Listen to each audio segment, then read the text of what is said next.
Hello. Request all members to be seated. We will start anytime soon. Thank you very much.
Request all the members to be seated. We will start anytime soon.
Good morning to everyone.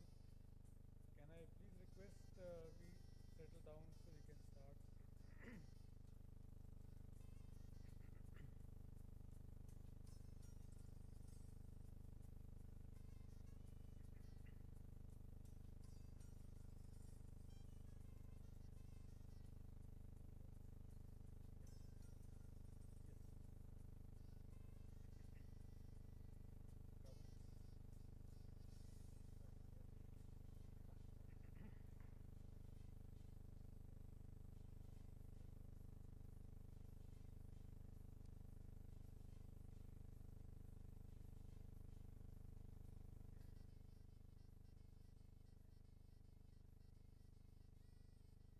So a very good morning to all of you, and I welcome you to this meeting on India Climate Energy Modeling Forum, role of integrated models for decision making.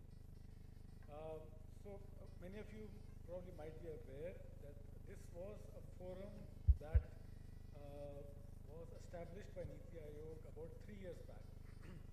And the objective was to bring together institutions that work in various aspects of energy modeling, provide a platform for them to come together, work, collaborate, share their data, share their results of models, so that there can be better,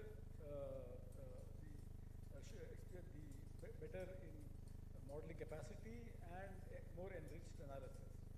We have been meeting fairly regularly. In the last few months or so, this forum was a bit dormant, and we thought to have this meeting to rejuvenate the work that we are doing in this sector. We invited all our partners, organizations from across the country. Many of you have come from outside Delhi. Many are still on the way from outside Delhi. They're taking morning flights. So we'll be having more people as we go during the day. I'll just take 3 or 4 minutes to set the context, and then I'll request our CEO for his opening remarks. So friends, the context for this is the following, and it's very important context that you are aware that India is at a very crucial stage in our developmental journey. On the one hand, we have a very ambitious target to become a developed country by 2047, basically achieving a GDP of 30 trillion, which is nearly tenfold from what it is right now. So that's on one side, increasing our GDP tenfold from now till 2047.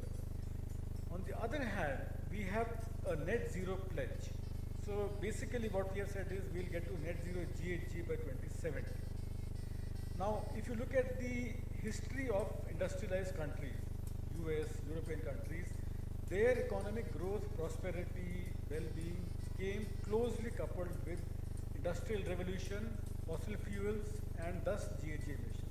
It's almost a one-to-one correlation between their GDP pathways, their fossil fuel consumption, coal, oil, and then GHG emissions. In effect, what India is saying is that we are following a very different economic developmental model.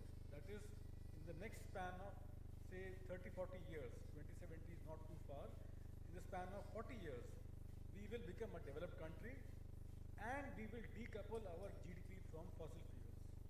That's, in effect, the sum and substance of these two announcements put together. That, I think, no other country of this scale has done in the past. India perhaps will be the first country of its scale to do this thing. It's further complicated by the fact that climate change already is happening, and we are seeing the impacts virtually every year with increasing frequency and severity. So it's like these three things put together: developmental goals, mitigation targets of net zero, and how we manage climate change, which is already here and now. In this background, the role of policy modeling, people like you who work in this sector, becomes very important. How we provide informed advice to decision makers at both public sector, private sector, central level, state level, becomes very important, because there are no lessons to learn from anybody else. If you learn to the West, US is currently busy in drilling more oil. If you look to other countries, they are reverting back to gas or even coal. So there are no lessons not much lesson which India can learn from other countries. It's a new uncharted territory that we are upon. And therefore, this forum to bring together expert institutions across the country to work on various problems of in the last 1 year or so in NITI, we have been doing a detailed study on modeling of India's net zero pathways in partnership with many of you, and I thank you for the support that you all have provided. We came up with analysis which will be published very shortly next month. But while doing the analysis, we also realized there are many questions which we could not examine in that report, which requires a deeper analysis. And you will hear about those questions in the sessions during the day. But just to give a flavor of some questions, so we want to become a developed country. We have a certain GDP growth aspiration. How does our mitigation targets, how does our mitigation goals impact our growth aspirations? Is there a penalty to growth, or does it stimulate growth? There are models which have given both sides of the story. How do our mitigation targets impact our tax revenues, import-export balance of payments? How do the mitigation targets impact the spatial distribution of economic activity in the country? For example, right now coal is mostly concentrated in the central and eastern sites, whereas most of the RE investments are coming in the western to southern states. So a whole plethora of questions which need deeper examination to help our decision makers, and you'll hear about them in today's various sessions. So I'll stop here in my 5 minutes intros. We have a very distinguished gathering of people who will, I'll request them to address you.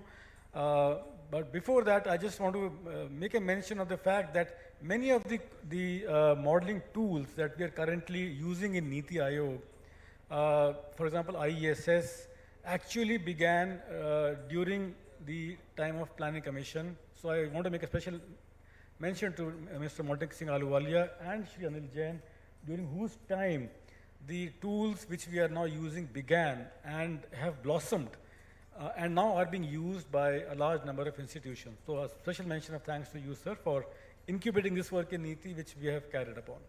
So with those remarks, I'll stop. I'll request our CEO, sir, for his remarks. Thank you, Anshu. It's nice to have all of you here today. And I think Anshu has set the context in place. And before we came on dais, I think I won't name, but one of the other colleagues on the dais was saying, why have you put us all on the dais? You got all the gurus sitting in the audience. So let's say humbly that there is more wisdom in the audience than on the dais. Having said that, I think I'll put a context. There is a context of our commitments in COP26 about net zero and carbon intensity, energy intensity and all that. But more importantly, the Prime Minister has announced that India will host the COP in 2028. Time flies. It's about 3 years from now. So I guess that is an immediate context also. And if you're going to host the COP, you have to take a leadership position, not just globally, but be extremely thorough and solid on what you're doing. And I think that's where Niti Aayog comes. So, and I won't go into the challenges and the stress between two competing objectives, development on one side and climate change and environment on the other. I think it is there for the rest of the day for people to discuss. But having realized that this is going to be one of the most important areas of work in future, Niti Aayog actually has gone about very systematically in the last 2 years, strengthening this particular wing of the organization. Today, it is one of the strongest wings of Niti.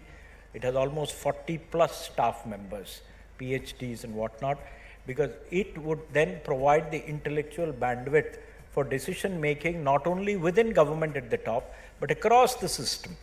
The second thing is, the style that it is adopting is one of partnerships. It's partnering with a large number of organizations so that there is no single source of truth. There are multiple sources of truth, multiple viewpoints are there, which can then all be integrated and funneled back to decision makers. So I think that's the style of working that has been adopted. Coming to this immediate, I think this Integrated Climate Energy Modeling Forum, I think is an excellent thing which was floated by Niti. But the bigger thing is, Niti is currently operating on its website 2 separate models which are there. One is the IESS, the India Energy Security Scenarios, developed jointly by Niti and IIT Mumbai. And I think the original people who started this work are also on the dais here. Now, it's a powerful modeling tool. It's come to its next avatar. About a year ago, we released the second version of that.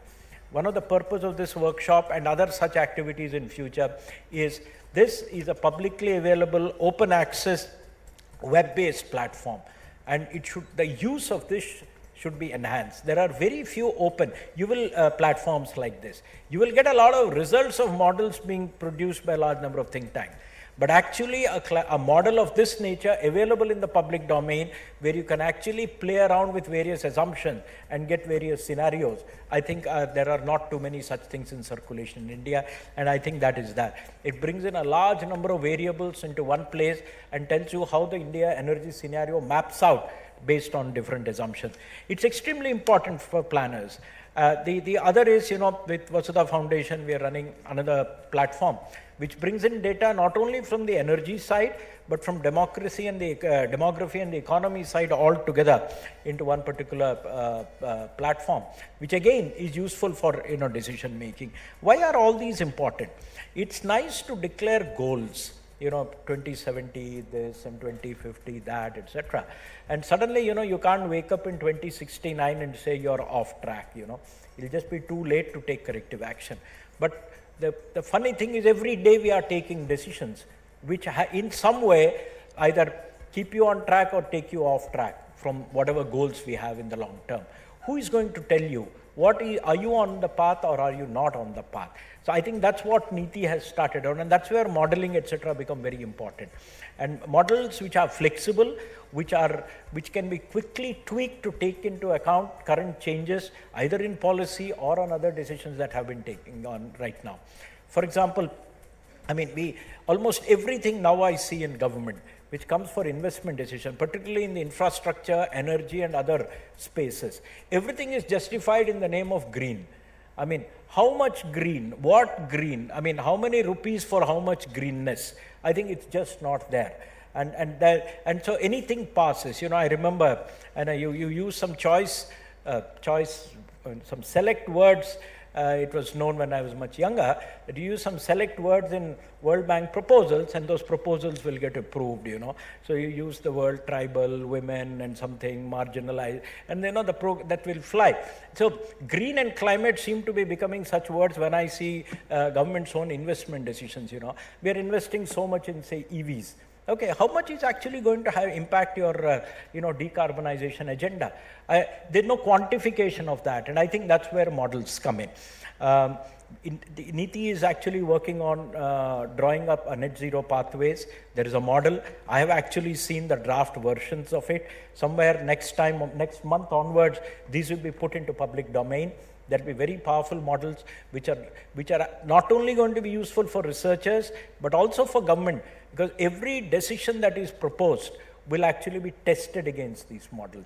We also would like other agencies, other think tanks, other organizations to start working on this, and I think that will help the nation at large. It doesn't matter where global geopolitics takes us. I mean, climate will remain. Presidents will come and go, prime ministers will have their views, but climate will be with us for a long time to come, and therefore it's essential that some organizations keeps track of that and we keep addressing it. Growth is an imperative, there is no doubt about that. But the more I see these models and whatever Anshu and his team in collaboration with a large number of you are producing, one gets confidence that we can actually, manage both objectives simultaneously. The beauty is a lot of what has to happen in India is yet to happen. If you're in a 3-hour movie, we are just in the first 30 minutes. The remaining 2.5 hours of the India movie till 2047 is yet to happen. So that means this is not a country which will have to re-engineer. This is a country which has to engineer it right, that's all. Unlike a lot of the Western or developed world, which has to re-engineer itself for a climate friendly scenario. So I think that's great. So if you're going to have energy, you're going to have mobility, you're going to have agriculture, you're going to have cities, urban planning, all that can be done in a manner that you also meet climate goals, and I don't think it's impossible. Recently I saw a presentation on how to handle the climate problem in the pollution problem in Delhi. And a couple of steps and you can actually get on target. It's been done in other countries, other cities before. And Mexico City has done it. You don't have to go far away. Bangkok has done it. So I think these things can be done here. Modeling helps a lot. I think it's a very strong collaborative effort, and I wish Anshu and the workshop all success. Thank you very much.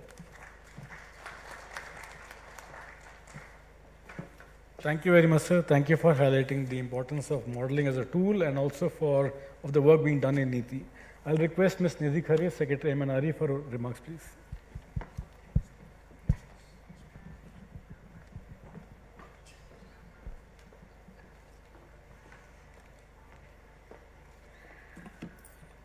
So first of all, I must thank Niti Aayog for actually bringing this subject, extremely important subject, in for discussion, because if we see India's record renewable capacity last year, it has been 29.52 gigawatt, and that actually underscores the ambition to actually achieve 500 gigawatt by 2030. So for us, high quality models are not options, but they are actually essential tools to forecast outcomes, assess risks, and guide infrastructure, financial, and regulatory decisions, especially in a climate vulnerable world. Now, at present, India is at 220 gigawatt, which is already installed, and another 169.40 gigawatt under implementation. So, any model that helps us in planning this trajectory with accuracy, accountability, and agility will actually help in sustaining the speed at which we are achieving the milestones that we have set for ourselves. Predictive models ensure optimal resource allocation. It also helps in informed tendering and priority alignment with India's Panchamrit goals. In an advanced modeling, it can actually provide hybrid solutions, RTC power and thermal plus RE bundling, which are very vital for grid reliability and energy security. The current limitations, which include outdated tools, siloed data, or limited interpretability, this is something which we need to actually figure it out, and therefore we should actually move towards interoperable open source platforms that unify both the environmental, economic concerns and also the social dimensions. As RE penetration grows, modeling must tackle vulnerability, storage issues, variability, transmission challenges head on, and predict accurate solutions. Models that account for small hydro, off-grid, waste to energy systems, support decentralized inclusive energy access and region-specific policies. We must applaud efforts like those of Niti Aayog in driving cross-sectoral modeling innovation, and it is actually their support and guidance which helps us also in the ministry to take fact-based or evidence-based decisions.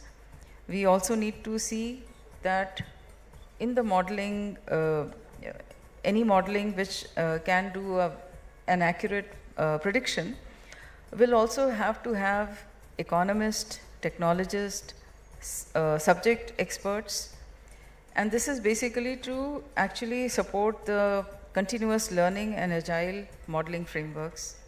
We wish that models today that are going to be discussed in the in this workshop, they will also appreciate that the human judgment, the grounding decisions in both science and the context is also taken care of. We, from the MNRE, we feel that these modeling capabilities, which are growing in India, they will help us in actually keeping us on the track and not go off track. While we are achieving, we are already halfway achieved of what we had, led our goal to be in 2030. Still, as CEO Niti Aayog said, it is important to keep on understanding what hybrid models will work, in the best interest of the country, because we really don't have any other country to to copy or to follow, and therefore for the country, and as Anshu also said, that if we also have to achieve the developmental goal of becoming a developed country by 2047, we also need to see that this dilemma of the energy need, which will grow because of the growing economy, it does not come in any way in our renewable or the energy solutions that we are getting from solar, wind, hydro, nuclear, and such other things. So I would only say that this conference is very timely, and I look forward to the outcomes, the conclusions of this workshop. Thank you so much.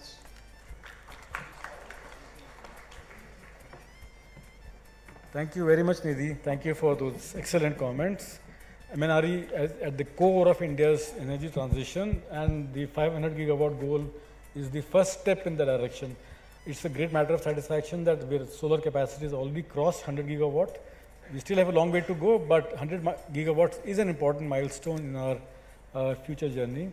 And also the fact that how we integrate RE to the grid will be crucial in the decarbonization of the power sector in providing reliable power supply. So thank you for highlighting all those things.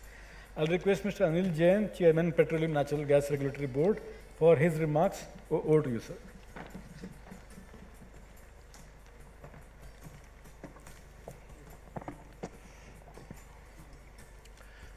Good morning, friends.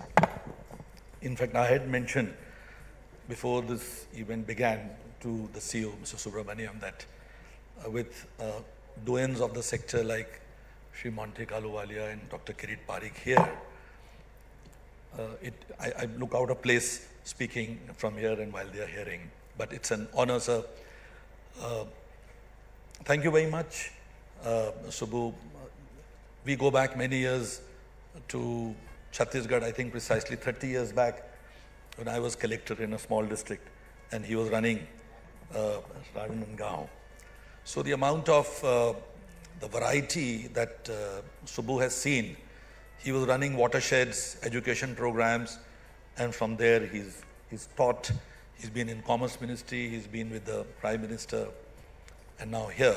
I was telling him that we started this, actually we are celebrating the decade of ISS, for which we have to thank Sri Monte Ahluwalia. In 2012, when the Planning Commission delegation had just come back from the Clean Energy Ministerial in London, and they had agreed to host the next ministerial in Delhi, that is when the thought process started that we must have, in-house capability of modeling and talking about it. So it's a short story that I had proposed to him. Dr. Pachauri actually had come from TERI with a proposal to develop an Indian version of this UK 2050 calculator developed by the Cambridge University. And we offered to do it on our own with help from TERI and others. So Shri Ahluwalia at that time said that it's good to in-house this capacity, but will you stay here for 5 years? And that's how it happened. I did stay for 5 years. And that's how the ISS. Of course, prior to that, Dr.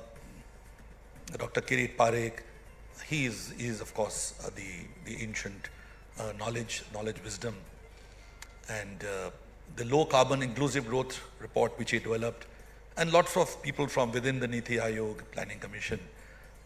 So this entire knowledge base, Niti Aayog is now the right place for it. And I want to congratulate and thank BVR Subramaniam for having institutionalized it. You see, something has many avatars. You conceive a baby and then the baby grows and becomes adult. So this baby may have been born 10 years back, but I think the credit goes to Subbu and of course to Anshu. In this room, actually, I should refrain from taking names because there's so many people here. Dr. Ritu Mathur, and for that matter, Vaibhav, who was in the British High Commission that time. And how can we forget Rajnath, who has been consistent throughout. So this is the story of ISS, and a lot has already been spoken. Now, to restrict myself to the theme is that how can we develop modeling capacities, how can we mainstream. I think there's no need to carry coal to Newcastle. Modeling's virtues have been spoken by other speakers from the dais before me. Nidhi is also an old Niti Aayog product. We were together, and she's now in MNRE and the others, as you all know. Now, to my mind, three things come which need to be done to strengthen India's energy modeling and climate modeling capacity. And I think at least two of them, the CEO has already spoken. So I can only add one more to what needs to be done. Firstly, there has to be a champion for modeling in the government. Now, I have also served in energy ministries, I have served in environment ministry, and I have seen that when COP used to come, then hurriedly environment ministry would commission 3-4 think tanks. And thankfully, we have a lot of firepower in Indian think tanks on energy. So let me not again start naming, but they are all here, familiar faces. And suddenly, 3 think tanks would be commissioned, and people in modeling sector know, and as I learnt along the way, that they have different objective functions, they have different models. So 3 different set of results will come. And it's not possible to average them out because they work on 3 different assumptions. And then the ministry would, pick up some averaging and go to COP with it. Now that is not the way, modeling works. And you will never be able to argue your point, you will never be able to understand what others are saying. So you need a champion. And I'm so happy to hear that Niti Aayog has now hired a big, team of PhDs and knowledge workers. So that's doing justice to the knowledge base that we have in our country as well. We produce so much knowledge. So these, I'm reminded that Niti Aayog has exported so much knowledge. I know of the energy and climate domain. I'm sure of the others as well. So kids come here, young people come here, they develop that knowledge, and then they see that it's not being harnessed. So they go to all kinds of places. And I keep tab with, I'm in touch with at least a dozen of them. They're doing wonders. So Niti Aayog is doing justice to the knowledge power in the country. And this is the place where all the knowledge streams come and converge. Because you see, the ministries are made in such a way that every ministry champions its own causes. I mean, who knows it better than me? When we framed the draft national energy policy in 2014-15, we had mentioned that coal needs to be brought down and renewable needs to be pushed up. There was such a pushback from Ministry of Power and Ministry of Coal. What will happen to our discoms? What will happen to our generating companies? Have you ever thought? So those were the considerations. And rightly so, every sector has to champion and protect its own cause. So it is at this place that all the various streams merge, and somebody has to step back. And modeling, again, I shouldn't keep talking of its virtues, as I think it's well ingrained. What might the scenario be 20 years from now, 30 years from now, can never be imagined. So you should leave it to professionals. When the 12th five-year plan was being written in 2013 or so, MNRE had proposed a target of, I think, 25 gigawatts. They wanted to do, I think Girish Pradhan Sahab wanted 30, but there was a debate, 25 or 30. And that time the country's total renewable capacity was below that. Maybe it was 20 or something like that. So thinking of doubling it. And there were eyebrows. But can you imagine now where they have reached? I mean, 2025. When we did the ISS in 2014, the second version, we were looking at 1500 gigawatt in 2047, 750 solar, 750 wind. And people are telling us, are you guys crazy? Today, we are looking at 500 clean, in which I'm sure about 400 is going to be renewables in 2030. And 2047, it could well go beyond 2000 or 2500. So the first thing is that become a champion and establish modeling capacities, not only in Niti Aayog, but also in the ministries. What I'm reminded of is that in the UK, you have a chief technology officer in the ministries. We also have them in our ministries. Let's say when I was Secretary Coal, I had an advisor projects from Coal India. Now he was a technocrat who only knew coal technologies, mining, etc. When you talk of a chief technology officer, he must be aware of macroeconomic modeling, he must be aware of the carbon aspect, the costing aspect. So that is the first thing. Second thing I would recommend is partnerships. And Subbu has already spoken about partnerships with the think tanks and international organizations. Niti Aayog has got international collaborations of a very high order. It had collaboration with IEEJ in Japan, it had collaboration with UK modeling team, it had collaboration with IEA and also with EASA, and of course the there was a working group, India-US Energy Working Group, in which we had collaboration with national laboratories, Pacific North National Laboratory, Lawrence National Laboratory, and your NREL. So the partnerships in India with the traditional 5-6 think tanks, you have C-STEP, you have TERI, you have others, that is fine, but I think this need to develop these partnerships with other think tanks in the country. Let's say something in Punjab University, something in Delhi University, because during the course of the last, I think, in between, these collaborations got lost. In fact, when I reached out to NCAER and other such institutions, even the RBI's institution, that Indira Gandhi or IGADR, so they no longer had modeling teams. At one time, they used to have very strong modeling teams. So there is a need to incubate this knowledge across universities and countries and develop those relationships. And the final thing, which is a very subtle but important thing, is please fund them. Niti Aayog needs to develop a 10 crore, 20 crore rupee corpus, because these think tanks per se then have to go to US aid for that matter. And US aid was funding one of the working groups that we had. So then they look at MacArthur Foundation and Climate Works and other places. So some of my colleagues here are laughing because even that tap is now closed or near closing.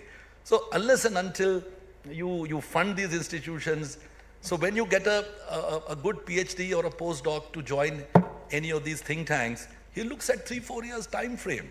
He sees whether my salary will keep coming for the next 3 years or not. So there was a research fund which the deputy chairman had approved. So we did support some little sums of money. But you need good sums of money if you want to attract good kids, because they get a lot of money abroad internationally. So I think these three things are very practical from my practice experience, that ingrain this knowledge not only in the Niti Aayog but also in the ministries. Otherwise they ridicule these outcomes and they are not willing to accept them. So establish it as a champion. Number 2, develop partnerships with the ministries, with the think tanks, also with the ministries. And thirdly, please fund it. I think to start with now, with a decade of ISS and all kinds of other models, which Niti Aayog, I think, developed other modeling capabilities as well. And now I hear there are 2-3 other ones which are in the offing. So I think we with the current team of leadership, even the vice chairman is an energy man. So with this, I think we are headed for good times. Good advice, and if there is going to be COP in India, we better have very good knowledge base here. Thank you so much.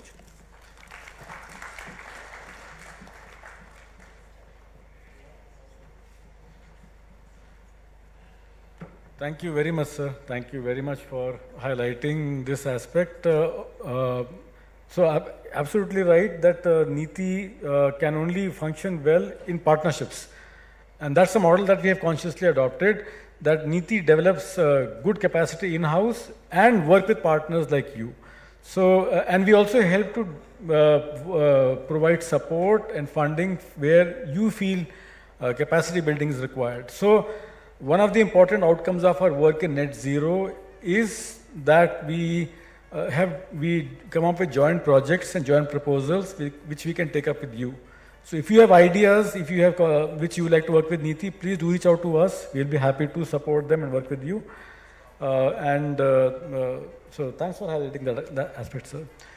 So the other point I just wanted to mention is that today's sessions, the next 3-4 sessions will be quite, please feel free to express your views openly. This forum is about asking difficult questions which pertain to India's energy and growth pathways. So you can be candid and open in highlighting issues which need examination and without any hesitation. So with that, I will come to the end of the session. I'll request Mr. Rajnath for a vote of thanks to our panelists. Thank you, Dr. Anshu. India Climate Energy Modeling Forum provides a platform to connect all the stakeholders, including the ministries and the departments, knowledge partners, think tanks, industry, academia, both at the national and international level. as spoken by Dr. Anshu, the program director, that with the given emphasis of India's climate and development agenda, the frequent interactions among the relevant parties is important. The idea is to build a stronger modeling capacities for informed policy decision making, and that is the need of the hour. So let me thank CEO Sir Niti Aayog, who has provided us his blessing to expand the capacity of Niti Aayog energy modeling team. I remember during Dr.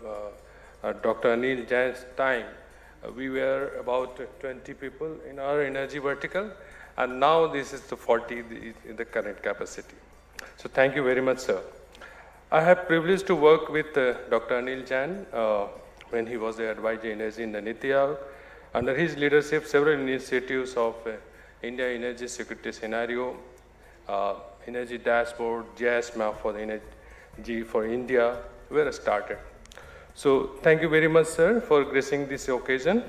And Ma'am Nidhi Khare, the Secretary MNRE, has provided key insights and the importance of role of RE in the entire modeling system, and how the RE can play, and how this modeling is important, particularly keeping RE as an important agenda for the entire energy transition.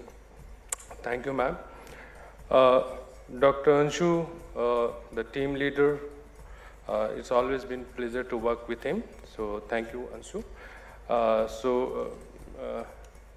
With this, we conclude the plenary session, but a token of appreciation.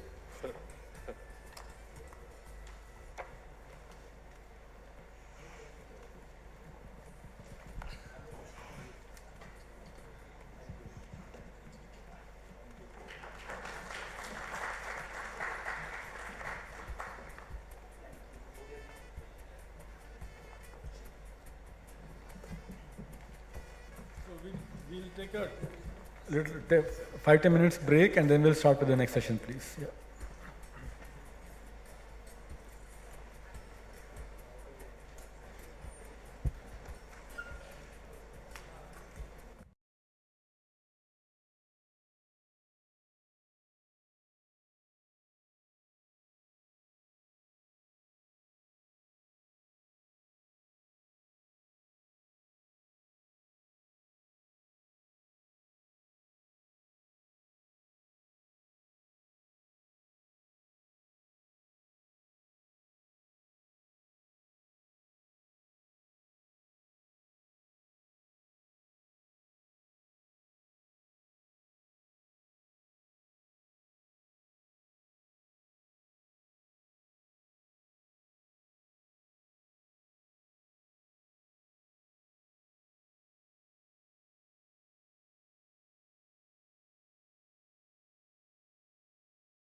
lobby and the ground floor. Please help yourself. Thank you.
welcome back everyone.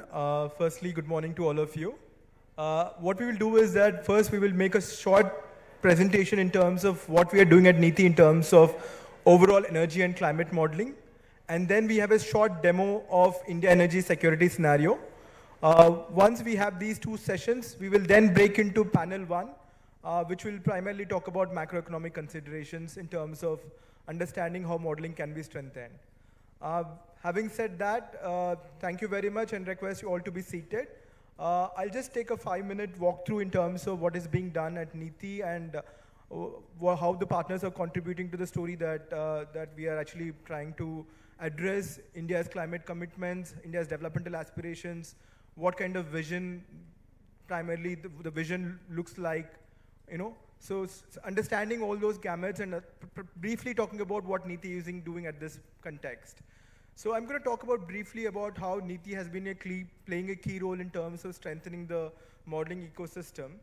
I think this is going to be a little repetitive of what CEO Dr. Anshu has been reiterating. Over the course of last few decades now, we have built capacities across various tools, and this has been done in partnership with some of the knowledge partners who are in the auditorium today. The first one is India Energy Security Scenario, which is the third version of which was launched in June 2022. Fourth version is under the development where we are extending the model till 2070. We have started working on Times Veda. This is an in-house capacity that we have adopted.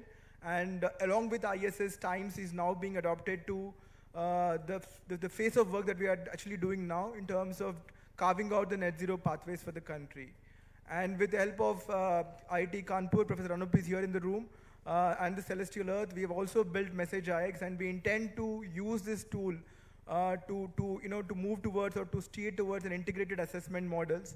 And we have a speaker from EASA, Dr. Siddharth Joshi, who's going to briefly touch about what is an integrated assessment model, what are the various hooks and various hooks to integrated assessment model system, how do we develop it, and what can be done in Indian context. This particular slides, apart from the energy planning models, we are also talking about energy economy models. Here we are talking about general suite of computational general equilibrium models. Here we are supported by World Bank, IFPRI, NCR as well, who is helping us build capacities within the NITI, and also we are planning to host a couple of workshops where we invite all the knowledge partners as well to join in to understand how a CG model can be developed, how India-specific CG model can be developed and strengthened. Second suite of tools, primarily when we move away from the larger macro tools, is the life cycle analysis tools. Over the course of last year, we have been doing interesting work in terms of using life cycle analysis tools to understand various fuels, primarily biofuels, ethanol, SAF. So we are looking at understanding, using the life cycle analysis tool, how a product carbon footprint looks like. You know, these are some of the things that NITI is very strategic about, and we've been supported by Terry and Green Story in this endeavor. Given that a lot of work has been done on the mitigation side and much less talked about on the adaptation side, NITI, with the support from UNDP and FCO, has launched a separate work stream on adaptation. And the key idea is to bring a scientific approach to adaptation modeling, going much beyond the budget tagging especially, or projections around the budget. So that's in terms of the core modeling capacities that is being built in NITI. As was iterated in the beginning as well in the plenary session, data is very critical, especially when it comes to modelers. Here NITI has making significant strides, especially on the data side.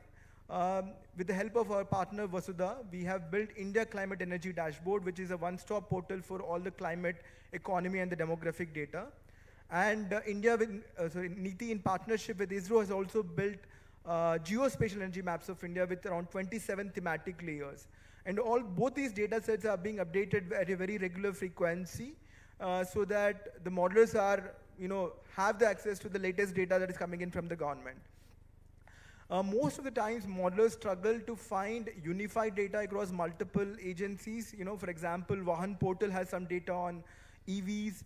Annual reports of the ministries have some other data on the EVs. So There is some efforts being made here in terms of synergizing the data across multiple agencies and multiple departments. So that's an effort that NITI is making along with the Ministry of Environment and other line ministries. As Dr. Anshu briefly mentioned and as CEO has talked about, NITI has launched this inter-ministerial working groups to develop NZ roadmap. Some of the knowledge partners in the auditorium today have done this exercise and had some vision in terms of how this 2070 roadmap looks like. NITI, over the course of last year, supported by some of the knowledge partners, is working on developing a roadmap which also brings in what are the developmental priorities from the various ministries, how does this priorities fit into the overall NZ roadmap. So there are various working groups. I'm not going to each of them. I think each of them are primarily dealing with very specific aspects of the climate and energy transition. And we are ably supported by knowledge partners across these working groups. This is the model that we are using at this moment for our 2070 roadmap. There is the use of ISS and TIMES, and there's a CG model that is being used, which is supported by both World Bank and NCR. And there are a couple of tools our partners have developed, Excel-based models for modeling waste sector or for modeling agriculture sector. So we are ably supported by CW and ICLAI for some of these work. What as Dr. Anshu has said, given that our experience of last 1 year especially, in terms of preparing this 2070 roadmap, there are some research gaps. Either there are questions that we haven't dealt with in this line of work and which we need to probably build upon in the next line of work that we launch. And there are also data gaps that we intend to bridge. So as I mentioned briefly, data across department agencies varies. So it's important to bridge those data gaps across the ministries and bring to a one single source of truth, especially when it comes to some of these numbers. Second is to bring the thinking of adaptation primarily along with mitigation to understand how our economic growth looks like. And that is something that we haven't focused on in the current suite of work and which we intend to build in the next iteration. Similarly, we haven't investigated some of the aspects such as the impact on bank balance sheets, impact on stranded assets, inflation. So some of these dimensions we intend to explore in the next iteration of our work. And what we have done is that we have structured the 3 panel sessions primarily looking at research gaps in the energy modeling, in the macro modeling, in the climate finance modeling. So all these 3 separate panel sessions will be exploring some of these gaps and how do we address these gaps as we go forward. This is some of the work that our partners have been doing in collaboration with NITI. This is not exhaustive. This is just an indicative list. World Bank, NCR, both of them are working with us in terms of adopting CGE models at NITI. CI and Green Story is helping us to institutionalize life cycle analysis. Vasudha is working with us in terms of updating the ICED dashboard and the State Energy Climate Index. WRI, C-STEP, both of them have linkages with IESS and are exploring other modules like green economy. With EASA, we will be exploring how do we build integrated assessment model for India. This is something that we are very conscious about. And with other partners, similarly, with CSEP, we are also exploring how do we use environmental SAMP that CSEP has developed. Similarly, AFD has been built GEMS model, which actually brings in banks and monetary institutions into the whole energy and climate modeling context. So India Energy Climate Modeling Forum, incubated probably around 2020, 5 years since now, has around 40 members in the community, has a wide variety of stakeholders from both academia, industry, and think tanks. And we intend to galvanize this forum and have multiple knowledge sharing sessions, probably a monthly webinar primarily where our partners can come and share their findings and studies, and also webinars where we actually communicate the need from what the ministries require in terms of what are the areas that they want the research to be nudged towards. So this particular platform acts as a platform where both the ministries and the think tanks can come together and deliberate in terms of the whole approach of how the modeling community can be strengthened. This is again some of the work that has been done with our partners. I'm not just going into, I'm just acknowledging that there's wide variety of work that is happening within in the Indian context. So just acknowledging and, just, sharing their work from Niti side as well in terms of interesting and, interesting work that has been taken by our knowledge partners. I think this is particular slide which Dr. Siddharth from IASA will probably talk much more about in terms of how do you build an integrated assessment model, not just talking about energy system model, how does it interact with the economy system, how does it interact with the climate model, how does it interact with land use models. I think this is very critical, especially for a country which is highly vulnerable to climate change, which has huge developmental aspirations, which has huge aspirations of uplifting millions of people in terms of standard of living. So having said all this, let me just conclude by saying we at NITI are very open to collaborations and looking forward to contributions from the knowledge partners. With this, let me just conclude and hand it over to my colleague Nitin to walk through the India energy security scenario demo. After the demonstration, we'll move to the panel 1, which is going to talk about macro session. With this, thank you very much.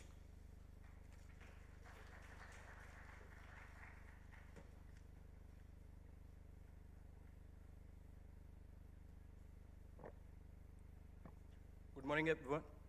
Can we have the slides, please? Good morning, everyone. Thanks, Venu, for highlighting the modeling work happening at NITI. It's great to hear about the history of ISS. Today, I'll be discussing about the features of ISS, how the energy model structure is built within ISS, and how we can leverage upon different data sets to answer different policy questions. And all of this I'll try to cover within ISS web tool and Excel tool itself. So what is ISS? ISS is the Indian energy calculator which develop long-term energy scenarios using a bottom-up approach, or precisely we can say it is a what-if calculator. So what will happen, say EV adoption happen at a faster rate, or efficient appliance penetrate in households at a faster rate. So all these questions can be answered through this tool. It has dedicated supply-side modules, demand sector modules, which give results about emissions from various sectors, also giving the implication on cost, land, and water. So the first version of this tool was released in 2014 with second version in 2015. The online version was launched in 2023 in collaboration with IIT Bombay. I'll discuss about the upcoming version in the later slides. We have two variants of the tool. One is the data visual user-friendly web interface, and one is the detailed analysis through MS Excel tool. Some key successes of ISS, it is already being leveraged by line ministries, some key think tanks, to name a few.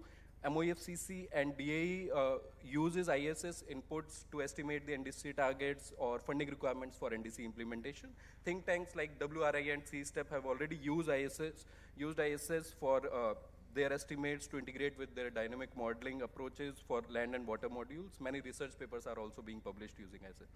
Since it's a scenario building tool, we have 4 pre-built scenarios within ISS, namely after the level of ambition. So level 1 is the pessimistic scenario, level 2 is the business as usual scenario with the embedded historical growth rates. Level 3 is the optimistic scenario with policy commitments of the government like ethanol blending target, green hydrogen mission, national steel policy.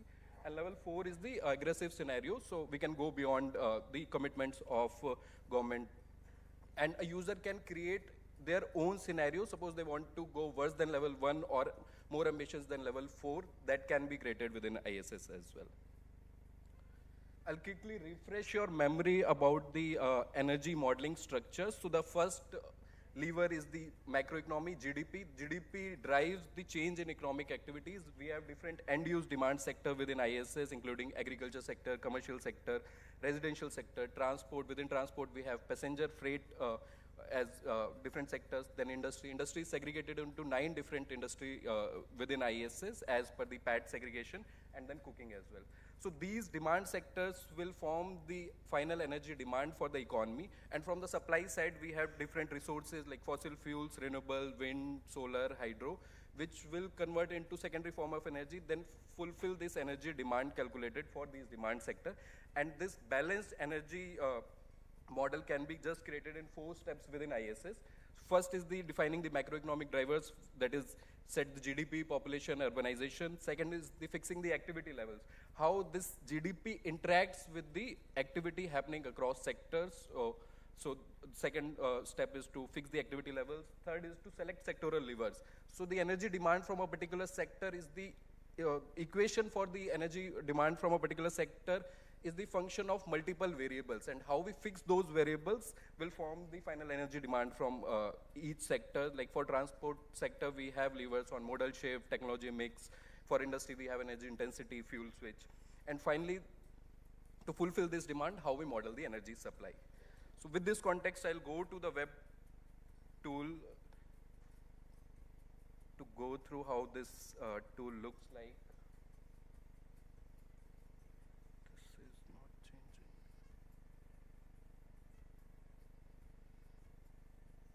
नहीं, खुल गया है यहाँ पे screen की।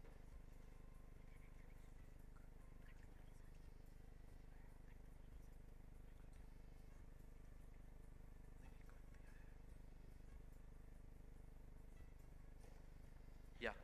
So you can access this web tool on iss2047.gov.in. As you can see on the home screen, there are summary of various results like energy demand, energy supply, import dependence, indicators like energy emission intensity to GDP.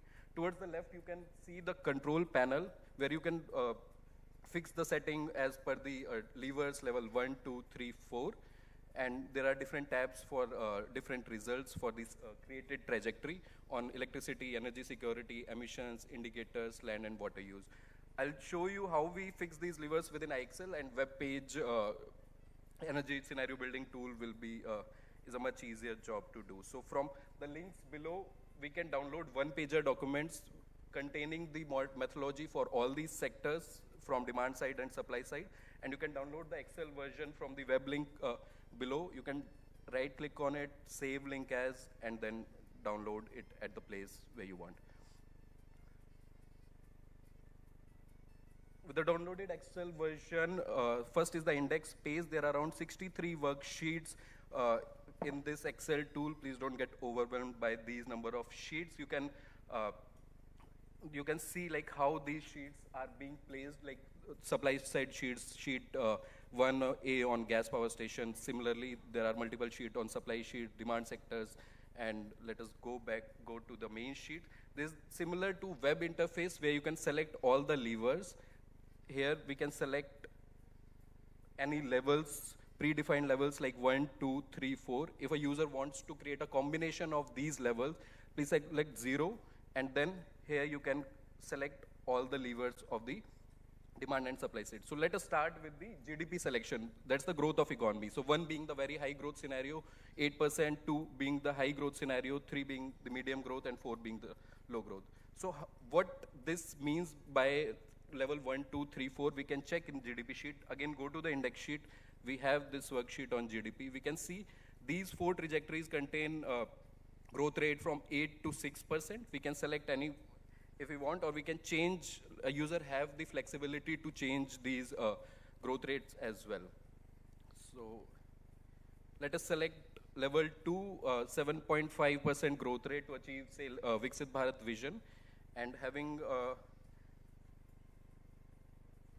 complete the step 1 of this 4-step modeling approach, we need to fix activity levels. Before going to that, I'll take the example of transport sector, how GDP is interacting with the activity of the transport sector. Transport demand is estimated in terms of passenger kilometer or freight ton kilometer for the freight movement. So for the current baseline, we can see from the right-hand chart, India, this graph is plotted on GDP per capita versus passenger movement per capita in a year. India falls around 5 to 6,000 kilometers per year. And if you see developed nation like US, UK, they travel, average passenger there travels around 15,000 to 20,000 kilometers. So we can say like how GDP plays a role in defining the demand of a particular sector. We have a saturation growth curve model for transport sector. It's a widely accepted equation for projecting the transport demand. And these A and B coefficient within this equation are calculated based on historical data, which are pre-embedded in ISS, and user can leverage these equation and then finally project the future demand of the transport sector. Similarly, for other sector like freight, we have activity as freight movement, like billion ton kilometers. For residential building, we have activity as increase in number of household. For commercial building, we have increase in floor space area. For agriculture, it's number of tractors and pumps, how they are increasing based on tractor pump intensity, number of pump or tractors per hectare. And within industry, we have increase in material production, steel, cement demand, how this is going to increase over the years. With this, let us go back again to the ISS tool. And here we can see again for the demand sector, we need to fix the demand like 1, 2, 3, 4. Again, we can go to the index page and see where the transport sector is. Like we can play around or understand how the activity level for transport sector changes. We can see there are 4 trajectories. Saturation levels are set. So in the previous equation, we saw the saturation limit for the change in transport demand. It changes from 14,000 to 18,000 based on the learnings from developed nation, and user can select any of these in the main sheet of ISS. And similarly, they can understand the demand for other sectors. So for domestic freight, how the demand looks like, how it is changing over the years. And this can be changed by the user itself with some outside analysis of the ISS. Now, having set the demand of all the demand sectors, we need to change the sectoral levers. That's a step 3 in our ISS modeling approach. Again, taking the example of transport sector. So we have the overall demand from the sector. Next step, how this passenger movement is happening. Then we have modal share, either through road, metro, rail, air transport, water transport. We already have published data from Ministry of Railways on passenger movement, from DGCA on air transport movement, from metro, like how many hours they are being traveling. And for road transport, we calculate the movement based on the fuel consumption data provided by MOPNG. Further, we need to segregate within road transport what's the mix of public-private share. Then further, within each of these modes, what's the technology mix, how the EV will penetrate in future, or hybrid vehicles, flex fuel technology, fuel cell technology. And for each of them, we have provided fuel share, efficiency, and emission factor within the ISS, through which a user can calculate the stock of vehicle for each technology, the final energy demand, and the emissions from the sector. I'll again go back how we can fix these levers within ISS. So let's again look at transport. So we have road, rail, air, 1, 2, 3, 4. Road being the inefficient mode of transport. So level 3 will mean we have higher shift toward rail transportation system. Share of mass transit. So let us fix 3 with more passenger or more transit-oriented development, which will have public transportation. And again, with the government's target, we can select level 4 for penetration of EVs, just to understand how the energy demand will look like. Again, what does this mean by this 1, 2, 3, 4 indicators? We can go to transport sheet. Again, we can check from index page, it's 12A. After we have this total transport demand, we can see if we select level 2 in modal shift, it will change road-based transportation system from 87 to 86.5% in a level 2 trajectory. Within level 3, higher share of rail transportation is there. So similarly, we can understand what inputs are embedded within these trajectories of ISS. Similarly, you can see like what does it mean by level 1 penetration of EVs in passenger road transport, level 3, level 4. We can see ambitious shares are being provided in level 4 of this technology penetration.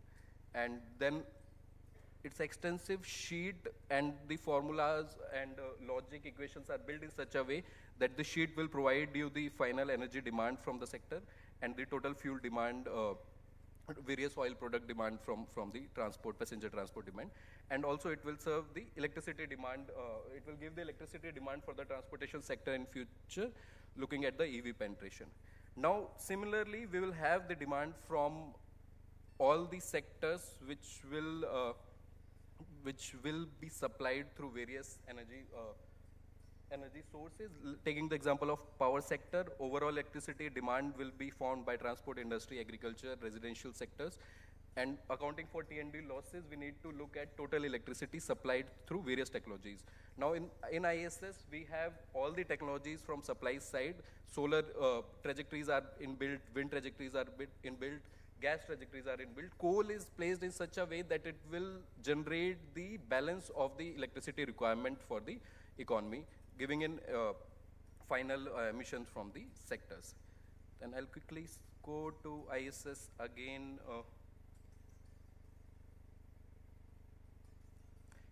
In the main sheet towards the right, we can see different supply option for gas power station, for renewable-based electricity, for all solar, wind. We can select ambitious trajectories for solar, looking at the 2050 targets. And then similarly, domestic, the demand for fuel is calculated. We look at domestic gas, coal, and oil production, and the balance of the demand will be fulfilled by import of these fuels. So, yeah. And similarly, all these levers can be selected to form the supply side of the energy economy. With all these inputs, we can look at the results. And before going to the results, we have unit preferences as well. You can select units like for energy, MTOE or terawatt hour, for power capacity units. And yeah. And to create a user, so as I said, a user-defined scenario can be created where you can go worse or ambitious than the predefined targets. And also you can see the results for a target year. So we have results segregated into 5-year interval. You can look at the results for a particular year as well by providing this target year input. And also you can change the input method to the model from 1 to 2 and go to this user-defined drivers where you can change all the inputs for these sectors, how the growth of households will look like. Say from 2% you want to saturate after 2042 to 1%, so that can be created within ISS, and all these changes will be automatically reflected in the individual sheets of demand sectors. Then I'll quickly show you the result sheet, how the results are presented. Here you can see the detailed results, like from where the energy demand is coming from different end-use sectors. The demand for various fuels, coal, oil, natural gas can be seen, and how the total energy supply is provided in the economy, accounting for the losses of each of the conversion of these fuels, total electricity consumption, installed capacity, then few indicators on import dependency and GHG intensity. If you want to look at detailed result, like for each of the sector, how the results are further segregated, like for residential, how the domestic cooling and heating load is segregated, you can go to this intermediate output for this detailed result scrolling. So, yeah.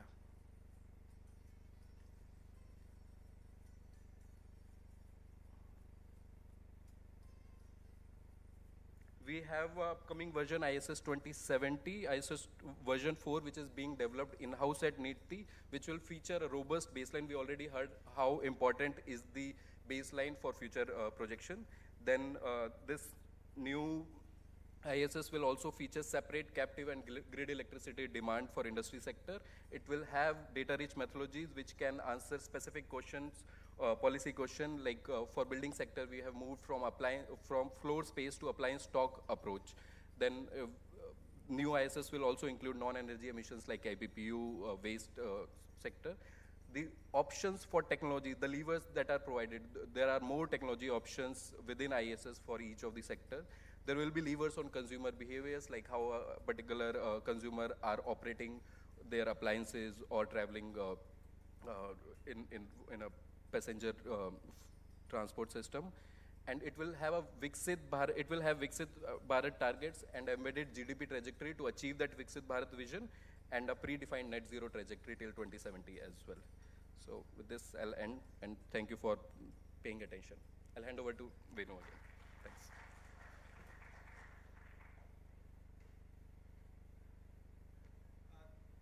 Thank you very much. With this, we'll move to the first panel session. I would request my colleague Kunal to come and invite the participants for the first macro session.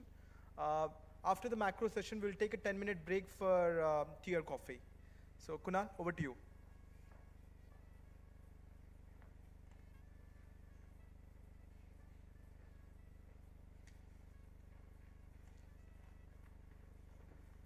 Thank you.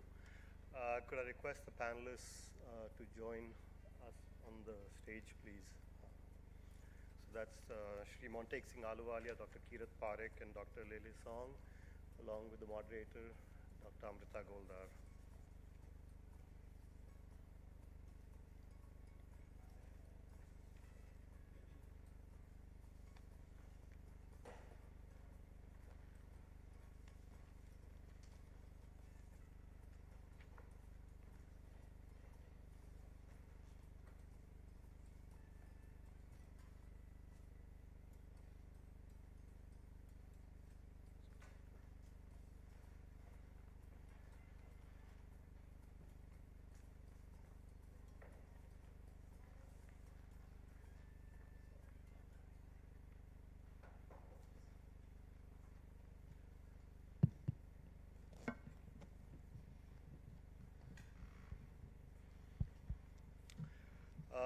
Good morning.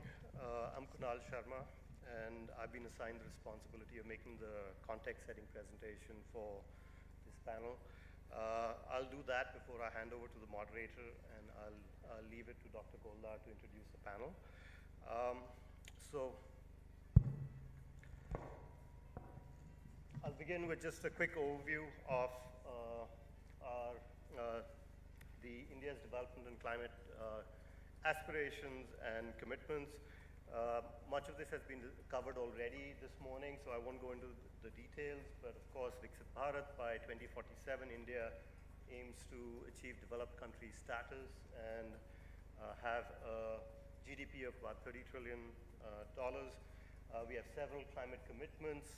We intend to achieve net zero by 2070, but also we have several interim targets on emissions intensity, non-fossil fuel generation capacity, as well as adding a carbon sink of 2.5 to 3 billion tons of CO2 equivalent by 2030.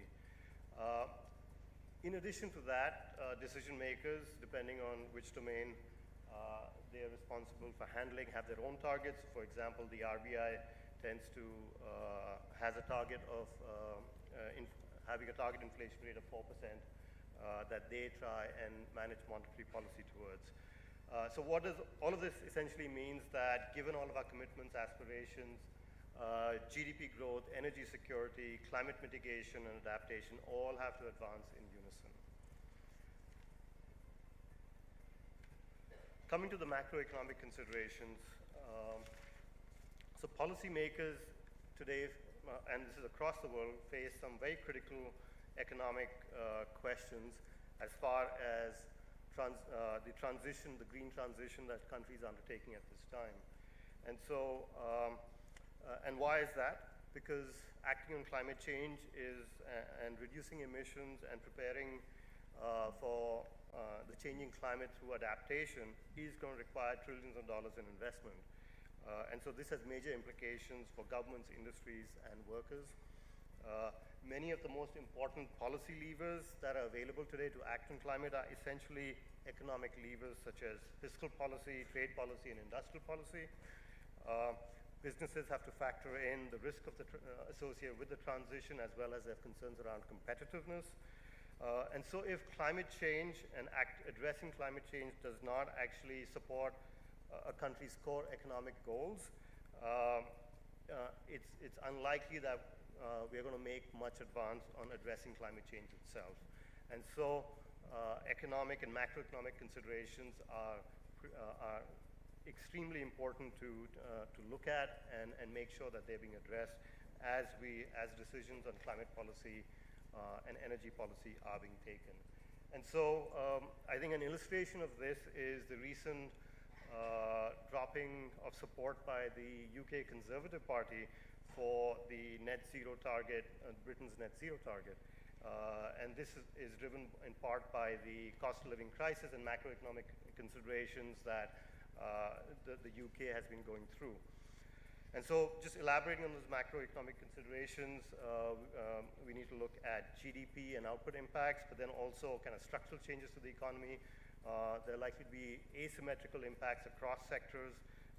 Relatedly, employment and labor market shifts will occur, and how that the green transition is being financed in terms of the role of public finance, as well as fiscal trade-offs in terms of what's being subsidized, subsidies for green technologies, carbon taxes for carbon-intensive technologies, and how the revenues that are generated are being distributed or reinvested will all have important considerations. And so all of these are important to consider, and the significance of this will go up, increase, as we move forward, and more stringent actions on climate need to be taken going forward. And this essentially then brings to the topic for today and what's already been discussed, that macroeconomic models have, and modeling has a very important role to play for us to build an understanding on the economy-wide impact that decarbonization is likely to have.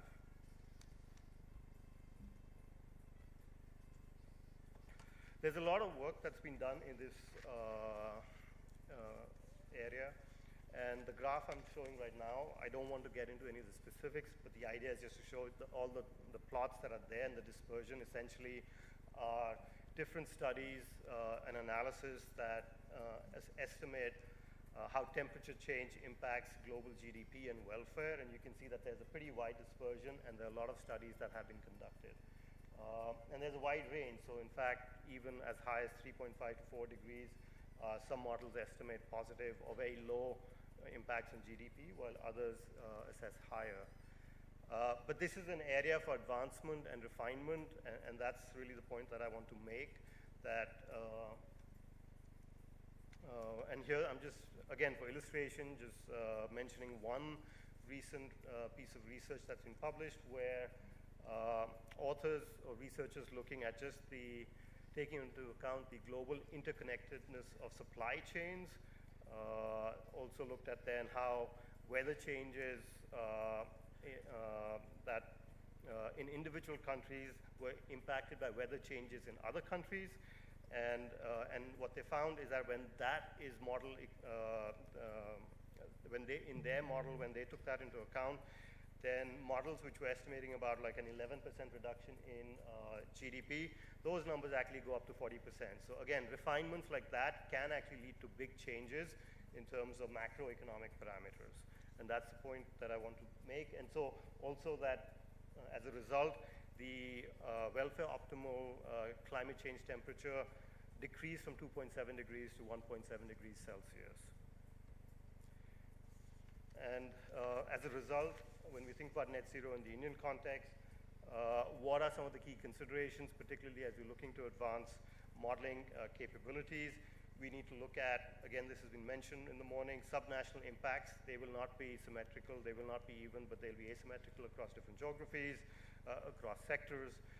More India-specific climate risk modeling approaches, as well as technology pathways, looking at some of the trade impacts and feedback from international industrial policies such as the Inflation Reduction Act, as well as dynamic risks that will be associated with the transition. So if you're financing or the green transition through an increase in debt, or there are inflationary pressures, then how are those handled as well? And so essentially, hopefully I've made the case that macroeconomic considerations are important, and we need the modeling tools to be able to do that. And really that's what today's gathering is here to deliberate upon. With that, I'm going to hand over to the moderator. Thank you. Thank you very much. I think I'm supposed to make some moderator comments. I like to flag two very interesting issues. I don't know if you sort of noticed. First is when we're talking about Viksit Bharat, it is also talking about gender inclusive development. So if you look at the agenda for today, I noticed that session moderators, so 3 of the 4 session moderators in today's program are women. So Neeti is already done what it was supposed to do. The second point that I wanted to sort of flag, and I was listening very carefully when Nitin was presenting, when he had this slide on about IESS 4.0, and he was talking about the fact that this has been, this incorporates both Viksit Bharat considerations embedded into GDP growth trajectories, as well as net zero pathways. So it seems Niti has found the secret sauce to doing it, while we will be deliberating more upon it and hearing more from the very illustrious panel that we have in front of us. But maybe, Nitin, at some point in time, if we could have a bilateral chat about how this was done, it would be great. So, okay, now on to the session. So I think Kunalji has done an excellent sort of context setting. So I think everybody's sort of warmed up. It will be, I think, remiss of me to waste any more time talking about other things. So I have a set of questions in front of me, and with what you've just now heard. So I think, I don't say this very often, but because we are one panelist less, we have the luxury of time.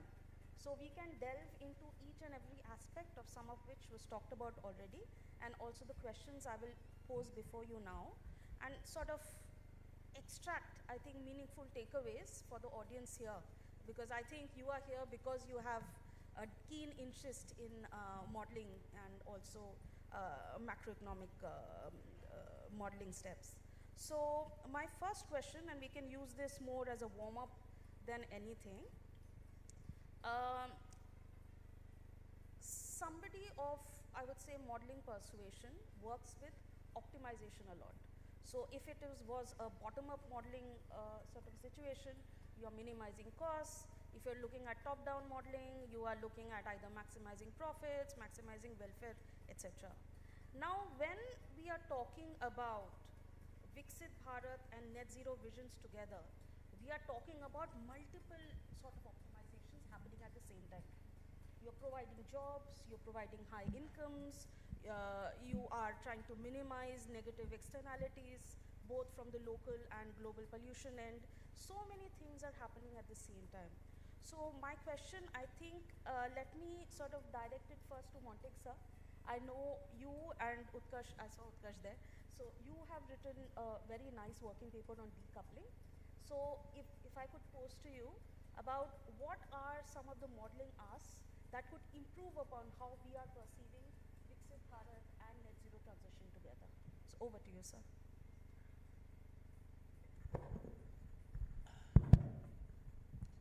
Well, look, let me say that, I can't quickly say how you can always improve every model. And the good thing is that by using a model, you're actually putting things in what they call a whole of the economy context. So you're not just saying, let's do something here, let's do something there. The IESS, in that sense, I'm not sure you'd call it a model. We used to call it a simulator, which is what it is. Because not too many of the things are endogenous, but it includes a whole lot of possibilities that it enables you to sort of judge what is possible. Now, I was asking my colleague Utkarsh that, one interesting thing would be to just check. If you pick the moderately high growth that you want, at various times somebody said 7.5 or maybe 8 or something, in order to get to Viksit Bharat, and choose the most kind of bold of the alternatives you have everywhere, what are you going to get in terms of carbon emissions? Well, I understand it doesn't go beyond 1947 so far, so we don't know whether it will get us to net zero. But within this, to my mind, what I think we need to do is to have models that will endogenize more rather than rely simply on simulation. And I think there are some of the work that you guys are participating in, etc. We're also doing something like that in CSEP. But the most important thing is what I think BVR Subramanian, your CEO of Niti Aayog, said, which is that we need to have an understanding of the relative costs. And the biggest problem with the silo approach is that each person will be energized by the fact, and that's good, that the Prime Minister had said net zero by 2070. and will want to show that they're doing something. And therefore, you will have an innumerable number of initiatives being pushed, okay? But no guarantee that you're equalizing the marginal cost of saving carbon in A rather than B. I mean, for example, green hydrogen is a buzzword. My own suspicion is you're going to get much less out of it than we think. But it's good. I mean, it's very important for us to do a little bit of whatever is possible. Because you never know, there may be a technological breakthrough. I mean, nobody thought that solar would become as cheap. I think Kirit was the first person to do a kind of economic model in the old planning commission during UPA 1. And you know, the issue, there was no net zero anywhere. Nobody was talking about net zero, but he certainly showed that you could reduce emissions, okay, at a certain cost. Now the ambitions are larger, and the ambitions are larger because we've run out of time. And in those days, it wasn't that urgent, right? So I think cost is very, very crucial. And it doesn't make sense to pursue option A if option B is cheaper. And I think whatever we do in terms of both policy modeling and also sector modeling, this needs to be high up on front. Now, I mean, I think as many people have said, modeling for 2070, I mean, it's good to think long term. We'll certainly most of us will be dead, so there's a Keynesian sort of disconnect with 2070, but a lot of the people here won't be, at least a fair number. So I think it's important, but you've got to realize that, you know, to think that we know what we should do in 2040 today, when technology is going to change very rapidly, is simply not true. So every one of the choices that you're trying to quantify will have a wide range of variability, which will actually make the choice meaningless. So I think what we need to do is to have a long-term perspective, but then ask ourselves, what is it that we can pretty surely say has to be a top priority for the next 10 years? Now, I'm slightly diverting from the specific question you asked. I want to get this all off my chest. I'm not actually competent to answer specific question, but I want to lay this down. The Prime Minister has said, according to Mr. Subramanian, the Prime Minister has offered to host COP in 2028. So I think by 2028, our credibility is going to be judged by the NDCs that we submit, the second round of NDCs. I mean, all countries were supposed to submit them by February, but I think most of them have not. The United States, I think, had, but then they've walked out of the agreement, so that doesn't become very relevant, okay? So the question is, what are our 2035 NDCs going to be? And are they going to be a credible step towards net zero in 2070? And my guess, based on some work we've done, is that the central areas that we have to look at is really energy and the way it's produced, and transport. And also within transport, I mean, in transport in terms of alternative modes, public versus private, and within each of these, electrification. Same thing holds for railways. Now, you know, if we get a credible strategy for these two sectors for the next 10 years, that would be pretty major. And it will certainly raise the issue of what's a more expensive way of doing it. And it's in that context that I feel that green hydrogen is not going to be a solution. Now, I mean, I'm throwing it out as a provocative statement. I mean, it's for you guys to tell me whether I'm right or not. But you know, I think if we look at energy modeling, I think somebody made a reference that by 2050 we have to have 5,000 gigawatts of solar and wind, maybe more, etc. The most important thing in terms of policy is if you have that solar and wind capacity, it's going to be intermittent supply. Okay? Clearly, you need to be able to stabilize. And then a simple thing is batteries. Batteries involve costs. Now, is there also a role for bringing in variability of pricing so that you can both manage demand and supply and determine optimum investment in batteries. At the moment, I don't think that the way we approach regulation of pricing allows adequately for price variation to take place at all. I mean, no, not at all, it is taking place. But you know, only 7% of electricity is traded in the market and subject to a varying market price. Now, if we are going to have by 2035 a much larger percent coming from these variable sources, then to my mind, instead of 7% being traded, maybe 35% will have to be traded.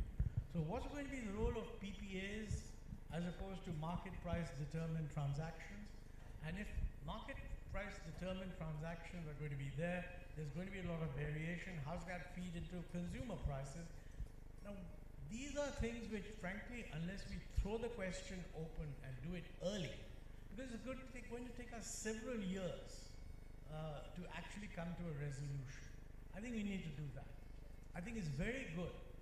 We have already, I mean, the finance minister has announced that we are going to move to a CCTS scheme, carbon credit trading system.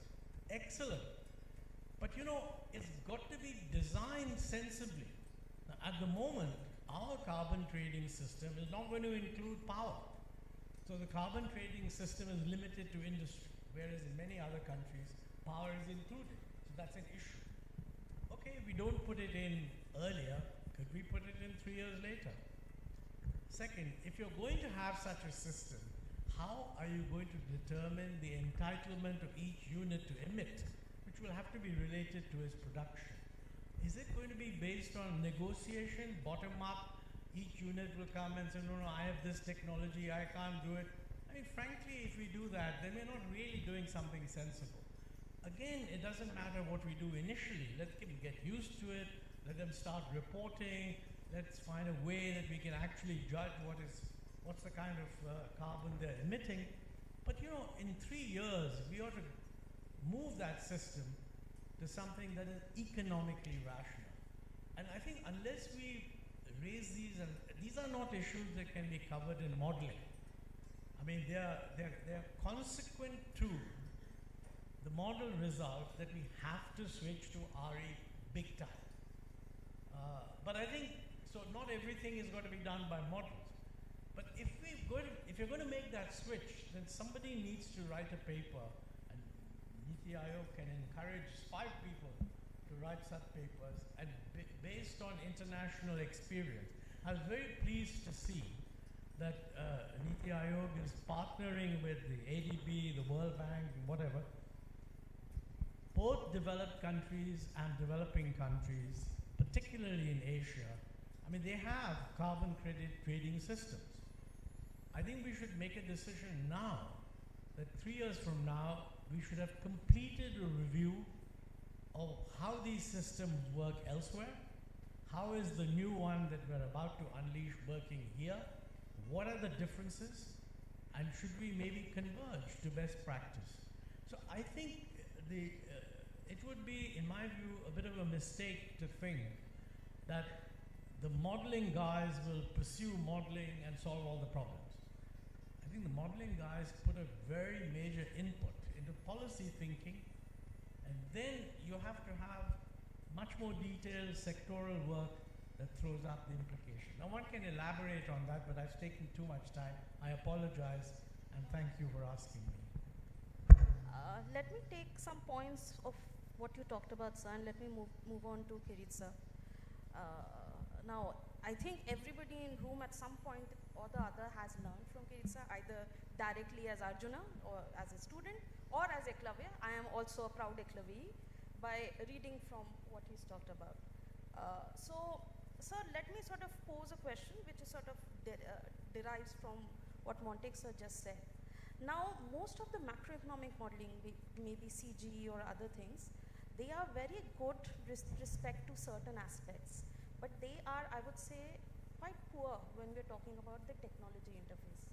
Now, when Montek sir is bringing in all these technology interventions, how do we match these two sort of ends together?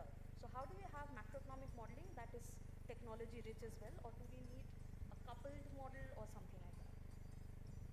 Let me try to answer this. First of all, at Irade, we have used a technological model completely to really where we try to balance supply and demand at every hour for a number of years simultaneously. And then we had also a multi-sectoral macroeconomic model. And we iterate between the two to so that the technologically feasible, sound, optimized model results, they then really we can see whether are they economically viable and feasible. I think one needs a macro model simply because the economic system has lots of variables. The fact is, however, that these variables are not all independent, and a model gives you a framework to relate these models to variables to each other. And what is critical is that you have exogenous variable that you specify and an endogenous variable where the relationship between them is captured in the results of the model. And I think one would like to have a model in which the exogenous variable, what you specify, are really minimized so that you don't have it. Otherwise, you can have, for example, the ISS scenario, you can have millions of scenarios, and you don't even know whether it's in a particular scenario, the assumptions you have made are internally consistent or not. And I think that is a problem. So that's why you need a model where you can combine both these. At Irade, we have developed both these types of models, and we really try to integrate these things. And I think it is very important to recognize that any strategy that you select for, let's say, low carbon or Viksit Bharat or whatever it is, that technological strategy has its own environment, macroeconomic consequences.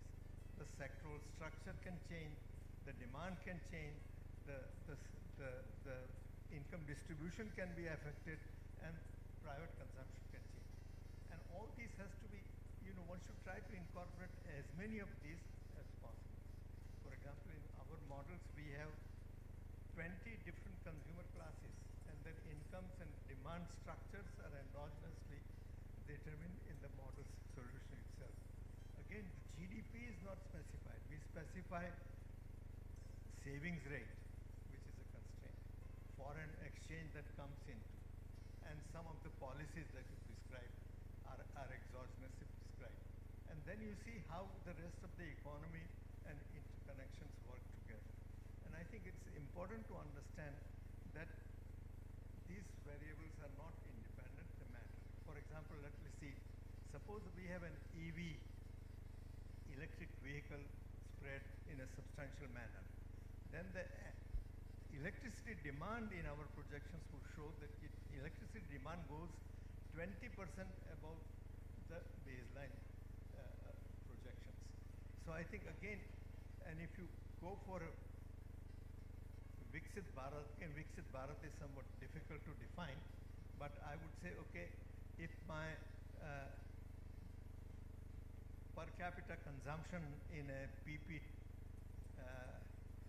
purchasing power parity base equals to certain level, then I could say, yes, we have attained Viksit Bharat.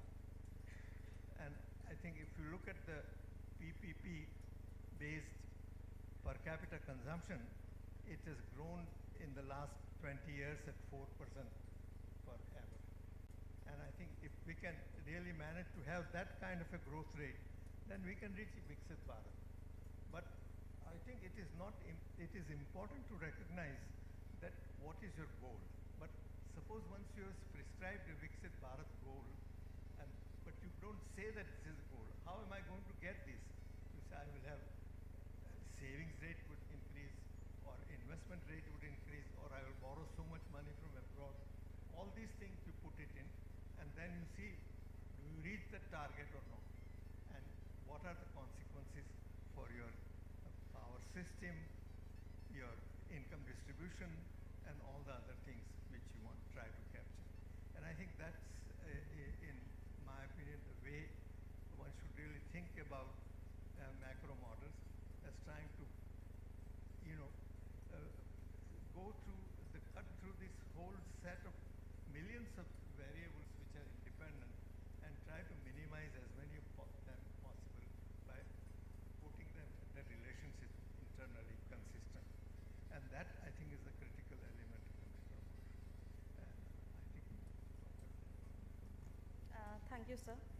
I think now for Dr. Song, I'll ask a very difficult question. So, I think you will have reflections on what was talked about before you. So, please comment on that. But in addition, sir, I wanted to ask you one thing. So, this issue of variability has been brought about by both Montek sir as well as Preet sir. So, you have variable in maybe system costs, availability, welfare patterns, etc., etc. But we have greater, I would say, uncertainty because of climate change that is enveloping, I'll say, the system. So how do you manage? Now, we know, and sir was talking about exogenous variables, etc. So there are things we can control or sort of fix in the models. There are things we can't control. So uncertainty in that sense is the arch enemy of projections, because maybe 20 years down the line, you compare what was projected versus what actually happened, you might have missed by a mile. So how do you control for uncertainty, and how do you incorporate it in a more efficient manner into modeling? Thank you very much. First, let me thank the organizer to invite me and ADB to this conference, a very timely conference, and also to this panel with the two distinguished persons here. But before I answer your question, let me just introduce what ADB is doing on this space, modeling and net zero transition. So ADB, we moved also to the area of climate change, climate economics. And in 2023, we did a report on the Asia's in the global transition to net zero. Then we brought the paper, actually our research paper, to Delhi, and we presented to various authorities and organizations. We present to DEA, and we went to CSVP. We present our report, and Montek, actually, you were in the panel commenting our report. You may remember that was October 2023. And then we got a request from DEA. So DEA specifically asked ADB to work along with DEA to do a joint study on costing India's climate commitments. So essentially NDC. So when you make commitments, there would be a cost. And what would be the cost to the India and what would be the impact on India's development? So we took that request, we agreed to do the study, and the DA secretary chaired an inter-ministry group and to guide us to do this study. That was in early 2024. So in the past 1 year, we got into the study. We mobilized many modeling teams, including several here in India, including NCA, including Celestial Earth, and some others, university. And we also mobilized some global modeling teams in Europe. And we combine several models together, try to answer questions. What would be the costs? Long-term costs, long-term benefits, and short-term costs and short-term benefits to India's transition to net zero on the different policy scenarios. And we have constantly exchanged our views and the progress of the study with Niti Aayog, Anshu, and Vino. We are constantly talking to each other.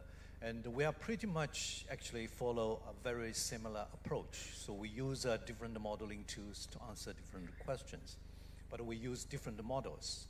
So different models are different narratives about the future. So that's the beauty.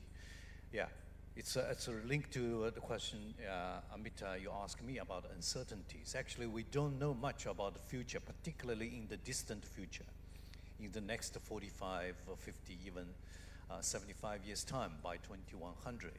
So you need to have different structures of the economy, of the interactions between the climate, between the ecosystem and the economy, and try to think about the future. And this is not a projection, it's just a scenario analysis. You just tell what could happen on the certain assumptions, then try to see into the future. So we are in process of producing our results. We have already briefed DA, and possibly we'll get some final results by May.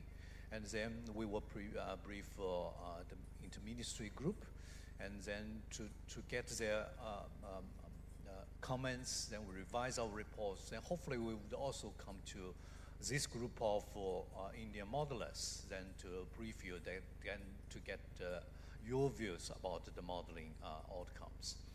Actually, ADB is in the process. Our thinking is this modeling understanding of the future is a process, and we just need to do this year by year, and we need the capacity to do this. And in India, you have already got quite a decent capacity, but we need to still continuously to improve this capacity and to improve our understanding of the future. Then come back to this modeling, if I can take a couple more minutes. We need to remember this. All models are wrong.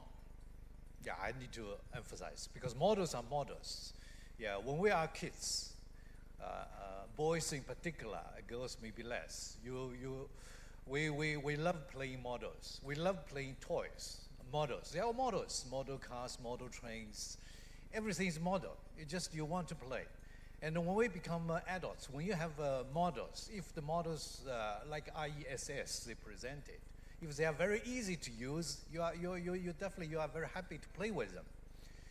But for adults, we need to ask ourselves, are these models capturing the reality? Are they do a very good job of simplifying the reality and abstracting the reality to provide us with certain things we would like to know the world?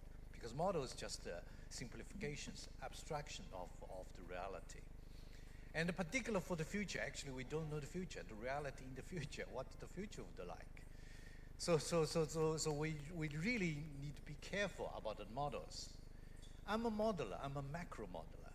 Yeah, my PhD was on models. And my initial career was playing Australian macro models. And you probably, if you are a macroeconomist, you would understand such a Lucas critique. Lucas critique, so Lucas was Nobel laureate.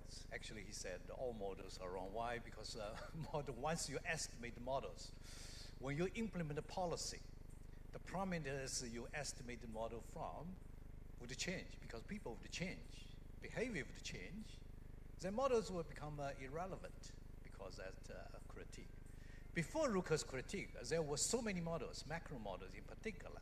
Actually, I believe India's Planning Commission was part of such so-called link project by Dr. Clay in the 70s. Yeah, Planning Commission was a part of it. My boss, my former boss in ADB, was part of that link project, doing macro models of India's and link individual national models into a global model, try to predict, forecast the macroeconomic performance around the world. But then because of Lucas' critique, all those macro models died. Why? Because you cannot. Those parameters were wrong once you implement certain policies. So this is why you came over, so this is called the new classic macroeconomics. They want to estimate models based on micro foundations, started with intertemporal optimization and DSG models, so-called DSG models. Initially, it's business cycle models, and then they become DSG, dynamic, stochastic, general equilibrium models. And the climate models, actually, the economy part of the climate models, all those integrated assessment models, has some element of that dynamic general equilibrium model. So they try to optimize intertemporal well-being of the agents, representative agents, and then to over a long-term horizon. So let me stop this round of intervention. So we need to, as modelers, when we're looking into the models, we need to have really a very clear eye to see the underlying structure of the models. The models were wrong, But the second part of the model, quote was some models would be very, very useful. They will give you the insights of the future. So let me stop here. Thank you.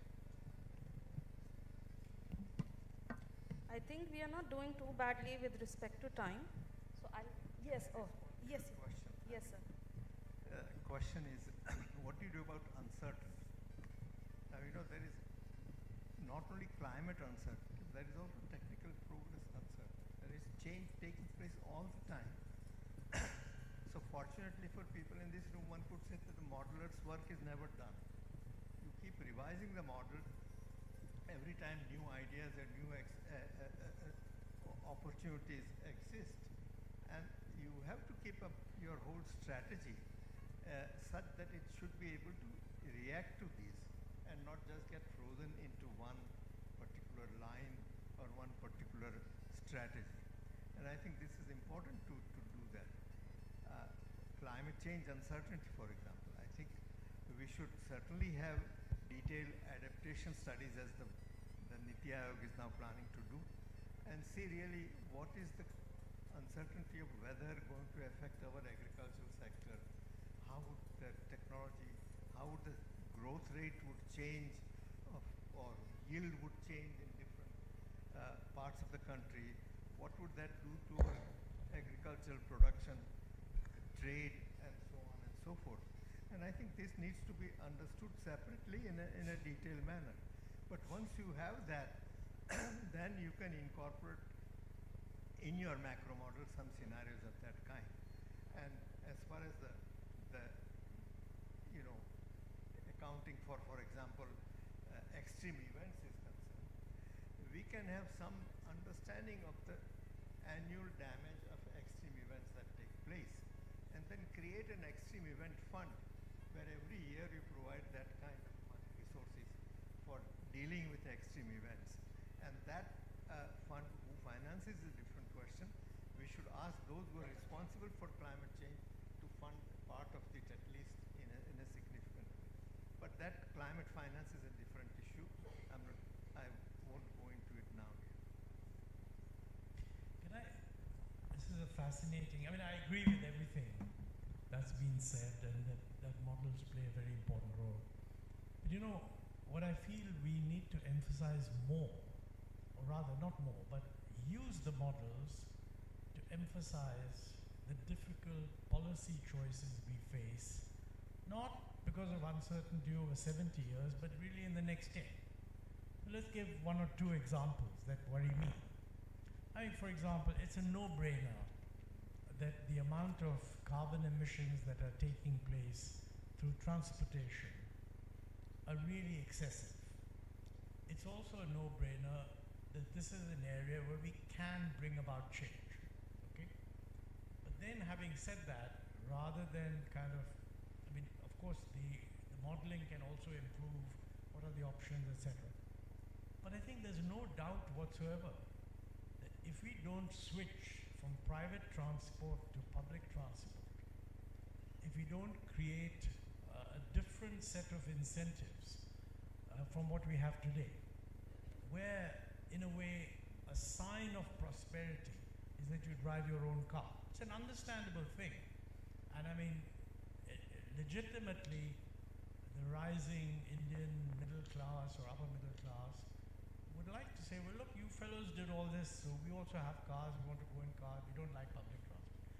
But on the other hand, the models will show that virtually no credible projection in the transport sector is going to make sense unless we've switched, in the case of passenger transport, from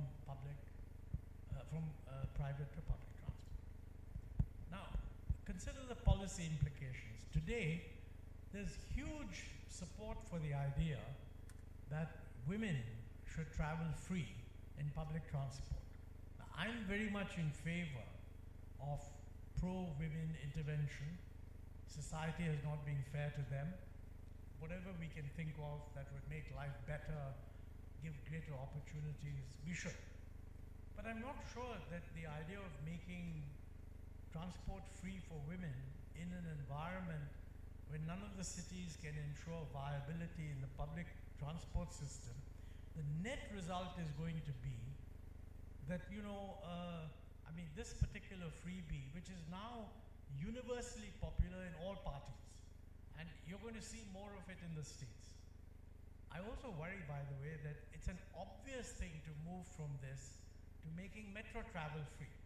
I mean, why not? If bus travel is free for women, there is no logical reason why metro travel, and if you are standing, you vote for it, you vote for it if they make it free. But would you also propose it if you were a politician seeking votes? Probably would. But think about it. I mean, that transformation would basically make the building up of the public transport system a virtual impossibility unless you provide budgetary support. To my knowledge, nobody is willing to do that. None of the states are in a financial position to do it. So the question is, while we improve our models, which is very important, I mean, let's focus on some of these problems which are sitting right in front of us, where we're walking into a disaster. That's only one example. Adaptation, Kenneth rightly mentioned, adaptation is very important. The biggest area that we face a problem is in water. Now, on the agricultural side, there's no willingness to price water. There's no willingness actually to raise the price of electricity for pumping. And huge amounts of water are really being used. For example, I think in Maharashtra, 80% of the irrigation water in Maharashtra goes to support sugarcane. I don't know whether it was economically priced, given what's likely to happen on water scarcity, whether that makes sense. The fact that electricity is free and you can pump water out and grow rice in Punjab and then export the rice through the PDS to UP and Bihar is equivalent to Punjab exporting water. Does that make any sense? Where is this being? Today's newspaper says the government targets 30%, ethanol mixture in petrol, which would mean more sugarcane growth. Yeah, no, that's yeah. But come back to another point. I mean, it's very relevant on renewable energy. I mean, if you collect 100 people and say, we must go for clean energy, all hands will go up. If you tell them this means we must move to solar power, all hands will go up. If you then say, and the new energy should be sustainable and affordable, more than all hands will go up. Many feet will also go up to give us sense.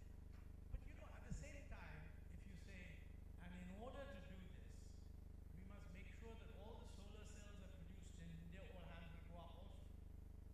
Although we are faced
controversial amongst all of the ones that I've asked before. We are talking about increasing capacity at states, and states were alluded to in the discussion that happened right now. So when we're talking about modeling, there is, I think, a lot that can be done increasing modeling capacity at the state level. Now, why, even me as a researcher, we have interacted quite extensively with State Directorate of Economics and Statistics. I think like governance systems, they are closer to the ground, and I think they'll have better assumptions once they model, because they know, and the exogenous variables and how they are growing, I think they will know it better. But they already are, I would say, excessively burdened with a lot of, I would say, primary data collection responsibilities, be it ASI, be it NAS, be it other sort of responsibilities that different state directorates take up. But sir, my question to all three of you is, how do you increase the capacity at state to improve modeling? Right now, what I think is they are dependent on local university to serve as consultants, and that is pretty ad hoc.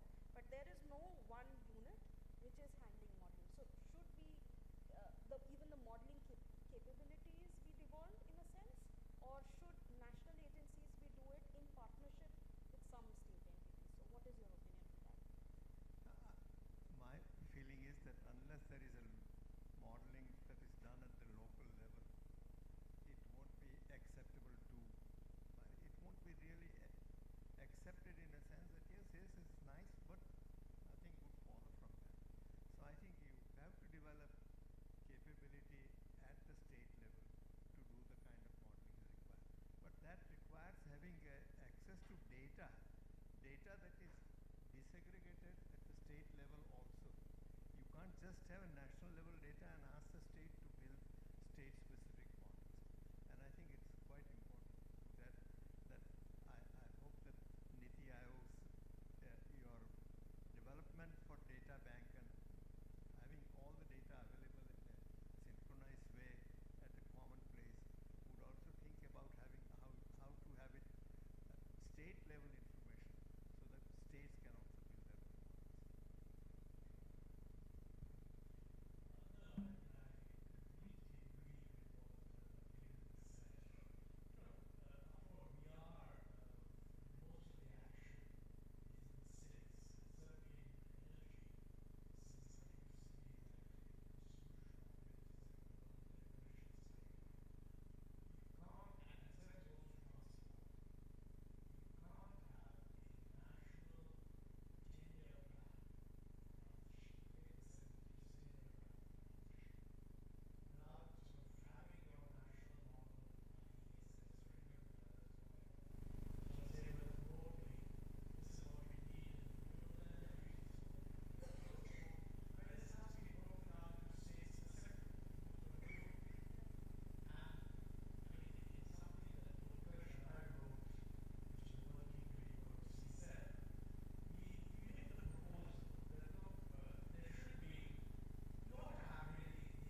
States should have their own model. Some of them are working towards that. I know that CEW, for example, is supporting government of Tamil Nadu in doing something, and I think other states also are now beginning to do that. But you know, the biggest problem at the state level is going to be that there will be an enthusiastic response that, listen, we need to do that, and this is going to cost money, and the central government should fund it. Now, traditionally, this is how we have evolved these things. But you know, if the financial constraints, and this comes back to what Kirit said, this is an example of what a model will bring out. If the financial constraints on both the state and the center are to be observed, then the fiscal deficit of the center must go down, whatever, at some rate. Fiscal deficit of states must also go down. The states will invariably say that, look, if our fiscal deficit has to go down, we have to cut expenditure, God knows how we're going to do it, etc. You are asking us to do all these things, put in electric buses and public transport, build more metros, etc., etc., etc. This is going to cost a lot of money, and therefore we need more central transfers. And that boils down to how, do we have a clear idea of how much can be done? Now, Kirit rightly pointed out that, you know, when it comes to disasters, I don't know whether you want to separate climate disasters from the normal disaster, because we have a disaster relief fund, and that probably has to be more and more expanded to take care of these things. But what about investments?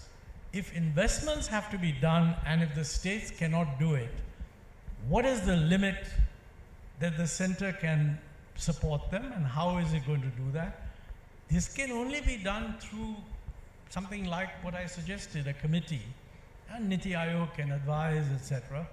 But you know, in practice, it means accepting some hard choices, both at the state level and at the central level. Certainly for the states, you would have to make clear that, look, some of this has to be fitted into your own fiscal capacity. That means many of the other things they do, they'll have to give up. If you adopt an approach that everything we're doing is politically necessary, now you've got climate change, which you're saying is a national commitment, so you pay us for doing what is necessary, we'll just go broke. And that's one of the policy things that comes out from all the existing models too. I mean, one second. Doing it at the national level as one problem that one has to recognize, you must understand what is happening at state level. IRADE has, for example, has been carrying out some state level power sector people's training program in different parts of the country. And what we have learned is that many of the center's directives are inconsistent with states' objectives and states' constraints, and that it is important to recognize the states' objectives and constraints before thinking about a national strategy. Okay, let me add just briefly. I think the state should have certain capacity for their decision making, because each state has its own unique issues and perspectives. But for research, we also have this economy of scale, and certain issues are very similar across countries between different states. So for national institutes and certain institutes in the state, in certain states probably need to take on those issues. And also we need a critical mass to do certain research. So Niti Aayog would be in a perfect position to coordinate across the whole India and to do certain research, which can only Niti Aayog can do. And ADB definitely would help you in this journey of modeling net zero transition. And we discussed with DA, and we always said we will support you, and we will get to work with you and to grow along with you, because this is really a nascent area. And a lot of the things we don't know. There are so many unknowns, not only non-unknowns, but also unknowns. We have so much to learn, and we need to work together. Thank you. Thank you. I think we have time for 2 questions. If anybody would want to ask. So I think yes, sir.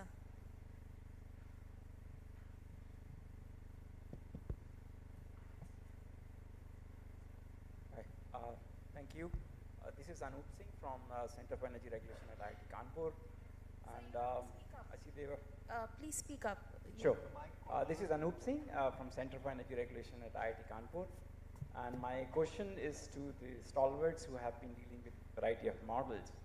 And one of the things which is missing as of now, when we're talking about, say, 2047 or 2070 is And with the ambitious RE targets that we have just for 2030 and even beyond, even probably it will be much more ambitious, is the impact of climate change itself on the renewable energy. Our basket is going to have more and more green power, but the green power itself is going to be vulnerable to the climate change, whether it is solar, whether it is wind. And it's not just in aggregate, but it's also spatial distribution across the country, which will mean a lot of impact on the transmission planning.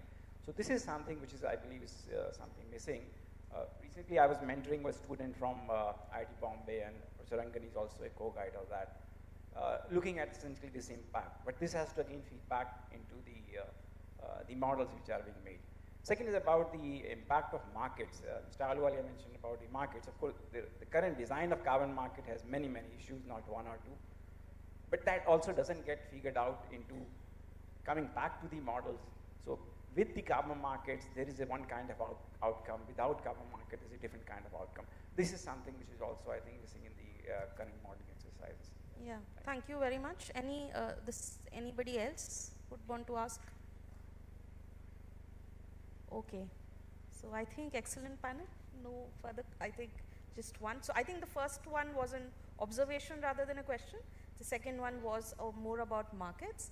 I think you raised a very valid point, because I think most of the discussion that we had, even the presentation on IESS, you have this sort of unidirectional way in which things are flowing. So from, say, your GDP trajectories, activities, sectoral approaches, etc., finally leading on to emissions and total costs. But this sort of feedback loops where this leads to emissions in the system, radiative forcing, circulation, etc., which then leads on to climate impacts as a whole.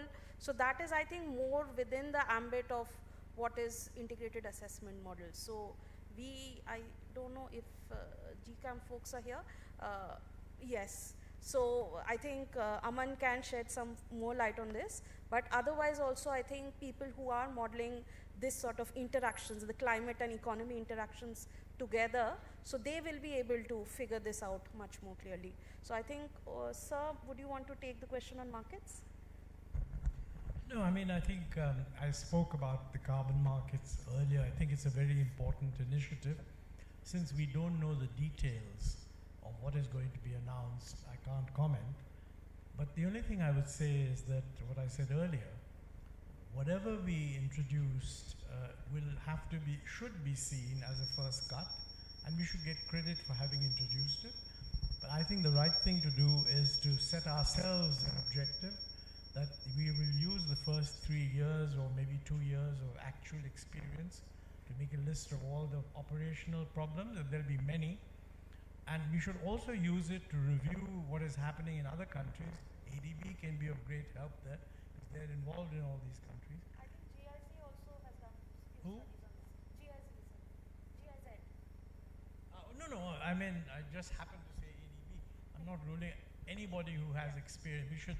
Niti Aayog could conduct a seminar, invite anybody with experience, and the World Bank and the EBRD or whatever, the whole lot, and the Chinese Infrastructure Bank, of which we are also members. I think we do a thorough experiment of what is going on, and then decide, well, look, how much of this experience is relevant for us? The thing not to do, and this is what worries me, is to become hung up on whatever we've announced. Because the fact is, the first time we're doing it, and there's not that much experience with carbon markets anywhere, therefore remaining open to learn and modify. And the best way of doing that is like they do in COP. Announce a stock take in the year, whatever it is. And then people will work hard to make comparisons, and all the research institutions here can also do that. I remain skeptical of carbon markets, but that's a different subject. Thank you very much, Dr. Amrita, for moderating this insightful discussion. I'll request Dr. Anshu to come on board and share a moment of appreciation for all the panelists here. Dr. Anshu?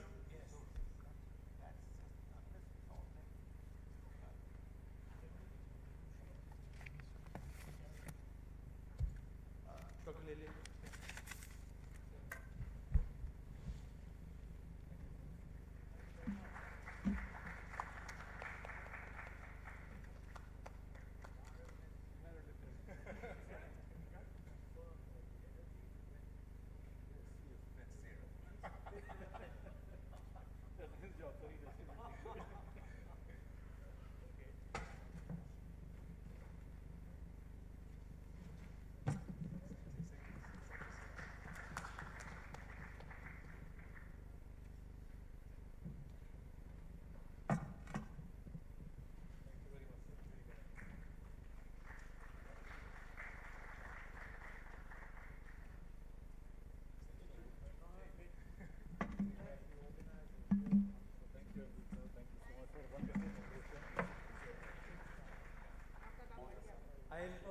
all the panel members to come forward for a group photo session. Dr. Anshu will just be on stage just for a group photo.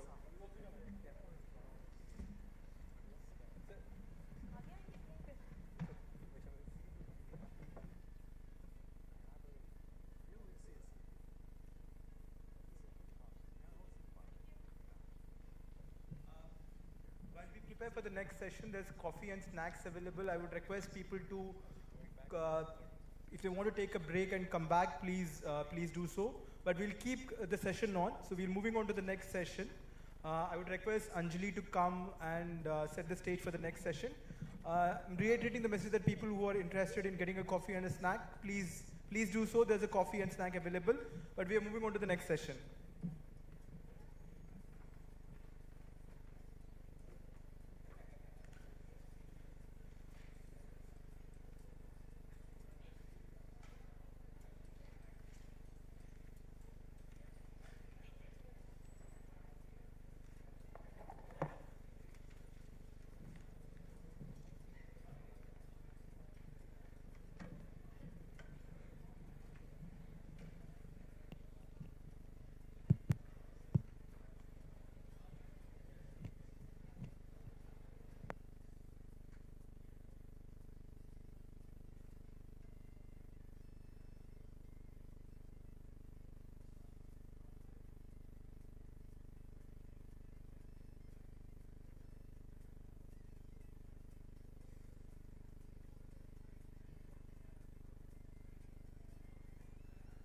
We will keep moving on to the second session. Request all the members who would want to remain in the room, please be seated.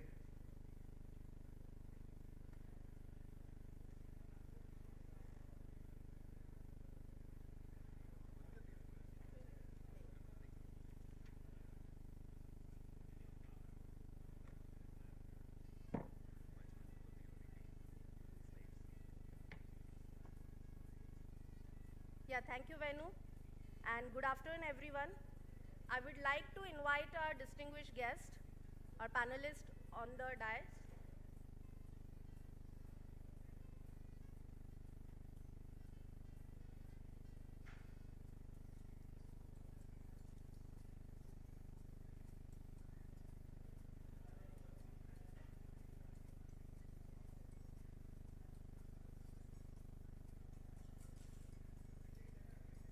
Okay, so we are taking a 10-minute break and then we'll start our panel 2.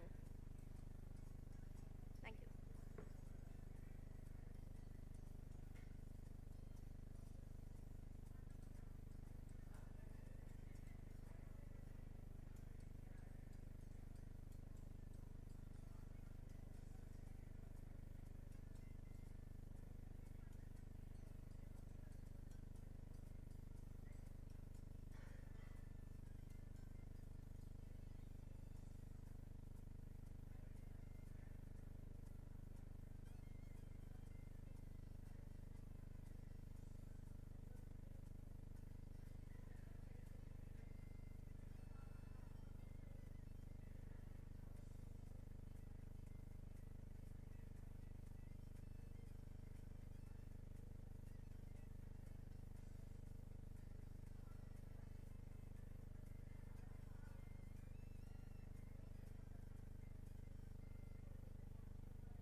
Requesting all the members to be seated as we are starting soon our panel 2 discussion.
I request our distinguished experts, our panelists, I invite them on dais.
Good afternoon, everyone. As we are moving towards our next session, I, Anshli, would like to take this opportunity to set the context of this panel.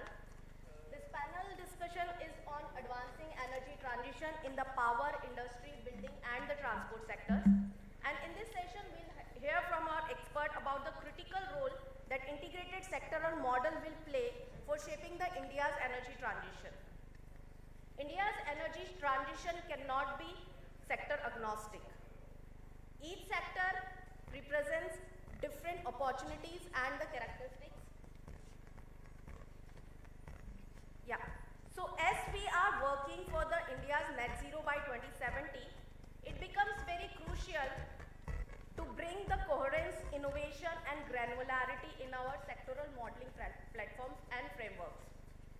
To set the context of the panel, I would like to walk you us through the few important points.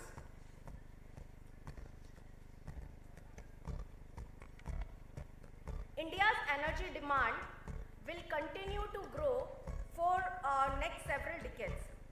And how we are going to meet this demand will determine the sustainability of our growth. Each sector have or require the different strategies for the energy transition. Let's for an example, power sector, which is the most decarbonizable with the rapid penetration of RE. At the same time, we cannot ignore the affordability and the grid stability points. While industry sector requires energy efficiency, electrification, penetration of the low carbon fuel like hydrogen, and the material circularity. But at the same time, industries like aluminium, steel remain hard to abate. While in the transport sector, it requires huge transformation in terms of the model shift and the electrification. In building sector, there will be new hotspot of the electricity demand like cooling. So, I would say that this is why precisely integrated sectoral modeling is required. Integrated sectoral modeling will help us to break the silos and to anticipate the cascading effect of energy, economy, emission, land, and the water.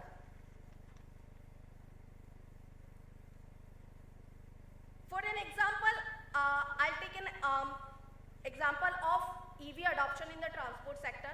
So EV adoption in transport sector will tell us how the electricity demand in the power sector will grow. RE penetration in the power sector will tell us the impact of the land availability. Similarly, hydrogen production in the industry sector will tell us the impact on the water use. So all the sectors are interrelated. India already have a strong foundation of the modeling tools. There are bottom-up models which are technology rich. There are top-down models like CG and input-output models which can assess the macroeconomic impact. There are system dynamic models which can capture the behavioral loops, and there are hybrid models which can tell us the detailed insights of the sectors. However, we need to move from the tools diversity to tools interoperability. How effectively the insights from the one tool can be integrated to the other tool. All the tools must communicate with each other. We also have sector-specific tools which are tuned for the specific needs, but their full potential cannot be realized until they are calibrated for the Indian data realities and are made responsive for the state-level needs. Our modeling ecosystem currently facing many challenges. There is fragmentation both in the tools and the data. There is no cross-sectoral logic in the planning. Like if I am planning for the decarbonization of industry sector, we often overlook the planning for the grid readiness for the hydrogen production. Models currently don't consider or often overlook the implementation constraints like infrastructure requirement in the electricity sector and also in the transport sector.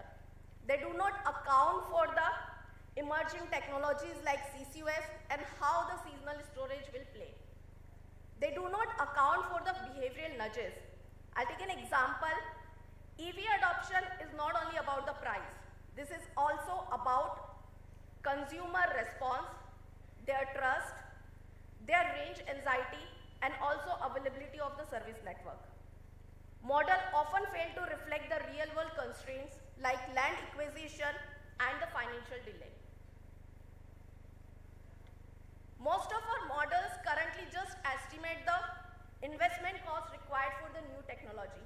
However, the true cost of the energy transition includes many other parameters. These includes stranded cost of the assets, this includes environment trade-off, this includes socio-economic dislocations, also subsidies required and phasing out the subsidy, and finally the institutional cost. If we ignore these, this may lead to short-term optimization but may lead to the long-term failure of the system. And to fill these gaps, we need stronger collaboration among all the central ministries and their alignment with the states. All the think tanks, academia, and modeling consortia need to be empowered for co-creating the tools and bringing the transparencies. This brings me to our forward vision under ICMF, India Climate Energy Modeling Forum, that we are working to build a cohesive, interoperable, state-responsive, policy-relevant modeling ecosystem.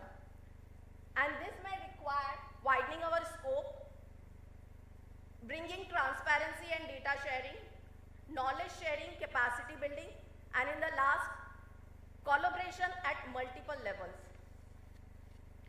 So with this, in the last, I would like to say that India's journey to net zero will not be defined by one sector, one model, one institution, but how well we collaborate for this. And from this, I would like to hand over the discussions to our moderator, Dr. Ritu Mathur. She is the director at TERI, having years of experience in energy system modeling and integrated scenario planning. She is leading the Center for Integrated Assessment Modeling team at TERI.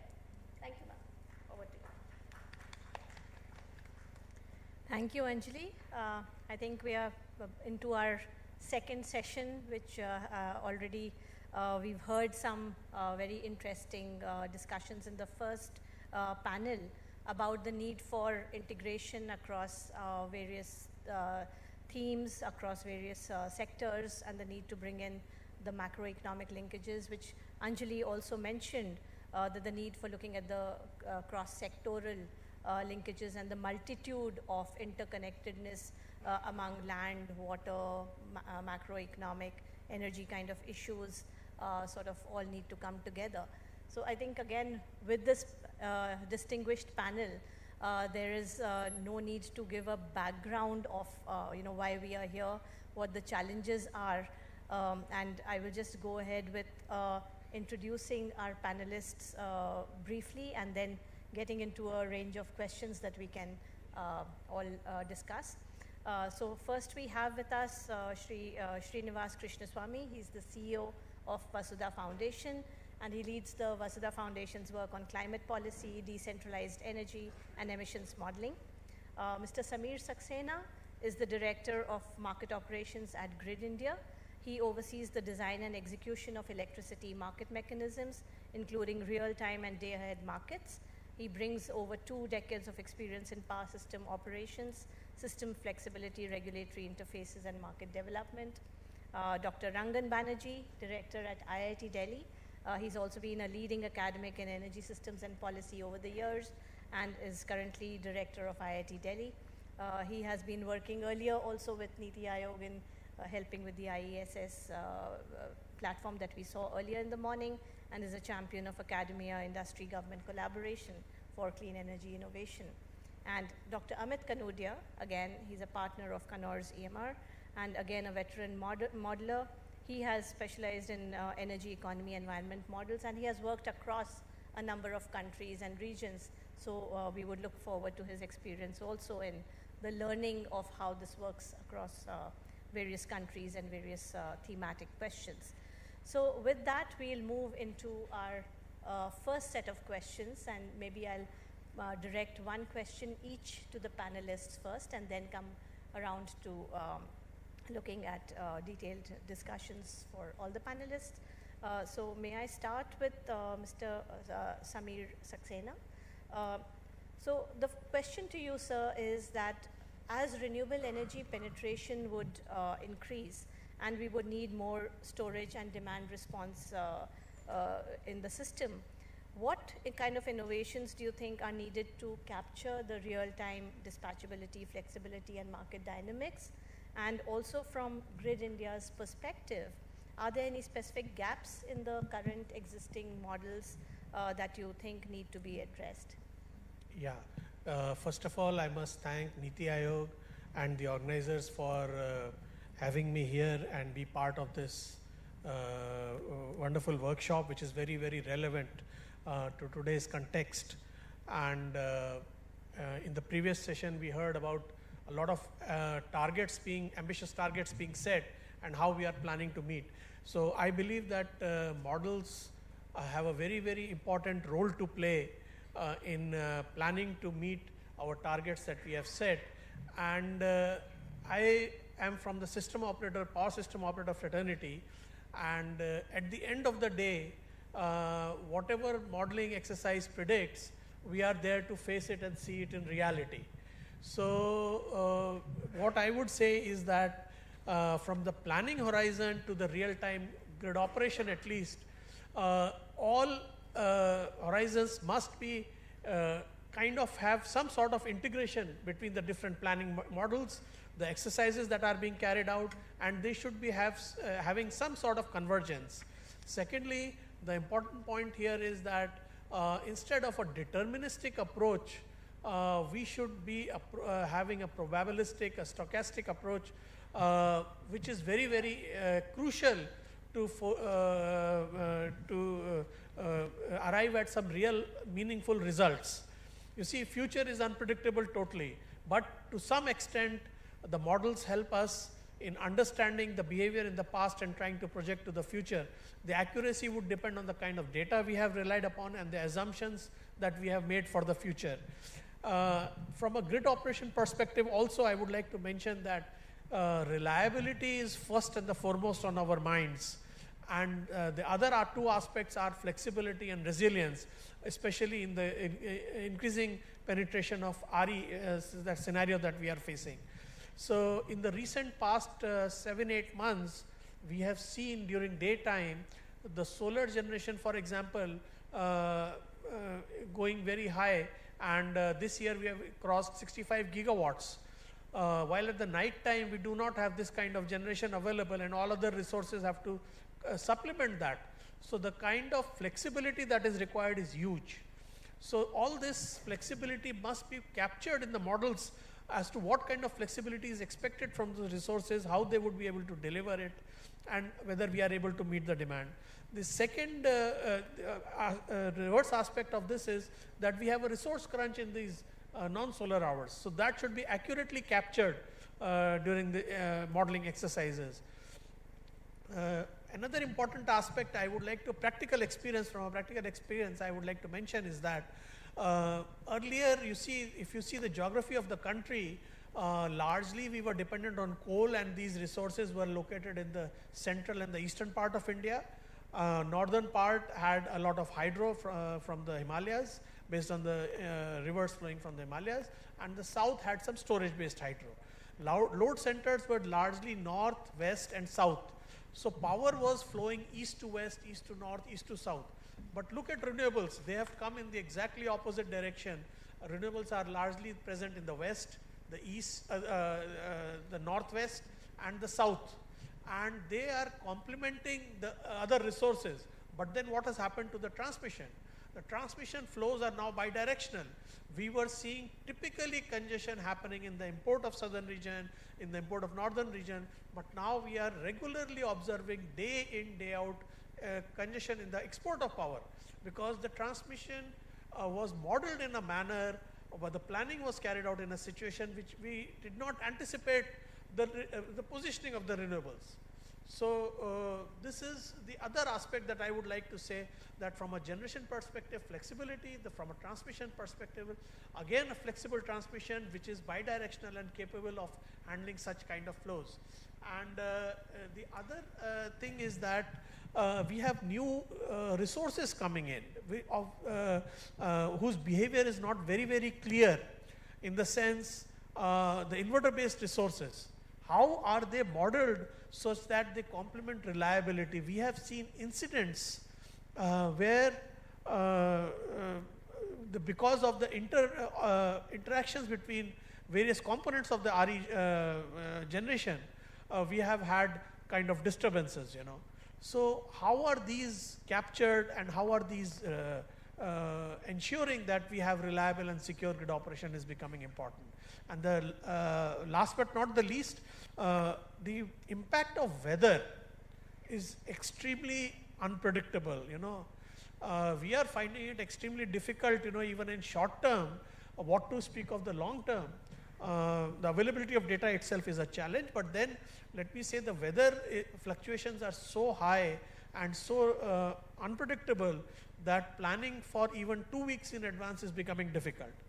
You see, April till now, initial there was a temperature rise, but now the weather is moderate, and we haven't seen much of a demand picking up. But then it was anticipated as per the past trends that models had predicted that this would be a very, very high demand period. So last year, for example, year before last, we faced August as the most severe month, where we had low wind, low rainfall, and very high demand. And we met 240 gigawatt in 2023.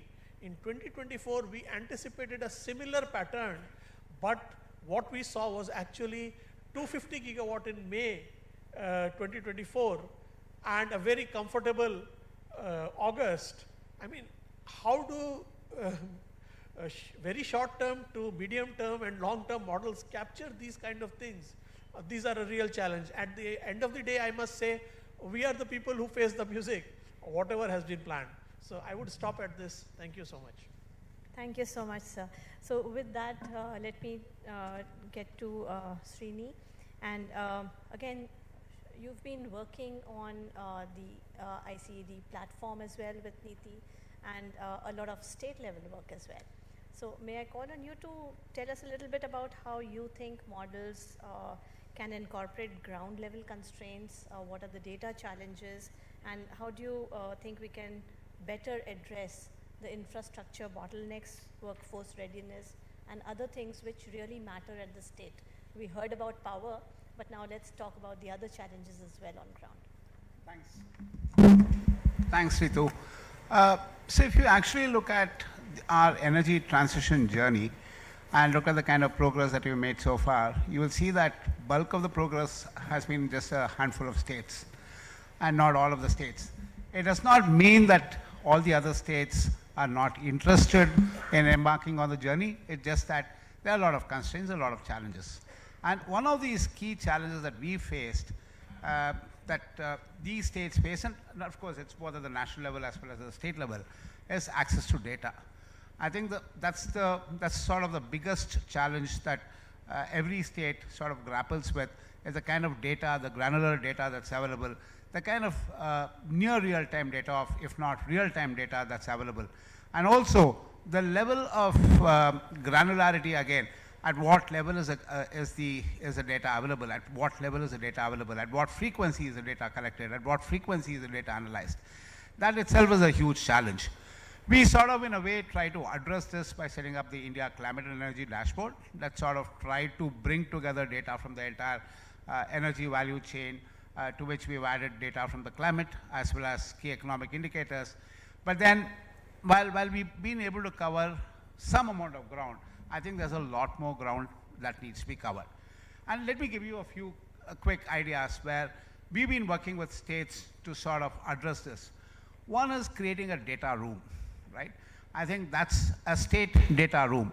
Now, again, if you look at, let's take just a renewable energy sector as an example. Now, you do have, at the national level, at the state level, you have potentials for utility scale solar that's easily available. But do you have potentials for rooftop solar? Do you have potentials for other technologies, typologies, and topologies of solar or renewables? No, it's not available there. A lot of organizations have done the study, but is it easily available for policymakers to come up with targets, to set targets, to come up with pathways on how to do it, to work with people who do the transmission infrastructure, and what kind of transmission infrastructure is required in these states. So I think that sort of a data room is something that is absolutely essential, and we are trying to do this in UP as a case example, and something that we think could be scaled up across multiple states. So for us, I think that itself is a big, big challenge. The second, again, is having state-specific RE targets. And if I look at the power sector alone, I think that, again, is a very important requirement. And I think having a dedicated data room or a room or a data repository that could capture all the potentials would be very important. We also see that, there is a lack of capacity, again, in terms of policy implementation, whether it is whoever it is. It's a multiple state set of stakeholders. So I think what is also required is, while we do all these modeling exercise, I think also having regular trainings or involving people at the DISCOMs, at the SLDC levels on these various aspects would be very, very important.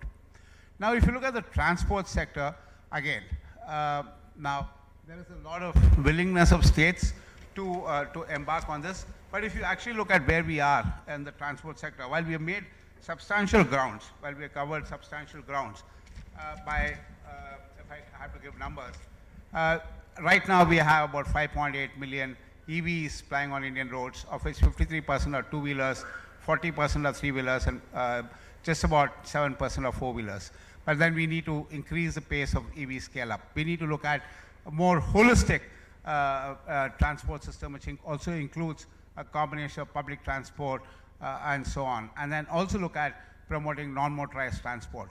So this is where you need to really work, not just at the state level, but even go deeper down, work at the districts and the cities and the towns.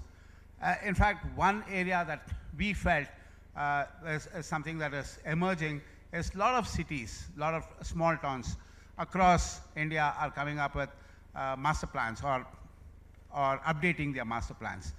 This is somewhere I think we can start off. So I would say that while a lot of our approaches are top-down, I think we also need a very bottom-up approach. And how do we get cities also to come up with robust plans that includes non-motorized transport, that looks at public transport, and also give enough impetus for EV scale-up, which again, charging infrastructure, the way the RWAs, but the resident welfare associations are, the rules are framed to allow charging infrastructure to be installed, so on and so forth. And then, also getting the municipal corporations involved. I think that, again, is also very important. So I think that, again, is important. The building sector, again, this is something that we are trying to work with the Bureau of Energy Efficiency. How do we ensure that there is a scale-up of energy efficiency, appliances at multiple levels, which, again, that kind of data is not captured granularly. So I think,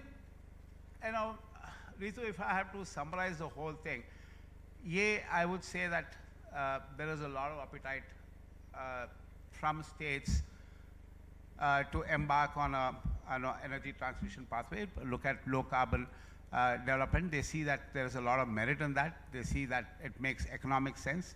But again, there is a lot of support, hand-holding that is required to be given at the state level. So I would say that while we have a lot of national level, a top-down approach, I think we also need to look at a very bottom-up planning. And again, what I would also suggest is that while we're looking at energy transition, let's not look at it as a mere case of just replacing fossil fuel with cleaner options. I think we need to look at a very a fundamental shift that understands how our energy interacts with economy, society, and environment. And then, so what we need to look at is, we need to look at it as a very holistic approach and not just a technological shift. Sure, I hear you. So I'm modeling not for the sake of modeling, but basically seeing how to get there.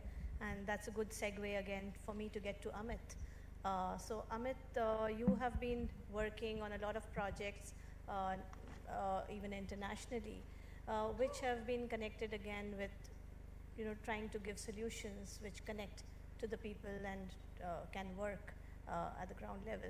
So what has been your experience with modeling in terms of how do you get the modeling work, the scenarios work to really connect to answer things on ground? Thanks for the question, and thank you, Anshu and team, for inviting me here, because, yeah, I normally don't get to come out of my modeling world. That's what I do on a daily and hourly basis. So, see, the models, the type of models that I'll just start with a little background. So the type of models which kind of connects a lot of what we have heard since the morning. So it's like, you know, tying a lot of बहुत सारे जो सुर सुने उनका एक छोटा सा ख्याल सुना रहा हूँ आपको. So there are like chemical process optimization models, there are finite element optimization models. Those kind of models, they work on closed systems and they are governed by very tight laws of physics. So you can trust those models. You know, you can consume their insights without engaging with the model. But the models that we are talking about are not like that. You know, they do not produce truths. They just cannot. That it's out of question, because there are, like, we have heard it so many times since the morning. You know, there are all kinds of things that mean that these models do not produce truths. So they are only thinking aids. You know, they can only help you grapple with things that are too far, too wide, too deep, or all of those. So this, to acknowledge this is very important. You know, that you can only learn a few things from the models. You cannot take the numbers at their face value at all. So this should be clear. Now, to me, a lot of progress has been made in building models but what I think deserves more attention is to use them. How do you use them? So they can basically only support dialogue. This kind of model, these kinds of models can mainly support dialogue. And for that, we have to focus on model users, you know, not just model builders and modelers.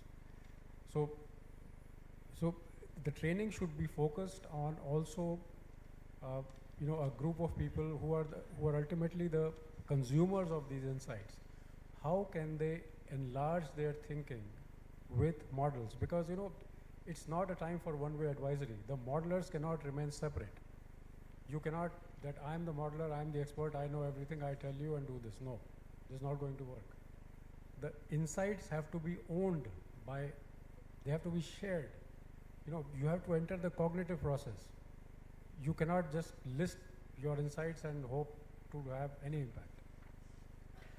So now coming more directly to your question, I have worked with the World Bank recently and through Argonne National Laboratory with the government of Indonesia, and so I thought the work that we did with a very very regular times model was quite well received, and it fed into multiple CCDRs over a very short time, because we were able to share the results of the model and perform the analysis jointly, you know, with domain experts, with regional experts. It's not that I am writing a report and I'm giving it to you, but this is a two-way process, you know, and the model becomes so much more useful and so much more, it improves so much. But the key is communication. And the key is to, from my point of view, in such exercises, to focus on the results. You know, if you start with the input, you never finish. Because first, you don't know what to look at, and second, there is too much of it. So you start with the output, and you just engage, you know, you just think in a structured manner, and you start questioning, you start leaning on things that you think are insights, and you just, you know, it's a collaborative process that can actually yield value.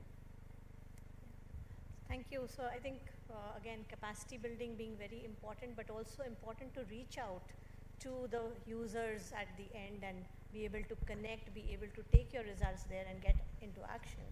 So Rangan, again, back to you as, you know, a leader at one of the premier academic institutions and looking at the IITs, including IIT Delhi. What kind of a bridge can these institutions be in terms of connecting between policymakers, the academia, and industry? And how do you think we can play a better role as modelers to link with the communities and take our findings, our research, joint ways of doing innovations and collaborations? If you can focus on that.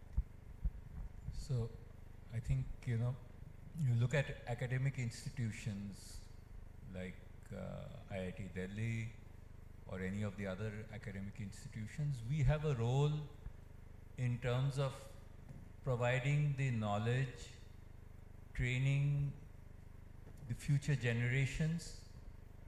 And in all of this, if you look at the topic that we are talking of energy and climate transitions, we need to understand reality better, create methods by which we, replicate or create an assumption of the reality. That's what a model is. So I think academic institutions need to interface, we need to interface whether you're talking with industry, whether you're talking with government, we need to interface and find out what kind of needs are there.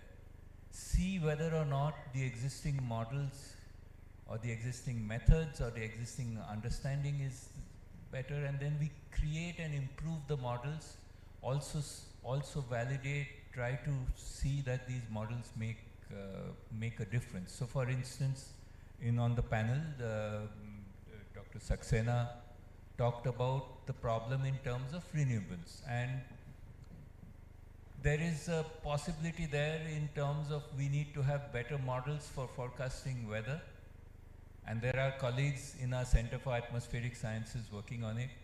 There are colleagues working in terms of the power system and the power sector, and you need to be able to link or couple these kind of models. It could be a soft linking.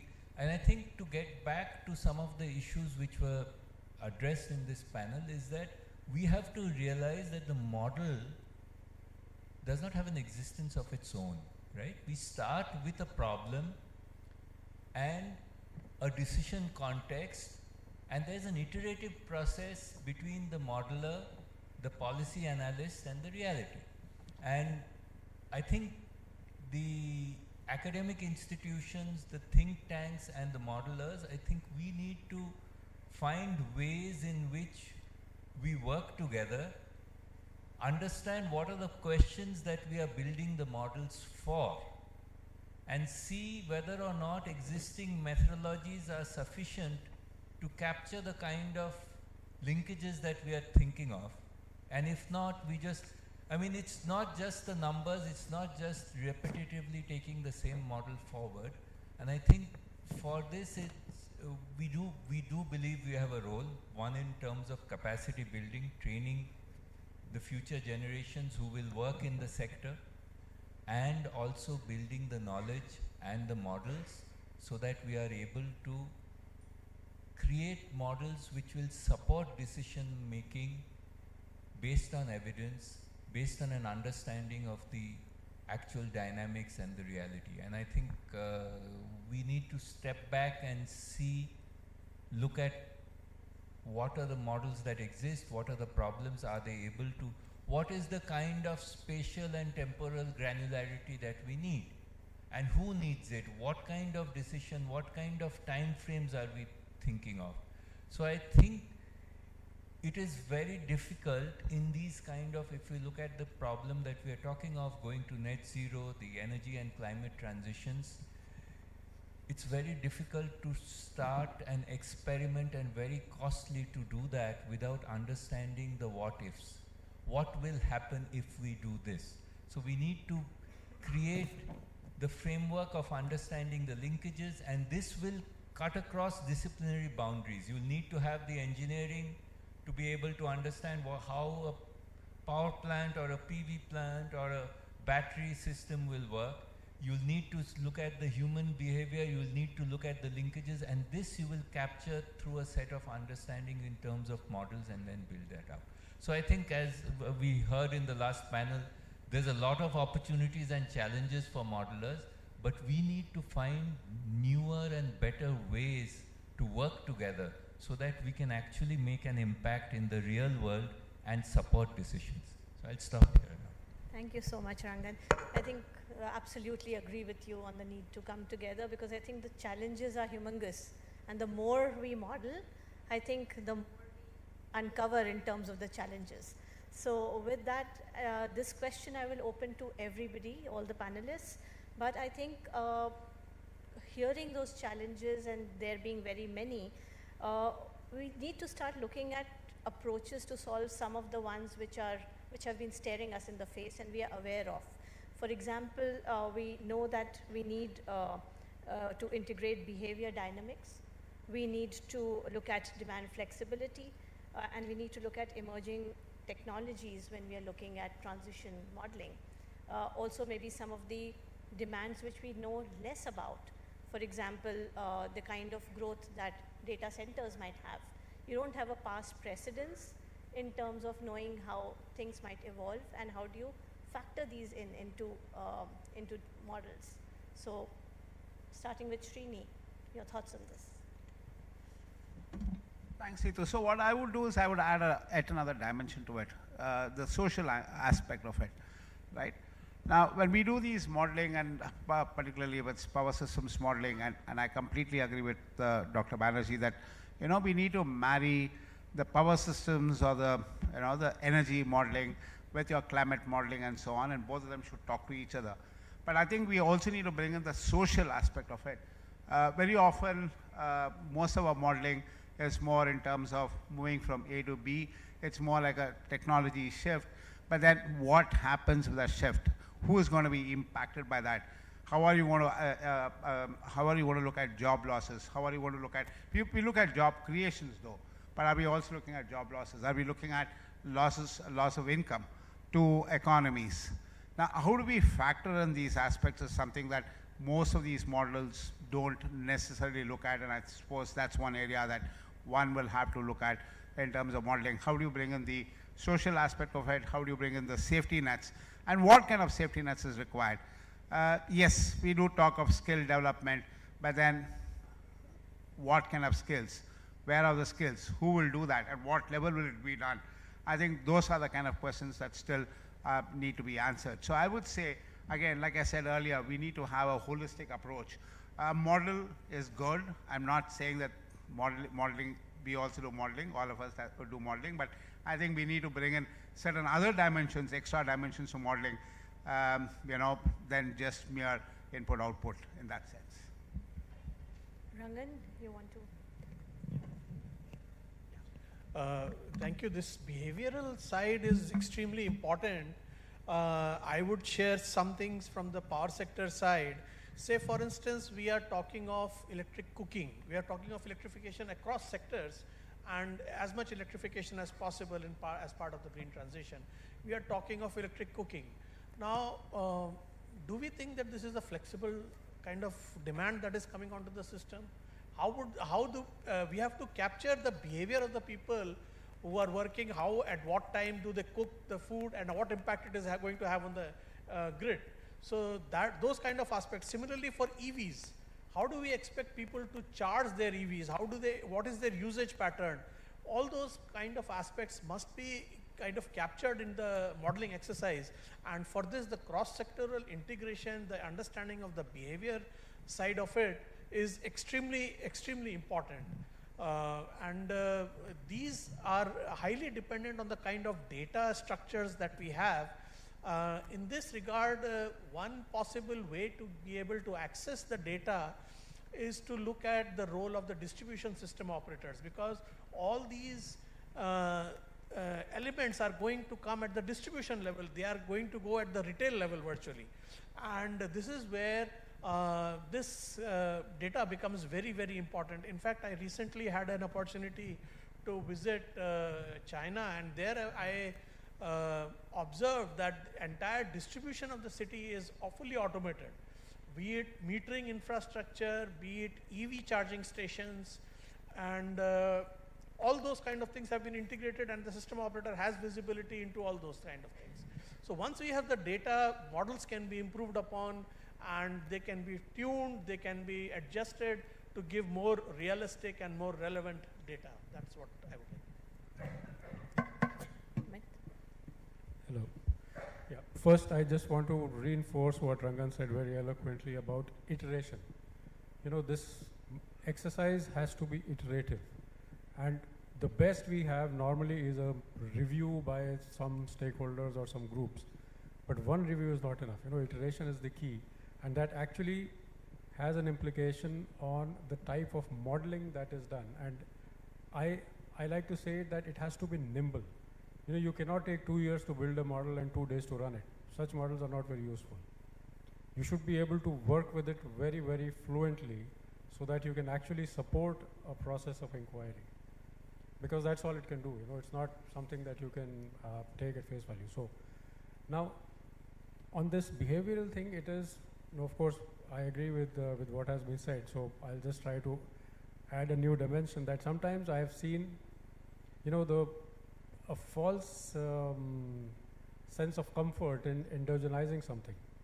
So rather than including something with a few elasticities, it is better to parameterize it and keep it as several different scenarios, you know, which are again developed either from first principles or in discussion with other people.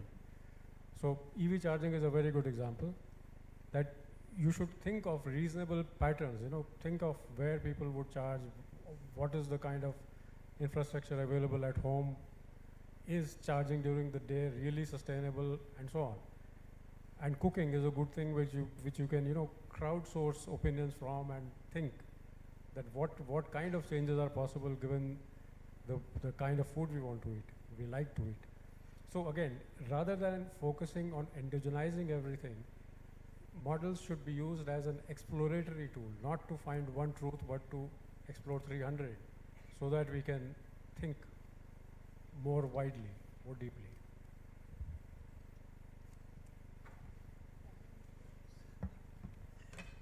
Yeah, I'd just like to repeat on the importance of the interface with the policymaker and the decision maker. I think the start of what are the questions we are trying to answer, what kind of time horizon, what kind of granularity are we looking at in a particular location for a site? We want to say how viable it is. Do you have a different type of model? Are we looking at from the state? Are we looking at once we do this transition, what will be the effect on the income of, let's say, Chhattisgarh when coal goes down?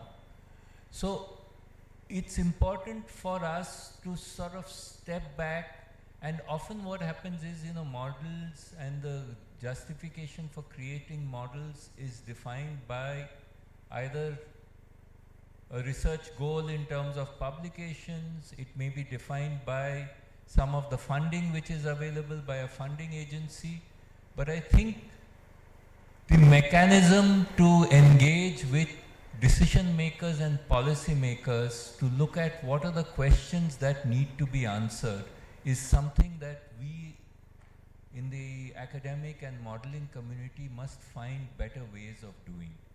Because finally the point is that we can create, there are two kinds of things. One is that model which will be used for decision, and the second is we can use the models to create insights. So we may have a curiosity and we may create, so we create a set of models, and then often modelers are fascinated with complexity, and sometimes complexity does not help in terms of applicability. So there is this, you know, keeping it simple often helps in terms of, so there is this challenge between applicability, complexity, making the level of assumptions that are required for the decision at hand.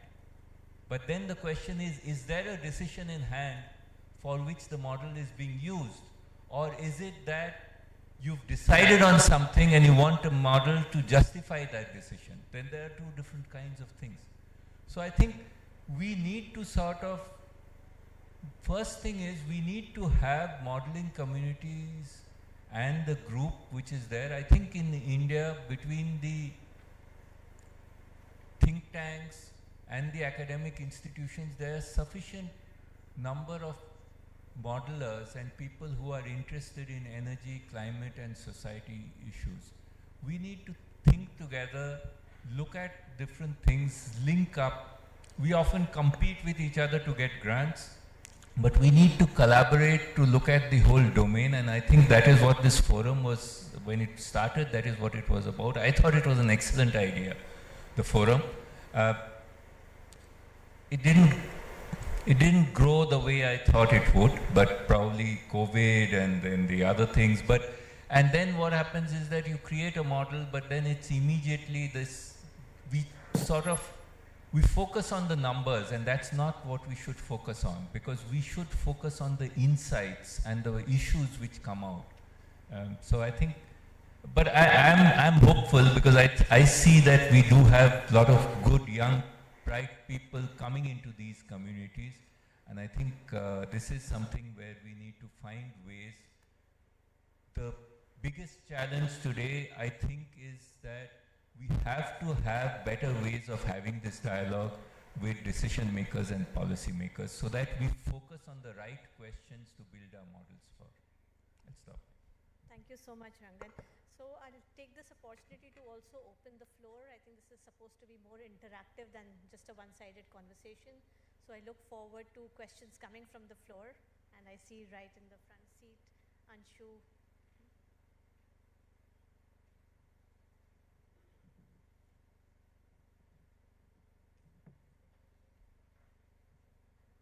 Thank you. Just one quick observation and one question. So completely agree with you, Rangan. That's a very nicely you said that more need for collaboration among modelers and not, so there could be competition, but it should be also collaboration. So I think this modeling forum was built for that very same purpose, to give a platform for modelers to come together, share data, and also do peer review of what others have done. So it can be, and we hope to do that as we go along. So that's one of the core objectives. So thank you for flagging that. The question I have for all of you is that how do you take into consideration technology, innovation and technology costs? I mean, at the core of India's net zero is when will coal peak and when will coal get start declining and get phased out. That's at the core of it. And that depends upon the costs of RE, costs of storage. That's at the heart of it. Now, 10 years back, when we were doing a study, planning commission, the then planning commission, and Dr. Parekh was chairing it, was doing a study on low carbon inclusive growth. I was a member of the committee, and we looked at 2030 scenarios of how much RE could be there. With great hesitation, and we put some 25-30 gigawatts of solar for 2030. And the logic being कि चलो थोड़ा solar डाल रहे हैं तो let's put some solar, which might happen 2030 if we are lucky. This was the thinking 10 years back. And within 10 years, completely it has changed. Now solar costs have dropped. Now we are already crossed 100 gigawatt. We're looking at much more for 2030. So how do you take that into consideration when you look at future scenarios? Yeah, Rangan. So I think one of the things we must understand, Anshu, is that we are taking a decision based on information available today. So I know that, for instance, one can look at multiple scenarios in terms of technology, uncertainty and costs. There are learning curves and there are issues. So we take whatever trend we think is there in terms of, for instance, are we going to have, for instance, today, if we see that CCUS or CCS becomes cost effective at a very significant rate, we may actually reverse everything and go fossil plus CCS. So there are a whole host of variety of things. But in models, and especially when you're going for long-term models, I think we look at different possibilities in terms of technology and technology costs based on past trends, based on analogies. And I think The whole idea is as you go along, if you see changes in that, we need to revisit the models. So there is, the only thing we know about the future is that it's uncertain, and we may not be able to predict all elements of the future. But we would create alternative scenarios of the future, and we should be able to capture extreme scenarios. This is particularly important today because despite all our models, we are facing very severe extreme climate events. It's being seen all over, and this is non-predictable. So we need to understand the limitations of our thinking, our understanding of systems, and then just do the best we can. It is not possible, as modelers, many people try to actually say that we know for certainty that that's not the way to do it. And I think, this is something we have to accept and we understand, but we'll have to put for different, which are the critical technologies, what kind of trends are there, and there we may want to there's someone who's doing the economic model, someone who understands, there may be a different set of people who understand what is happening in a particular technology and what is the possibility of some breakthrough in that. For instance, if you're talking of SMR, small modular reactors, do we really think that that's going to? There are a multiple set of options, and robust decision making today under those options is the best we can do. So I think Amit also wanted to come in, but before that, let me also throw in my own comment on that a little bit from the modeler's hat. I think way back in 2008-9, when the NAPCC was being done, the solar mission became one of the most important missions to also be included. And at that point in time, at TERI, I think Dr. Pachauri proposed that we actually put in 200 gigawatts as the target, which of course, after much deliberation got shot down, more from the financing point of view, saying that much investment won't flow through, rather than, the trust in the technology, because solar itself seemed to be something that India was blessed with, and directionally it seemed like that would be a way to go. So I think going with Rangan's point, I think there's a intuitive and, kind of a long-term sense of where things might be good in any case for the country because of your resource endowment, or because of a social need, or because of other requirements, which need to get technologies thrown into long-term trajectories. But for the short term, I think we need to be more realistic, and therein we might need a better roadmap in terms of the granularity. But Amit, again, back to you. Yeah, just one thing to add. Of course, we have to work with, alternate scenarios and this. So only thing I want to add is that when we build alternate scenarios, we shouldn't be shy. Don't build a minus 10% CCS, build a 10% CCS. So that you know that how far can it take you.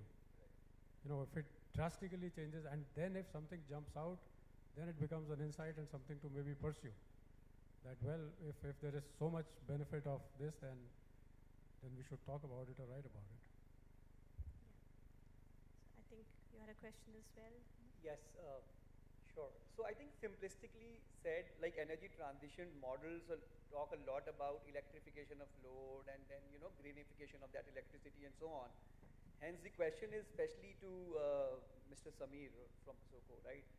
So in the context of these models, while India in the past had all these 5 different regional grids, and now you're talking about a unified grid which is fully synchronized, are we making ourselves more vulnerable in terms of these cyber attacks because the country is going a little more, smarter, AI, tech is all in there, by putting up these synchronized grid in one place? Are we not more secure if we are a little more disintegrated in that way? From a security perspective, you could look at 2 extremes. Put all locks, allow no access, you're fully secure, you think so. And the other extreme is you allow access and you are able to face some risks. Now, but from a grid perspective, let me say integrating regions has been extremely beneficial for the country. It has helped harness diversity across the country in terms of diurnal, seasonal, and all those aspects. And power flows have helped us, have in fact been very helpful because of the integration part of it. Coming to the cyber security and all, yes, we do face a risk, but then all steps must be taken for the fear of being attacked or for fear of being for fear of the cyber risks. We cannot stop integrating, and going forward, the way things are becoming complex, automation is very much also required, not only from a robustness purpose, from a controllability standpoint, it is very important from a resilience standpoint as well. You know, you need to quickly be back, or if you have disintegrated systems and if you have a problem somewhere else, how do you propose to extend supply or maybe assistance to that area? But if you are integrated, the chances are that the sheer size of the system would also help in preventing a very large scale disturbance, but also provide means for providing resilience as well. So all measures have to be taken, all steps that are necessary. We have to keep evolving, keep pace with the technology enhancements that are taking place, and improve our security systems. But then integration has to happen, and it is the way forward. Yes, there are risks in the sense that, say, we are talking of smart meters, integrating such volume of data. How do you handle that? How do you ensure security of that?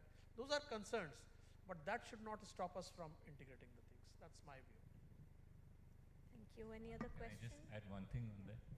So there are some very interesting papers which look at, you know, cyber security and power. So you integrate, you try and create events where someone is attacking a particular system and then see the kind of, and so there are indices coming up in terms of grid resilience, resilience to attack.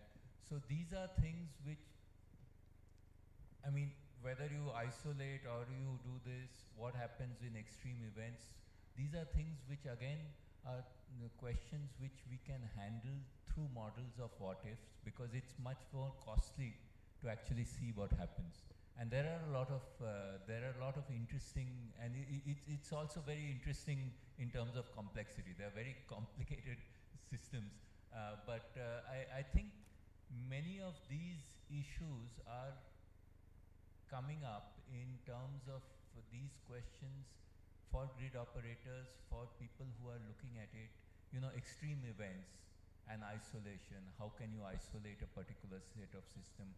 What kind of time horizon will you have to do where you get an alert and you do that? Similar things will come in terms of these cyber security and cyber attacks, as well as power systems. So these are again two sets of different communities with different kinds of knowledge and integration and working towards them. So I think many of these, the other questions which were talked about in terms of vulnerability, adaptation, you will have to have micro sets of understanding of systems and creating that model and then interfacing with the large scale. Sometimes one of the things which is there is most of our models are very large macro, only national or even state level. That is not enough to actually have the granularity which is required to look at real decisions for some of these things. And that, so I still come back to this question of understanding what really we need in terms of what type of models we need for what kind of decisions. And often what happens is all decision making is siloed by the very nature of the way in which we do things. And because this siloed, the Ministry of Agriculture and the Ministry of Power and each one is doing their own kind of decisions. And what kind of model are they using? Are we looking at the impact? So we need to, and I think this is a very critical role for Niti Aayog to play, to be able to see how we can get these, you know, how we can get these coupled decisions and try to do this. And we have a challenge.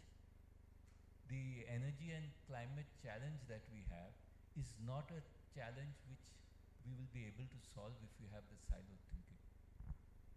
Okay, I Sorry, promised. slightly longer answer. But I promised one last question, but I just simulated how unhappy people would be if I stuck to that vis-a-vis ate into a little bit more of lunchtime.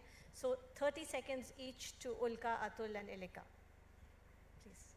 And then we'll have a quick response and break for lunch. Thank you. There's been a lot of discussion about modeling trends that are hard to predict, that are uncertain. But one trend that is already becoming apparent is the growing energy and water footprint of AI. Are your models already trying to develop scenarios that model the growing energy demand? And what does it mean for our policy? Atul, if you can quickly ask your question. Coming back to the core of energy modeling, what I feel there is less attention has been given to the material and energy balance. So much still focus on energy efficiency, energy technology. And if you compare 20 years back, there was a lot of difference between the technology level in India and across the world. But now we see all new plants are coming with world best technology.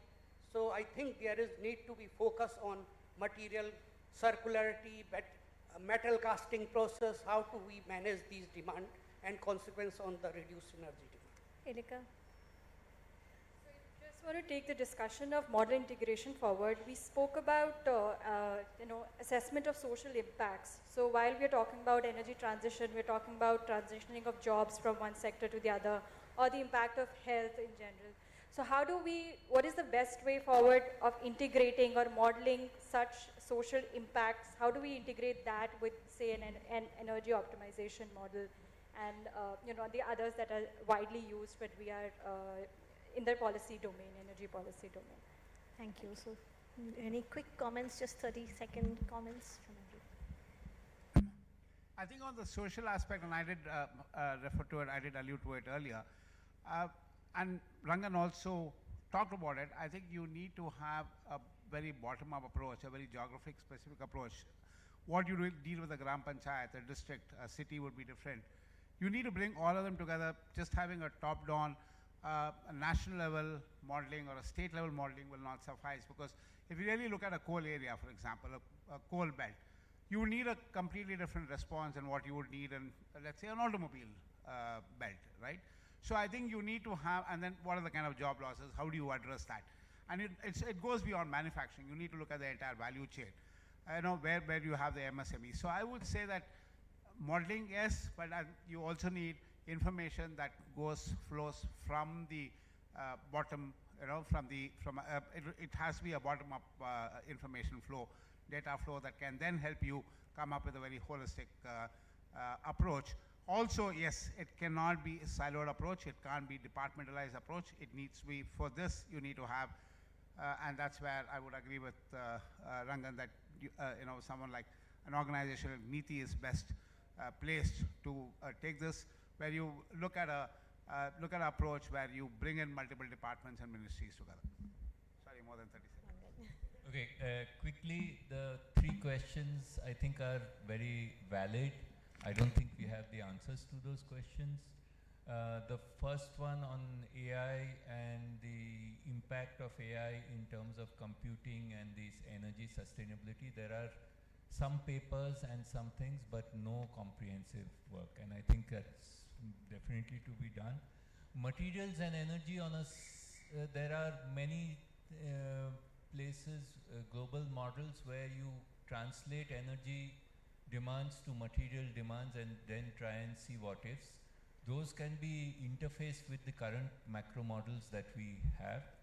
The third question, I think these are things for which we need separate kinds of approaches and models. I remember we had done a thought exercise where we looked at putting in Rajasthan solar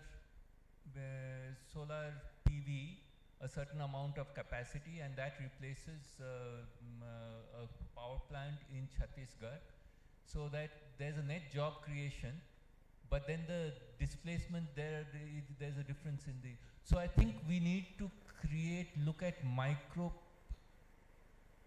look at context properly to create different modeling frameworks. The existing modeling frameworks will not answer any of these questions. We at IIT Delhi are starting with several other organizations and Prayas. We are looking at a set of questions to be answered for alternative net zero transitions for our country, and I welcome others to get on board with it. It's being led by our School of Public Policy, and we can put you in touch with the researchers. But I think these are the questions which we should be addressing. Thanks.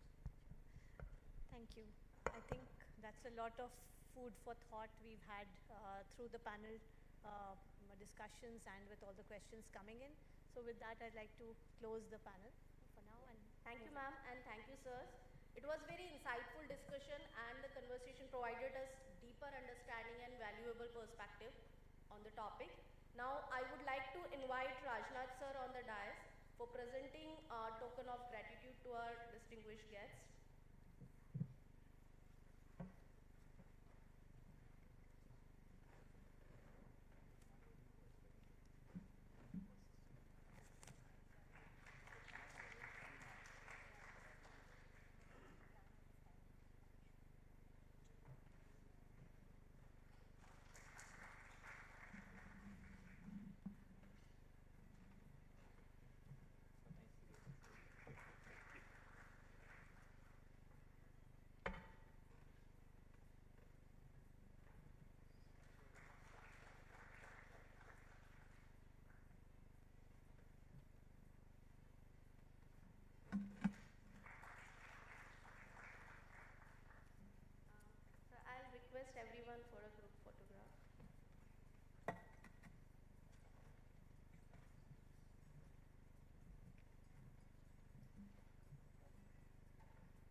Hello control room, कोई है ऊपर?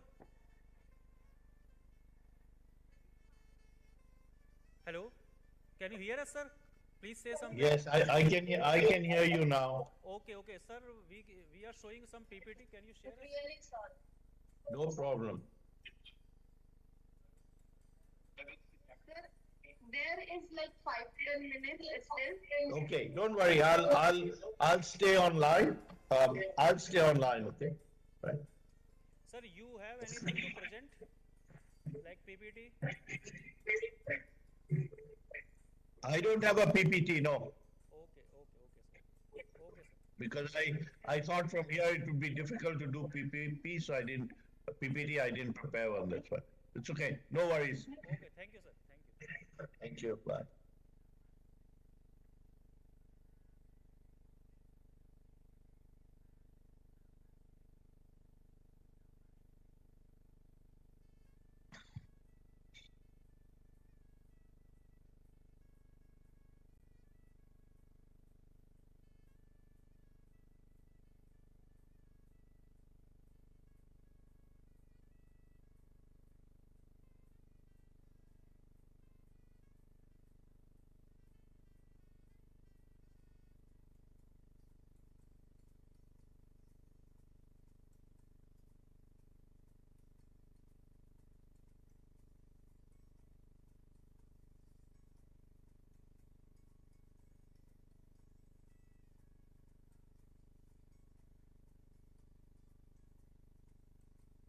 Hi, Anjali. One quick question.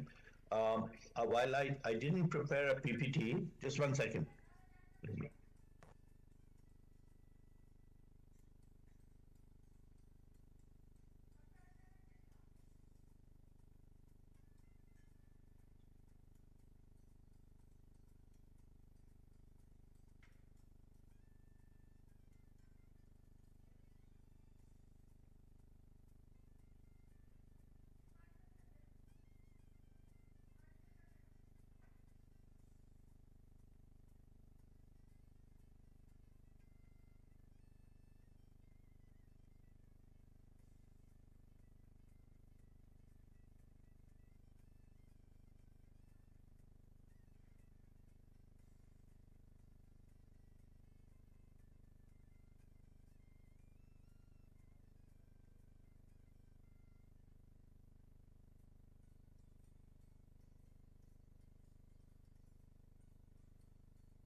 Hello, can you hear Amarji?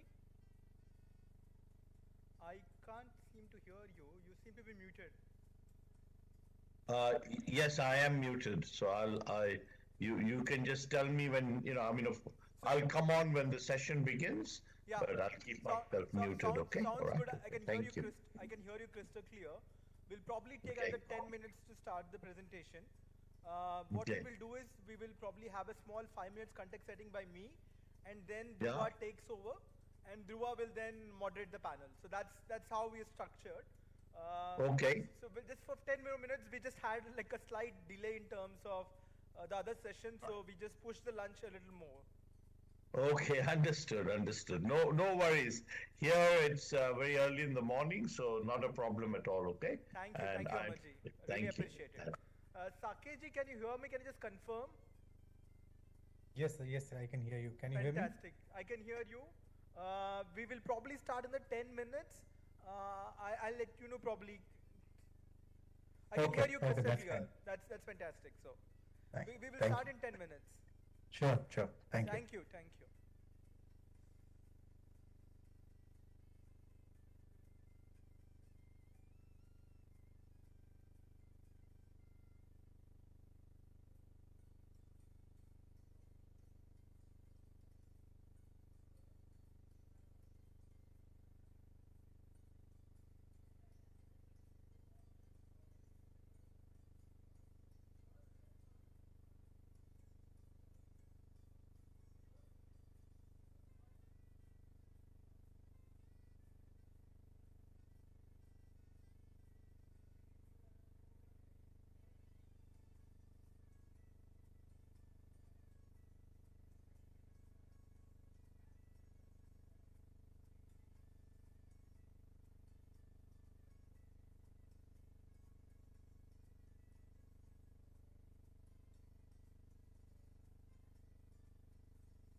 and Saurabh as well.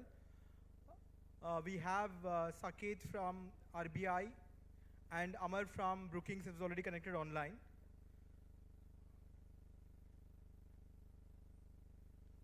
Request everyone to be seated, please.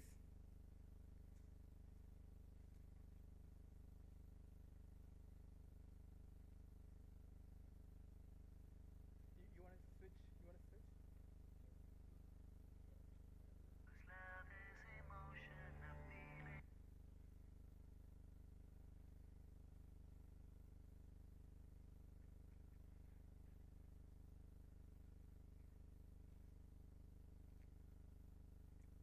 Thank you, everyone.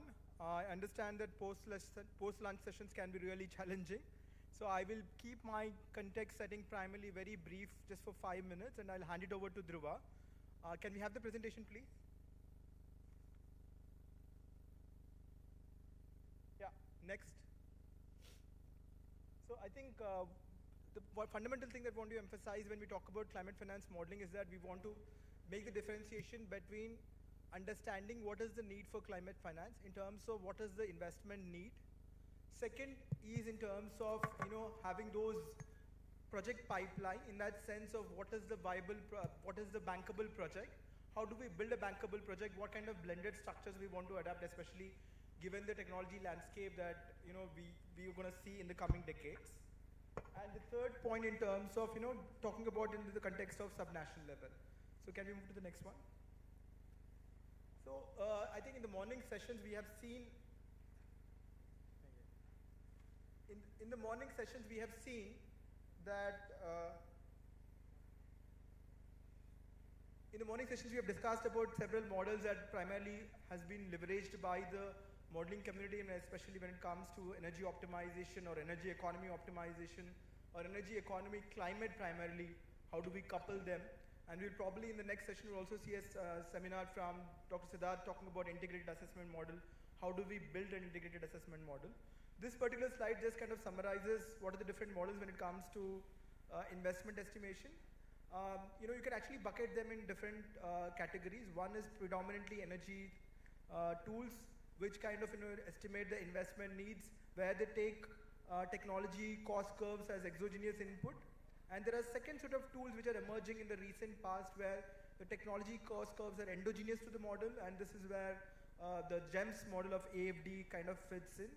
And there's also an E3ME model that has been built by the Cambridge University as well, which also indigenizes the cost part of it.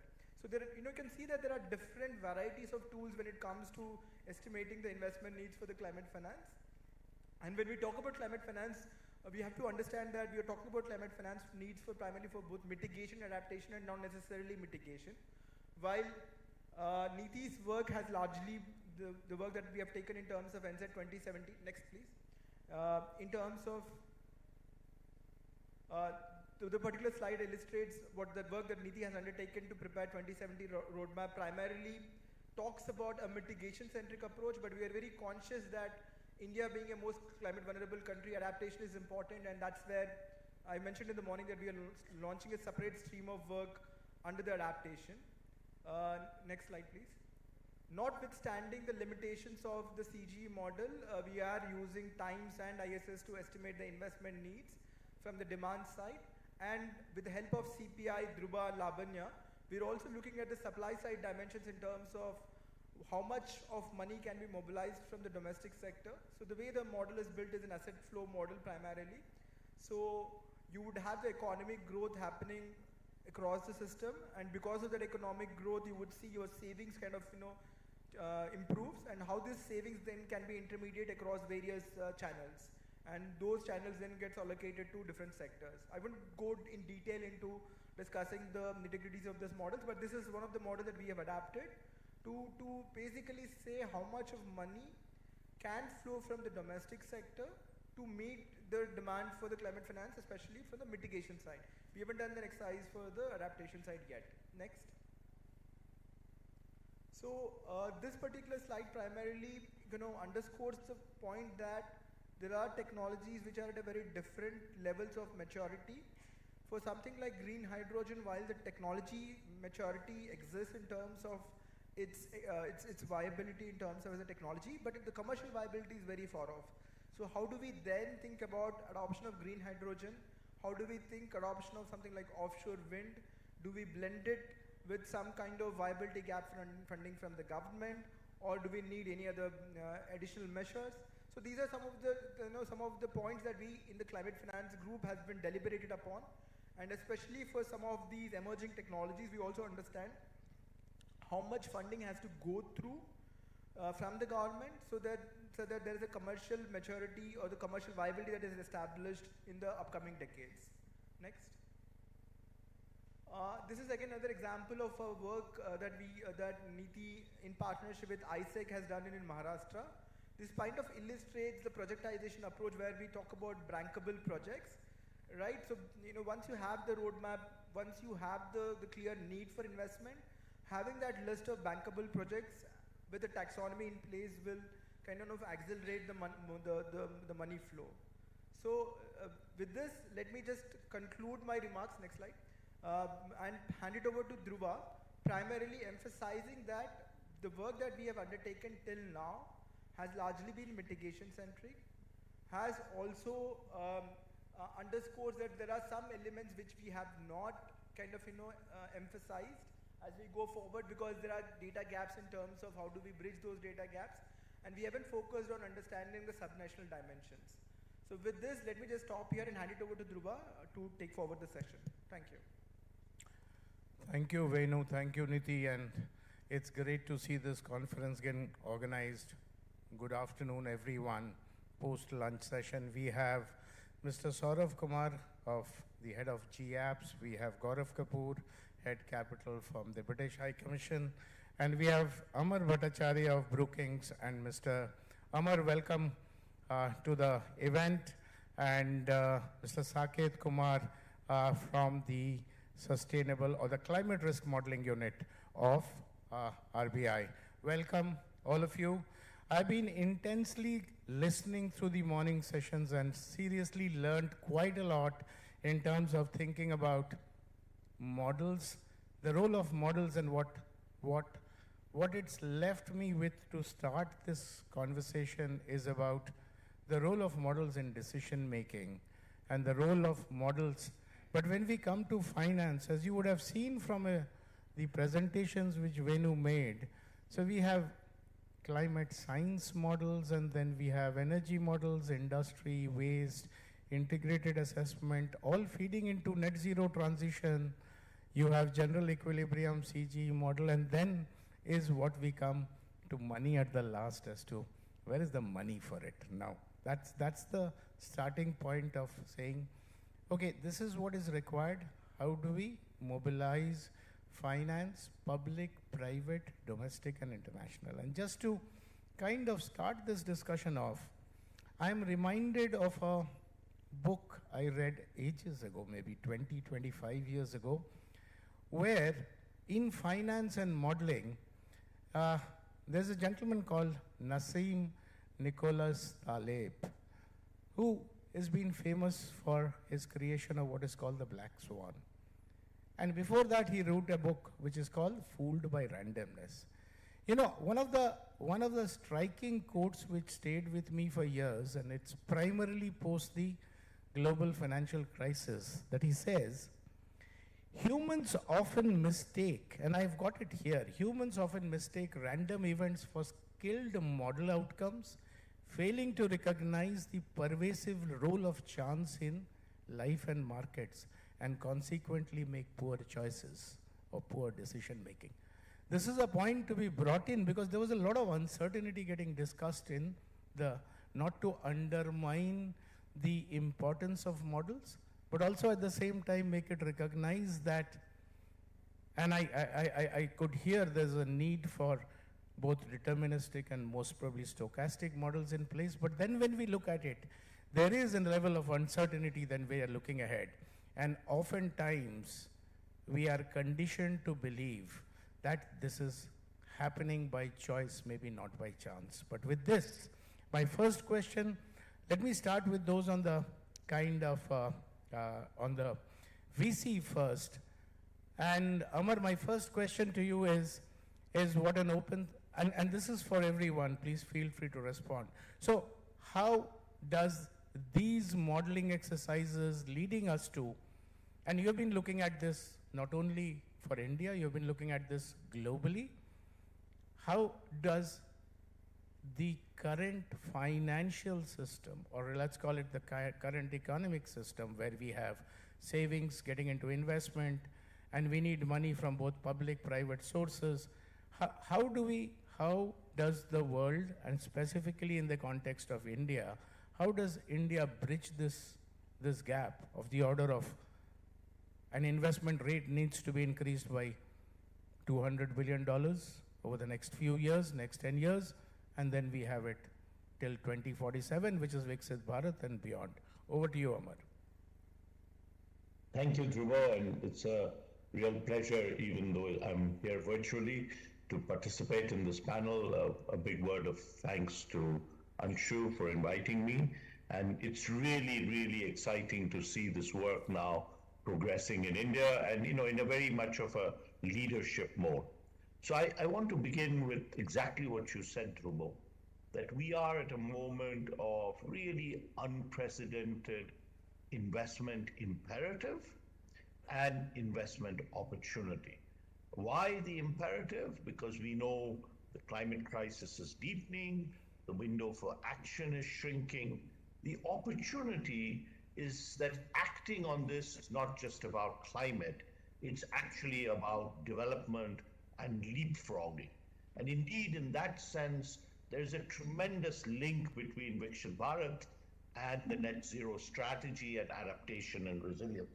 So in a sense, a very important part of thinking about climate finance is this investment imperative, understanding what are the magnitudes, the granularity of it, and then what does that imply for climate finance.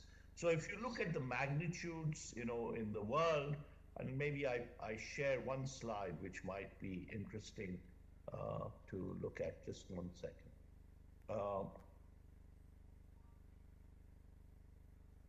Yeah, so if you look at this slide, this is a slide. 1 second. About, I don't know whether you can see it or not, but it's a slide about where we are in terms of this investment imperative and where do we think the financing could come from. And the main message I want to leave here is that finance has to be matched to the kinds of investments that we are seeking. So, first and foremost, especially for a country like India, most of the financing will come from domestic resources. And the difference right now from the past is, given the nature of investments, a lot more of the financing has to come from the private sector. Second, I think on the international climate finance part, where India has been very strong in its views in the UNFCCC and in COPs, the important thing is that what we consider financing from rich countries, the bilateral climate finance, is a very, very small component now. At the moment, it's about $40 billion for the world at large, and maybe it will double, maybe, maximum. So we have to really look at financing from other sources. And what are the big sources? Absolutely private finance. I'll just give you an international number that's quite powerful.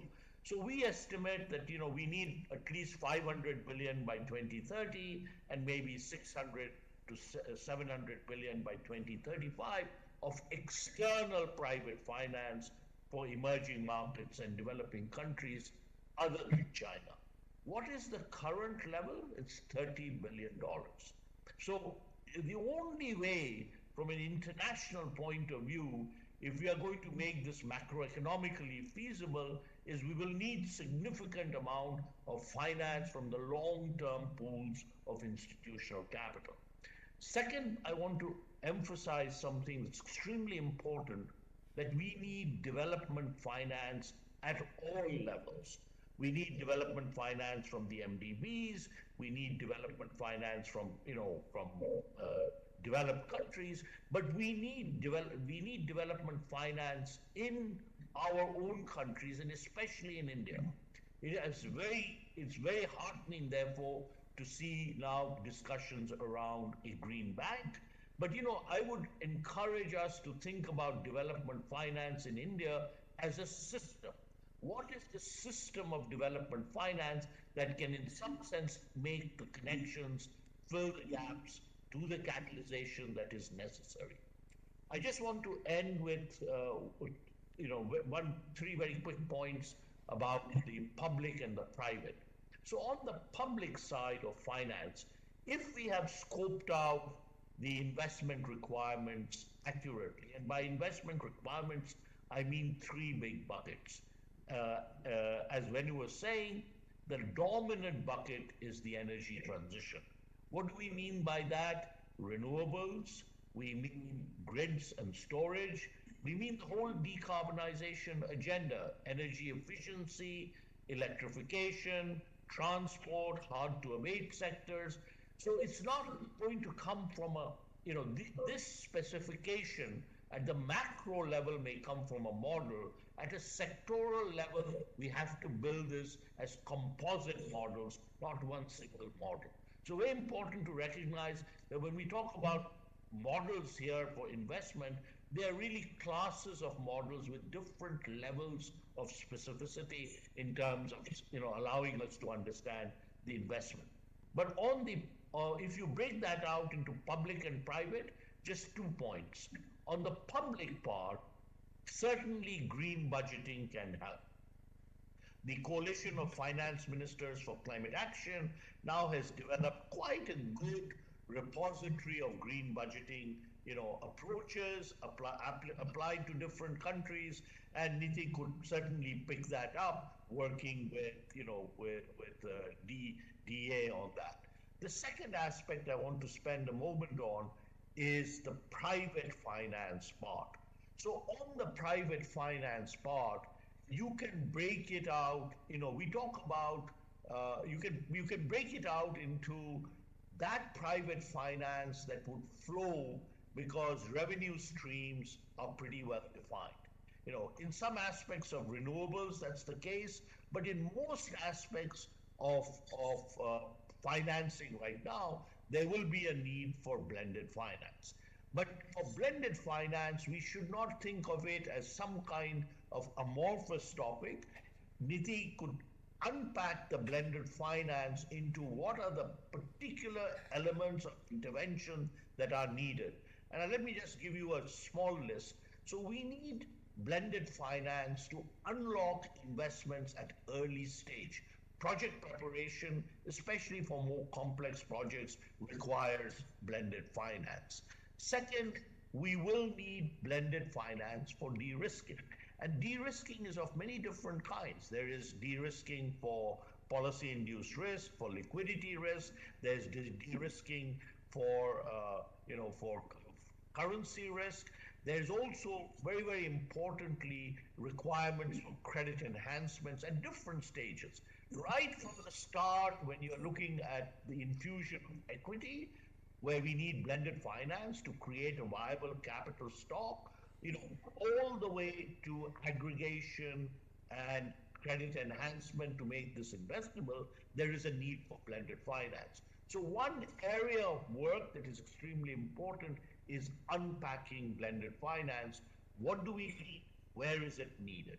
And the final point I will end with is that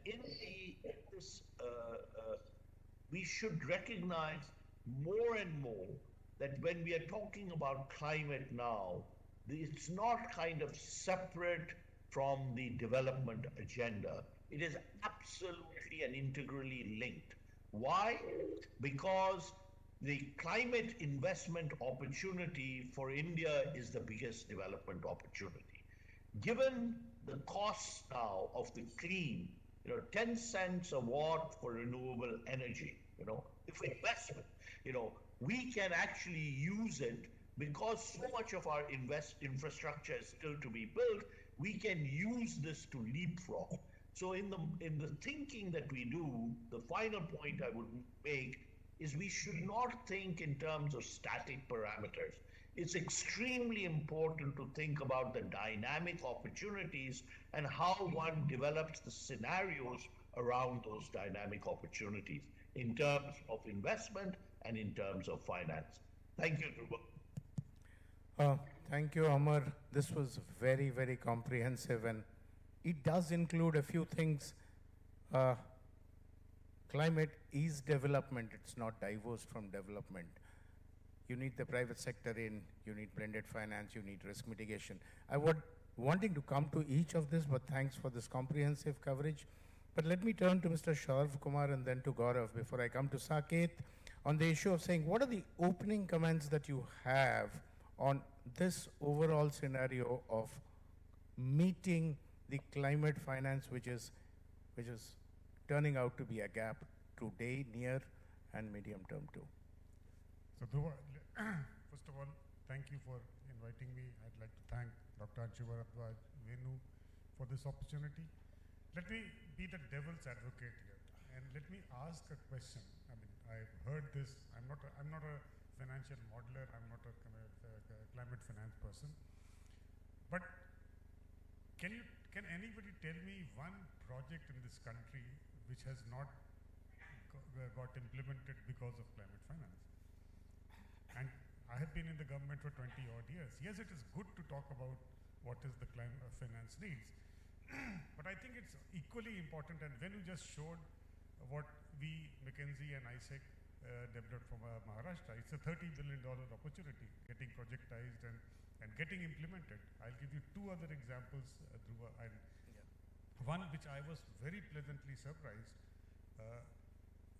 that I've been in the power sector for over 22 years, and there has been no private investment, and I repeat, no private investment in the distribution sector, except for 2020 onwards, when the smart metering program got rolled out. Today, 100 million smart meters with a cumulative investment of more than 40,000 crores has been committed by the private sector in the distribution scene. And I'll give a third example here. Again, a very unlikely candidate. No one would actually look at that sector, which is the public bus transport system. Today, 30,000 buses have been tendered out, 45,000 crores of private investment already in place. Not to say that the work Niti or anybody else doing is important, but I think my initial comments is while this is a great piece of work in figuring out for governments, for Niti Ayogs, for MDBs, for banks, how do you plan ahead? But I think there's an equally important thing as to how do we open up the sector? And Amar very rightly said that, look, you need a combination. For instance, when I spoke about the bus program, it's a classical example of a blended finance structure that was set up. It was initiated by GAP about 2 years ago, but today we have the CESL, which is the Convergence Energy Services Limited, which is a subsidiary of ESL, has been created as the SECI for public transport. Government of India, through its budget, has provided a risk guarantee fund of $350 million. And that is leveraging, a 4,000 crore corpus is leveraging 35 to 40,000 crores of private investment. So I think there is a need for all kinds of finance. And it is equally important while we certainly make projections and figure out which way the financial institutions will have to gather fund, we should not lose sight of what we should do. And my final point, I would like to compliment Niti Aayog. They have set up this platform called ESSET, which is precisely of projectizing state projects and bringing them to the fore of all these financial institutions, both Indian and outside. So let me stop here, Dhruva, and take it back. No, thanks, Gaurav. I think you're hitting upon the crux of the problem. I'm coming to you, Gaurav, right now, but just as a moderator responding to, this is a catch-22 problem that has been around. I am not attempting to solve this, but herein lies the issue. Is the problem in projects, bankable projects not being there, or will it not get financed if there is a project or if the macro? But at the macro level, this is a work that is done in order to have an assessment And yes, I'm not undermined. I'm also looking at this work, and I'll give you a classic example, global, to address your problem. Okay, in a G20 2 years ago, and in COP, the world signed off on saying we will triple the renewable energy. You might remember that, triple from 12,000 to 36,000. That's the tripling, right? We were working for an institution which was trying to get us to say that let's solve the financing problem. And when we said the finance in the world is looking for projects, we went around looking around in the world for projects which could be there. Now, we are committing, sitting and committing, tripling renewable capacity. And yes, the team at CPI where I worked in globally went around the world literally scouting for projects. There were nothing more than 5,000 even in the pipeline. So you're absolutely right in saying, but that doesn't take away the merit of trying to say that how do we look at a macro, from a macroeconomic point of view, and then translate to a microeconomic problem, which is at the project level, risks at the project level. So it's just trying to merge the two. Gaurav, yeah, please. Great. So I also start with thanking Niti Aayog. I think this is a hugely important topic. So huge thanks to Niti Aayog, Anshul, Venu, for your continued collaboration in terms of working with us to address this significant problem. I also start with a bit of an apology because this has turned out to be a manel, so I just thought I should put it out there. The way that I look at it, and maybe I can be the angel's advocate. So what do I mean by that? I mean that I think when people talked about development finance, we also make those pioneering early stage investments. So that is sort of angel investing. But trying to first take it a level up where the modeling conversation was. So there's a whole lot of modeling that's happening in terms of trying to come up with models at the macroeconomic level, trying to bring it down to a sectoral level, trying to take it to, and looking at it from very different lenses. So there is a scenario planning up to 2070. There are these big numbers that are being thrown in, which are in the trillions. And it's all interesting, but there is also a problem, like what Amar was saying. If there is an investment imperative, there is also a fiduciary imperative, and then there is a policy imperative. So there are these three imperatives that need to go hand in hand. So we're all clear in terms of the imperative, in terms of theoretically understanding what are the climate finance needs for an economy, for the world, for a sector. But that's still at a very abstract level, because it's really important to understand how that translates into the whole investment industry, which has a fiduciary imperative. So when you have these global asset managers, they are in a room and their whole objective is to make a return. They are not so much interested in climate. They do want to save the world at a personal level, but their metric is about getting hard returns from a particular investment. So it's very much about what Dhruba and what Saurabh were talking about, the macro filtering down to the firm level, and that's where I'm going to try and come to. So just to give you a sense of how the overall global investments work, we're lucky that last year, I think there were about 2 trillion worth of investments in clean energy, which is quite good. But the allocators, when they are sitting behind managing trillions of dollars or pounds, what they look at is, there are these asset classes and instruments. So they are familiar with instruments, not sectors. So it's important to understand how the instruments play. When they are looking at markets, they allocate about 30, 35, 40% to public equities, which are very liquid. So they're not subject to a long-term risk. They can pull that money out, put it into a different place. There are fixed income products, 25 to 30% of their allocation is there. It's safe, it's predictable. They have long-term liabilities. They want long-term assets or investments to match that.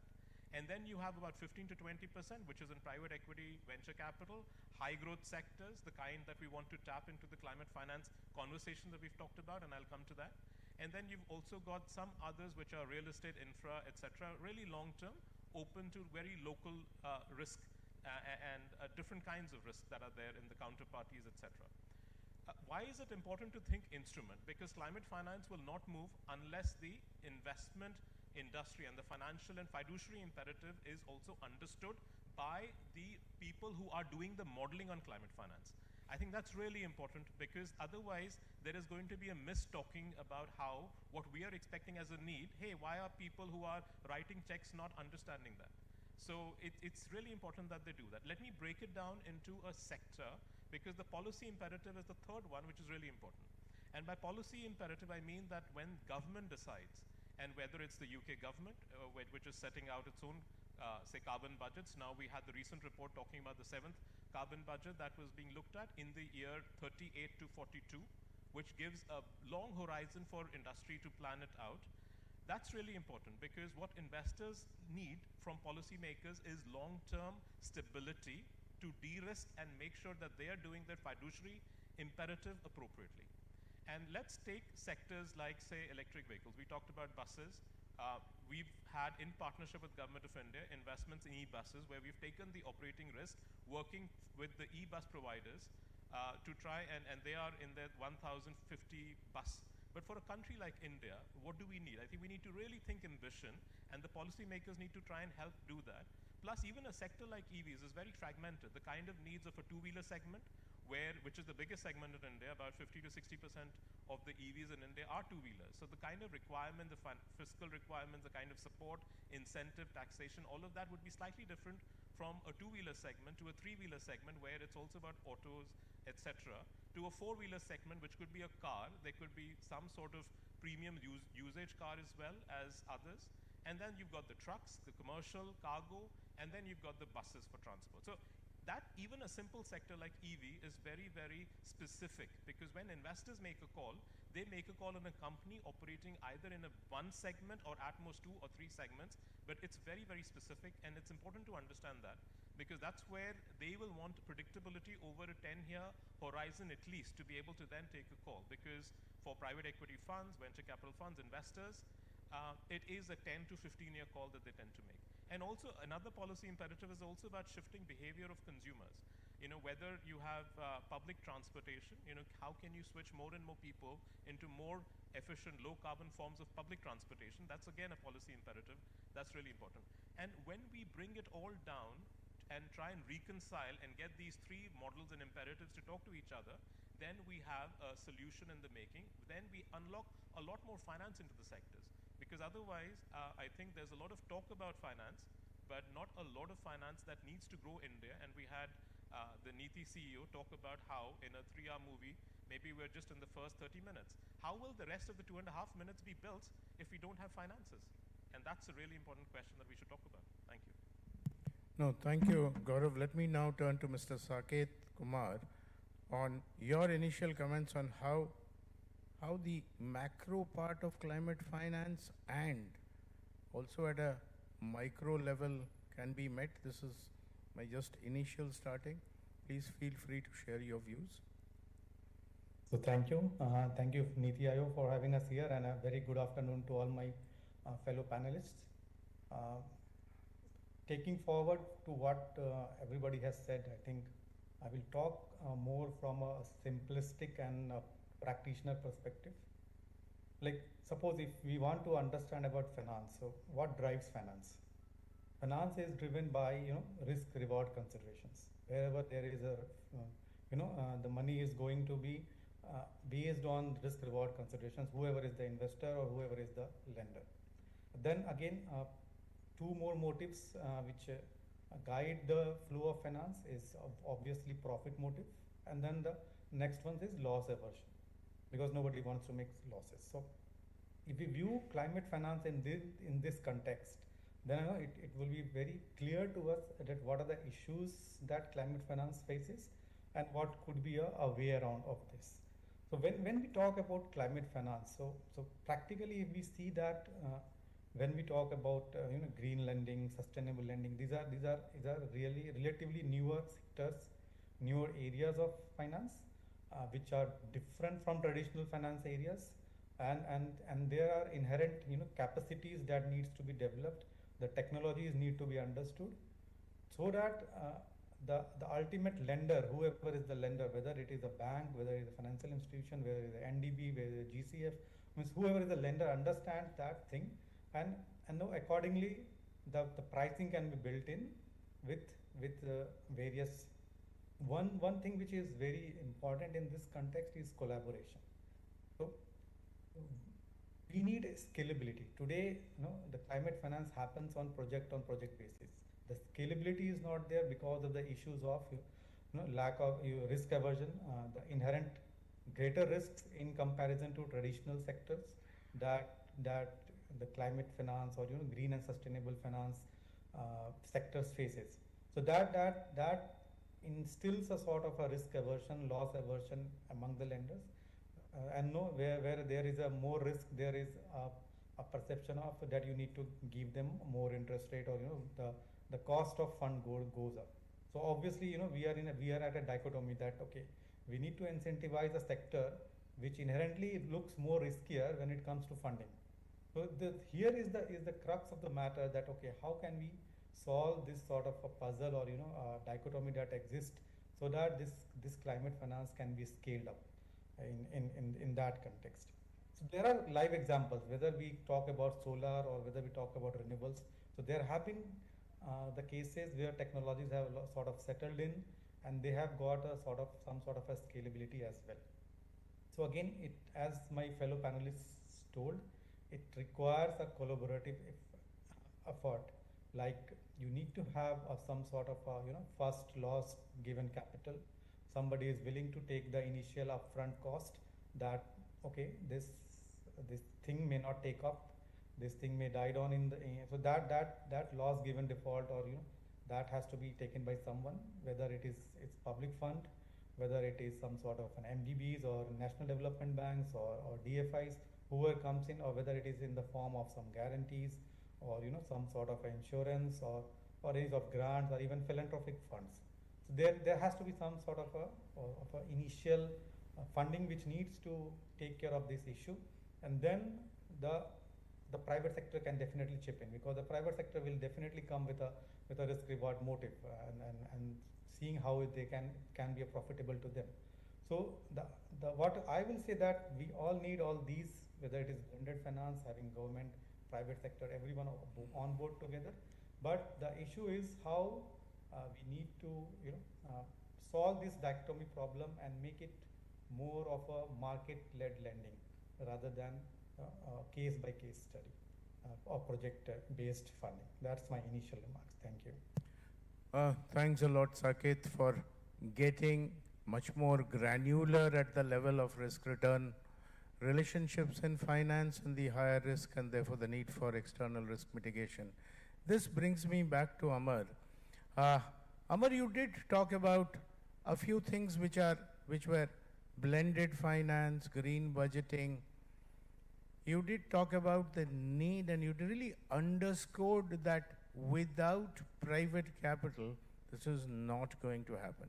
So before I let you respond to it, here is the conundrum of saying the macro models give us an estimate of the amount required and maybe from the possible sources it can come from. A, the regular economic savings investment cycle, and also the accumulated stock of capital, which is what Venu showed. What if these models going ahead do not respond to the market of finance at all? In any which way, finance is always a market failure, whether it's an adverse selection or a moral hazard. So would you leave it to the markets, and how does this work, at least with a focus on India? Over to you, Omar.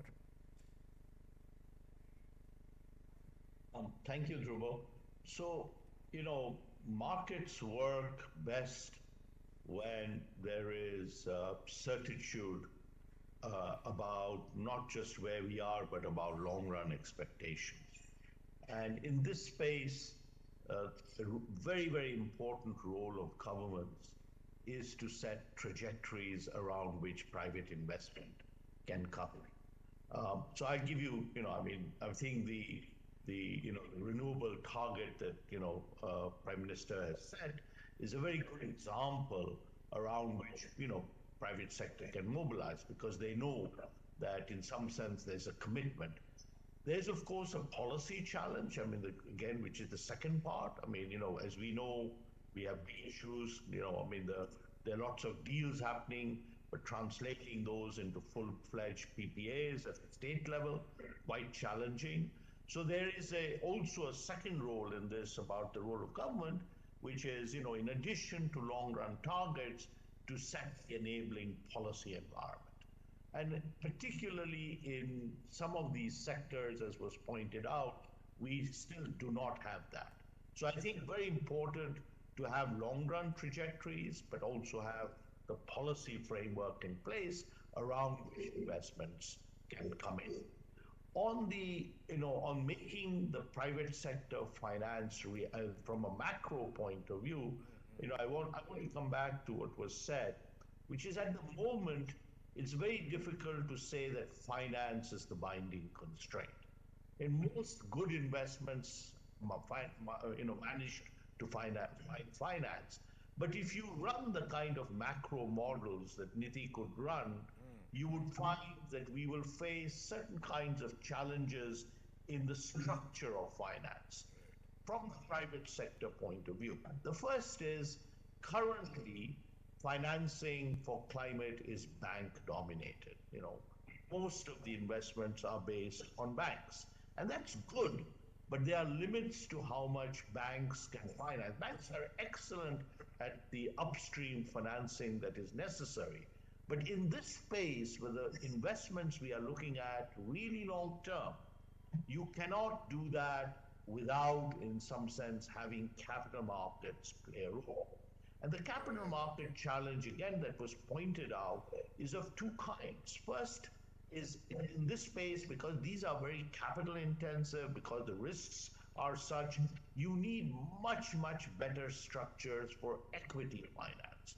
And in order to get the equity finance, as Saurabh was pointing out, you need to create the right kind of stack so that ultimately, in some sense, those that are, in some sense, putting the money in feel that they have, sufficient upside to make the investment. So what structures can be developed to have that in place? Second, on the capital market side, it's the only way in which we can attract international institutional capital. But the international institutional capital faces the additional challenge of lack of familiarity, of lack of aggregation, and of very, very importantly, currency risk. So we have to think about what structures do we put in place so that we can scale up the private finance as we go down the path. So otherwise what will happen is this will choke. And an area of work, Dhruvo, that you led on, which remains still a very, very important area, is the cost of capital. Understanding why cost of capital is high, where it is high, and understanding the most effective means to tackle that cost of capital is still something that we haven't done. We have not really done well. So I do think that much more analysis is needed around how we bring down the cost of capital and how we can have a path to scaling up over time. At the moment, the big constraints are the lack of pipelines, the lack of good investable projects. But if you do the numbers of the macro kind that come out from the net zero scenario and the like, we will run into both macro as well as constraints on the private sector supply side. The final thing I want to flag, because it's not often talked about, is if you are thinking about international capital, a very important additional point that has to be tackled is the issue of prudential regulation. At the moment, Basel III, is biased against emerging markets and developing countries. It is biased towards long-term investments like infrastructure, and it is biased towards climate right now. So one of the things that we are pressing very hard is a review of those regulations. And associated with that is the issue of incentives. So if you participate in any international meeting, they will tell you, private sector will tell you, why should we invest in emerging markets when we can earn all these returns at home? What is the risk-return payoff in terms of emerging markets? And here I want to flag very importantly the issue of data, because data tells us that investing in countries like India is a very good proposition. And if we have the data, it will create the comfort for that investment. So that's why we are pushing very hard on the release and a wide dissemination of the GEMS database, but we need the data in order to persuade the private sector that this is a good opportunity. And just one final point let me make is that when we do the numbers for the world at large, at the moment, about 10 to 15% of the investment opportunity for the world is in emerging markets and developing countries other than China, because for the last 5 years, it's been dominated by China, by US, and by Europe. The emerging markets and developing countries other than China, very small part, and within that, India has done okay, but it's not at the level that we need to reach the targets that we have set for ourselves. If you look to the future, and if you look at the next 10 years, emerging markets and developing countries other than China will account for 60% of the incremental private sector opportunity. And in that, India will be a very, very important part if we are able to do what is necessary in the investment and the finance space. So it's a very, very different story looking to the future than it is to the past. And the private sector piece, as you Dhruva correctly pointed out, is absolutely key. Thank you, Amar. Thank you. Thank you for flagging the unfinished cost of capital work. Maybe that's the modeling work that needs to be done. And just to add to you, it's banking, Basel being biased towards developing countries, large emerging economies. It's also the rating agencies. They are just implementing it. It's the rating agencies behind them who are biased towards large emerging countries, and that defines the cost of money as you're talking of. But it gives me a segue to come to Saurav, because ultimately it depends on how projects are developed, brought to the table. So the whole question brings down, I think there is a missing element to it. There can be macro models which keep talking about money required, and essentially it comes down to the same problem. And by the way, I also actually raised the same question, saying in a green hydrogen, I don't find a single project, so where is the problem of financing? But yes, this catch-22, this circularity needs to be broken. And yes, it is projects to be brought to table, or finance first or projects first. This, just over to you. What are your thoughts on breaking this, what should I say, breaking this Gordian knot between projects and money? So I think in a sense, Niti Aayog has already taken the lead with what Venu just showed you about the projectized energy transition plan. I mean, we have seen many transition plans being built, but the difference here is it's a projectized plan that talks about projects in the next few years, right from renewables to transmission, etc., etc. Now, what Niti has also done very well is that it is also roping in other states, because I think the states in India, I'm talking really about India, is the key to get this on. And we hope that in the next few months, at least 4 or 5 states will be onboarded as far as these projectization is concerned. But I'd also like to mention that there has to be a new thinking within the government itself. And if you see a large part of the funding, particularly for big power plants, your transmission lines, were actually equity and debt funded by the government of India. Now, I think time has now come, and I gave you the example of smart meters. I think time has now come where government, instead of being a direct participant into a capital stack of a PSU or anybody else, needs to create innovative risk mitigation models. So A, on one side, you are creating a body of projects. B, as virtually everybody has said, that the risk return profile, particularly for developing countries, particularly what you and Amar raised about the fact that we still are a BBB rated economy. I mean, BBB minus. So the cost of capital will continue to remain high.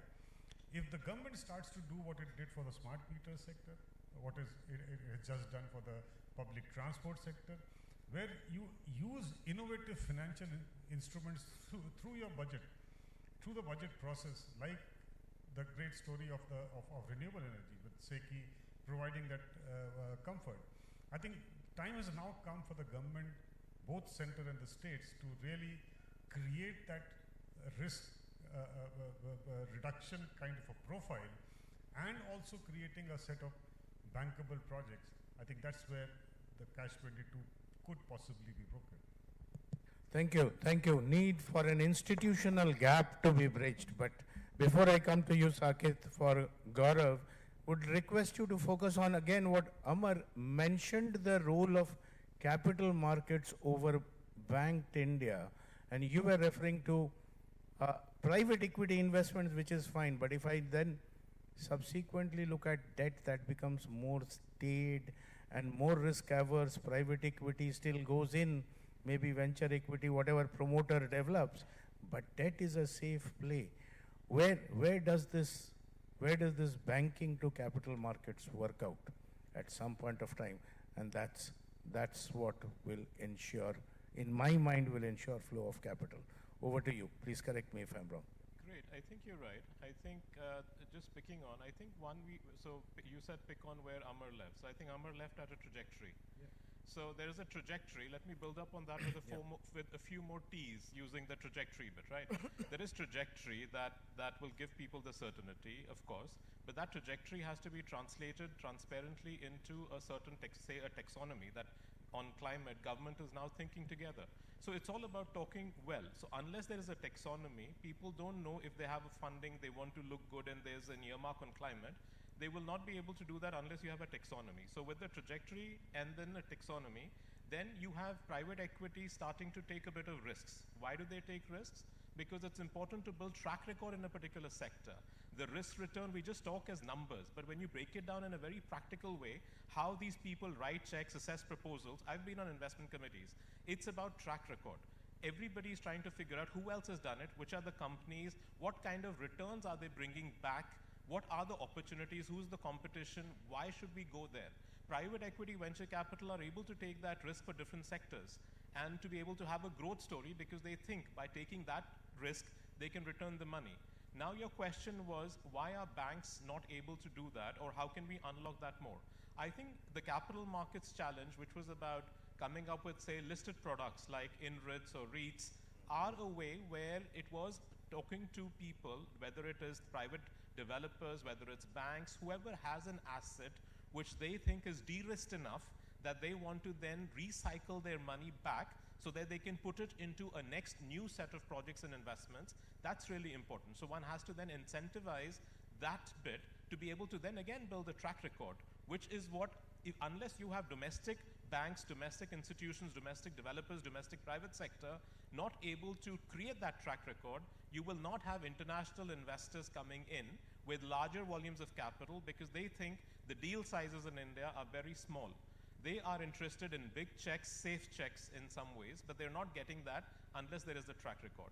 And then the big thing about the track record is not just writing a check. It's about making sure they're getting the money back. So the last T is about treasury. It's about getting the money back into their treasury. So it's really important for policymakers to think through when an investor is exiting the money, whether it's angel tax, whichever tax, that taxation, there are no further burdens in the regulatory process. That when we are thinking of policy, like what Saurabh was talking about, it's important to think it through from an investor lens to make sure investors are not just able to put money easily, they're able to take the risk, get the return, and then there are no burdens or hassles in getting that money back wherever they want to, because it's a fair money that's done, productive turn in the economy, and it's coming back. And the last T that I might add is transparency. It's really important to be transparent with failures, transparent with the kind of returns data. So somebody did talk about, I think Amar talked about data being very important. I think I agree. The taxonomy, along with all of that, transparency is hugely important for institutional investors to crack it. And I think that even for banks, we have great partnership with the State Bank of India, for them as well, to be able to do fiduciary duty, to get the auditors to try and get convinced that they are doing the right thing. It's hugely important that whatever the policy models, decisions are, they're transparently put out in a way that can assure all the other stakeholders who are really important in this. No, thanks, Gaurav. There's a lot of ask on climate finance in making it happen. Before I come to you, Saket, what it tells me at some level that there is always an ask for certainty, risk return, blending, risk mitigation, India's rating, There's an institutional gap which is coming out. Project preparatory, getting projects developed. You mentioned the SECI way.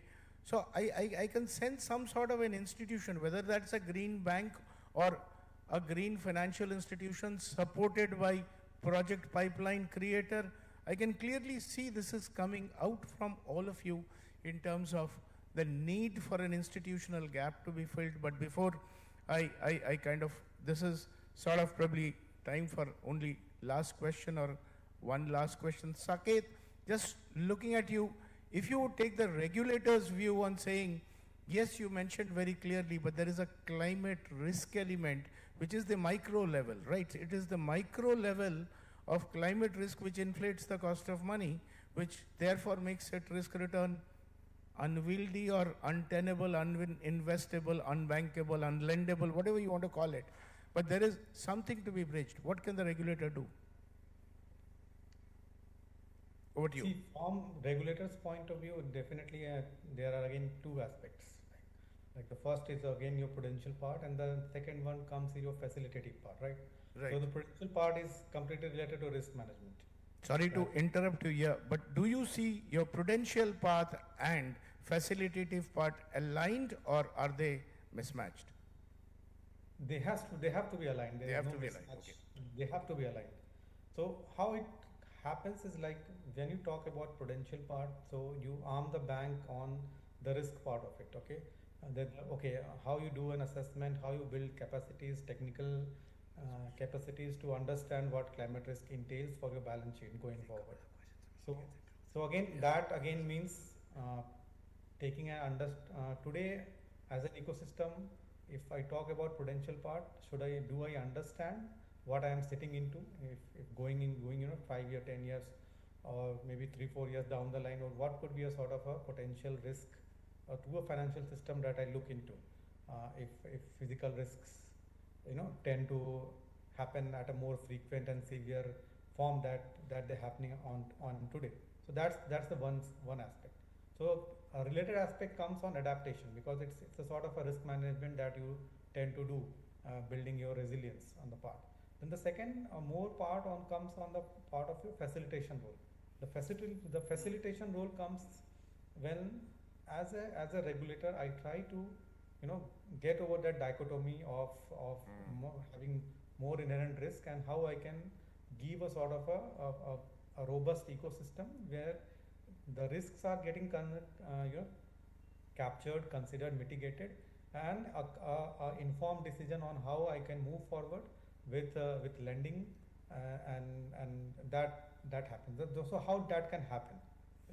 It's easier said than done. So how can happen? Obviously, 2-3 things are very crucial. First one is again transparency, and disclosures form a very important part of it. The second one is again on capacity building. Capacity today, the most important challenge that my regulated entities tell me is on capacity building. Climate science is a completely different ball game than financial modeling. Climate science is done by climate scientists. They have limited understanding of finance. Financing and financial modeling is done by financial modelers, and they have zero to a very limited understanding of how climate science works. Now bringing these two together, that climate scientists understand what could be how should I build my models so that can transform into some sort of a financial information, and my financial modeler or whoever who is doing modeling in the regulated entities, they can be educated enough to understand the climate thing. So that again is a very big gap that I, as a regulator, I foresee today in taking this climate work or understanding forward, whether it is from the point of view of understanding risk management, or whether it is also from the point of view of appraising the new technologies. Because again, the technologies are so much evolving, it becomes really difficult for a regulated entity, a desk officer, to go and understand, okay, what is a green hydrogen, what could be estimated cash flows for a green hydrogen, how can I do it, what should be a sort of a capacity that I need to develop today to understand these cash flows. And again, these cash flows are to be asserted in the realm of how the climate is going to move, is going to develop in the ways forward. So again, it's a sort of circular thing that comes in. So I say the capacity development and ecosystem development has a very, very important role to play in this regard, whether it is your development of bankable projects, because again bankable projects are developed based on the appraisal capacity of the banks or the lenders.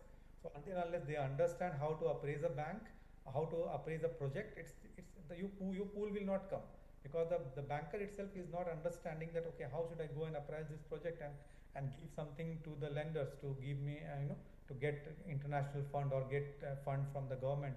So again, that's a major role. And the another aspect is on the transparency which I talked about, that okay, if the funds are coming from whether it is private investment or any international investment, they will understand what is the end use that has gone, where it has gone. So again, the disclosures, the transparency on how the fund use, the end use being getting captured, it's very relevant to talk about and build a framework across this. So again, a regulatory impulse makes a lot of changes in this regard.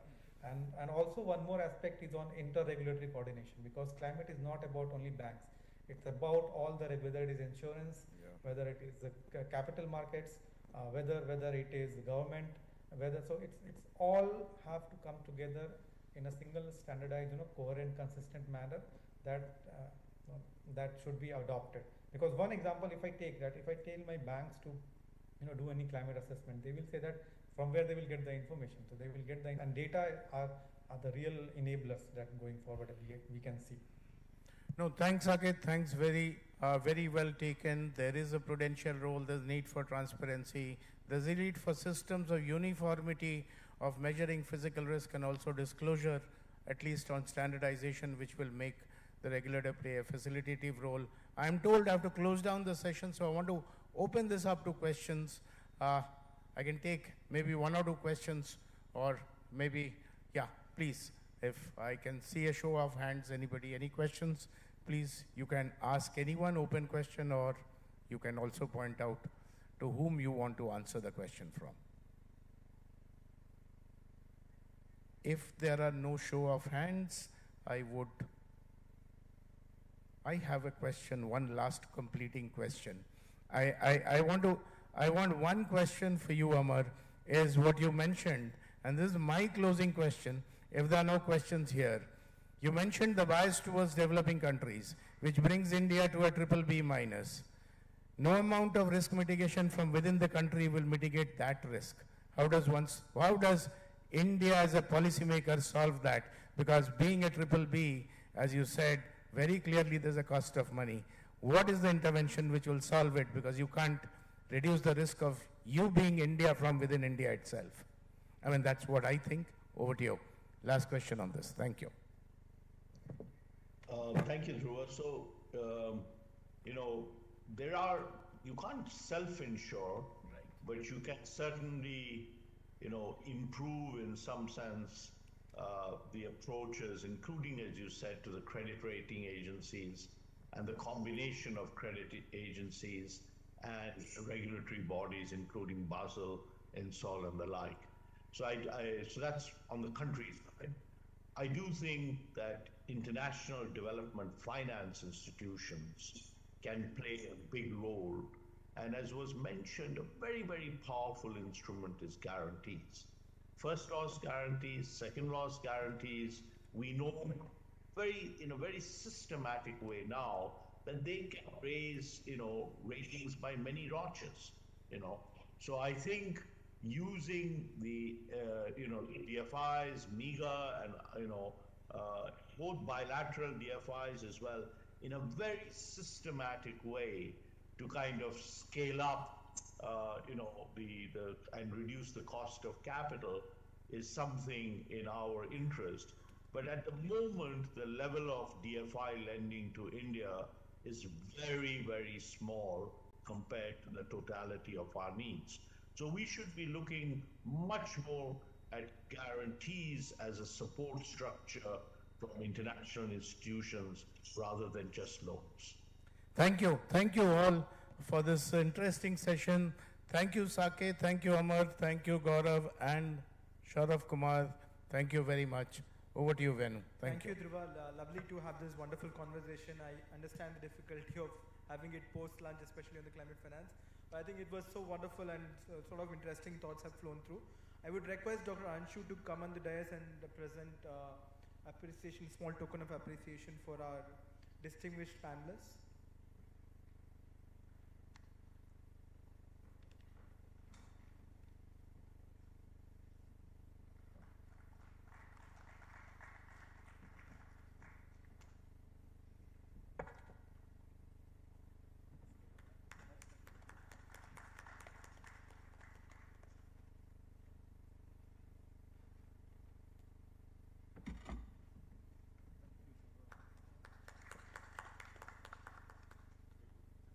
We'll just step for a group photo and we will break for the next session, which will be Dr. Siddharth Joshi, who will talk about integrated assessment models.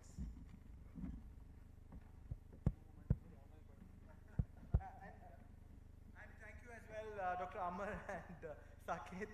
We can't, we want to thank you especially for being there for us for today. Thank you.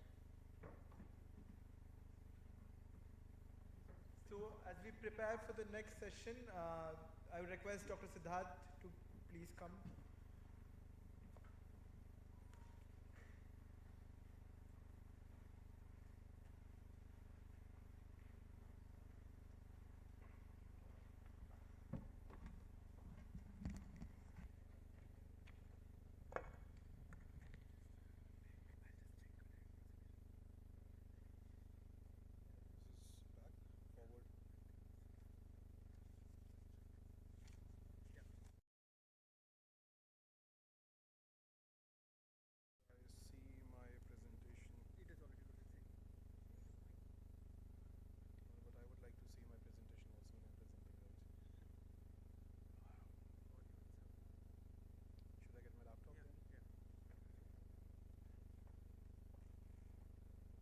We will probably break for tea after this session. So it's a short 15-minute session primarily on the integrated assessment models. We will break for high tea after this session. So please kindly be seated. We'll move to the panel 4 after the high tea. So request you to be seated for this last session before you break for high tea.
Test, yeah.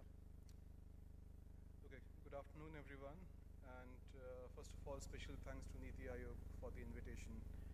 My name is Dr. Siddharth Joshi. I am from an institution which is called IASA, International Institute for Applied System Analysis. We are housed in Austria. I would be talking on what integrated assessment models are, how we implement that at IASA, and go through some case studies on how IAMs as a whole has helped us help the policymakers and demystify this space of energy system modeling. I have to operate 2 systems, so please bear with me. Right. Let's see. Okay, so brief introduction on IASA. Some of you might know about IASA from the work that we have done, and for some it would be a new institution that you're hearing about. So IASA was set up around 50 years back during Cold War, when Russian and American presidents decided that we need to have an institute which can do research which is global and not specifically tied into the government interest as such. It was set up as a link between East and West to do research on global questions, primarily dealt with population studies, water, land use, and then went into energy systems. Our main goal is to do research in topics or on topics which are basically global in nature. Currently, the most hot topic is climate change and system modeling. And the second goal that we have is to share our knowledge with our national members. So what we do is we create a set of tools which are open source, which can be used by governments. We set up capacity in respective national governments so that they can do policy research on their own. So our agenda is not to basically create policy research for them, but to enable them to do policy research and help them along the journey.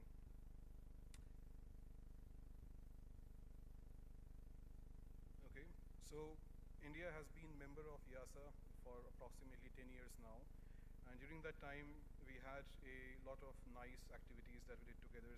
Some of the recent projects that we executed were on capacity building, also water, land use, energy nexus, which was Indus transboundary basin, also on climate goals, which is Elevate. And with Niti Aayog, we have a long-standing history where in 2018, we created a message IX model, which is basically our in-house energy system model with Niti Aayog, which has been used by different organizations also, and also within Niti Aayog to develop analytics. We have also partnered with many organizations, for example, TERI, IRADE, C-STEP, IITs, JNU, IIM Ahmedabad, CEW, NIAS along the way. Okay, so the biggest question here is what is IAM or Integrated Assessment Model? Why do we name it as Integrated Assessment Model? Because we try to integrate different specialized studies or study groups into one, and we try to integrate them in a way where we can create assessment out of them. So assessment basically is to help or to refers to focus on generating useful information for decision making. It is to be said here that it is highly uncertain as a modeling framework, as has been told by many panelists before me. But it is still used because it helps us define different policies or help us evaluate effects of policies on different components of energy system and outside energy system. At EASA, we have used this framework to do different things. The most important one would be a flagship report, which is Global Energy Assessment Report, which ultimately led to development of SDG 7 or aided in that. We also contributed to a special report on climate change 1.5 and also IPCC Working Group 3 AR6 reports. Okay. So over the course of past 50 years, we developed different things in silos, so different work streams. What you see in the dashed boxes are the different streams that we worked on, and we then started integrating them together. So these boxes can work alone, separately, to answer different policy questions or different academic questions, but they can also be combined together to create an integrated assessment framework. Primarily, at the center of it is the energy system that we see. We have linkages to atmospheric sites, so GHG, aerosol emission, air pollution. We also have feedback with macro module, which is macroeconomic feedback. We can also deep dive on demand side to look at building, material, and transport side sectoral modeling. And finally, we also connect land use modeling, which has backing from agricultural and crop use models. And very recently, we also integrated water into this framework. So what you see in the dashed box is the Nexus module that was created in-house. And this brings in a set of equations and a set of linkages to also do assessment for water usage. And primarily, we bring in hydropower potentials, thermal plant cooling factors, space cooling demands, water availability, desalination potentials, and also crop yield potentials. So this concludes our integrated assessment model. So that is how it is connected. And at the core of this is our energy system model, which we call as Message IX. The foundation for Message IX has been from 1978 onwards, when it was written as a white paper on how EASA should be doing its energy system modeling. And as you can see from the reference energy system, it can track energy system all the way from resources to the demand side, and on the resource side, we also connect a land use emulator, which is to do land use accounting. And on demand side, we connect it to the macro module to do macroeconomic feedback. And for each region in our model, currently we have a model which has 12 region resolution.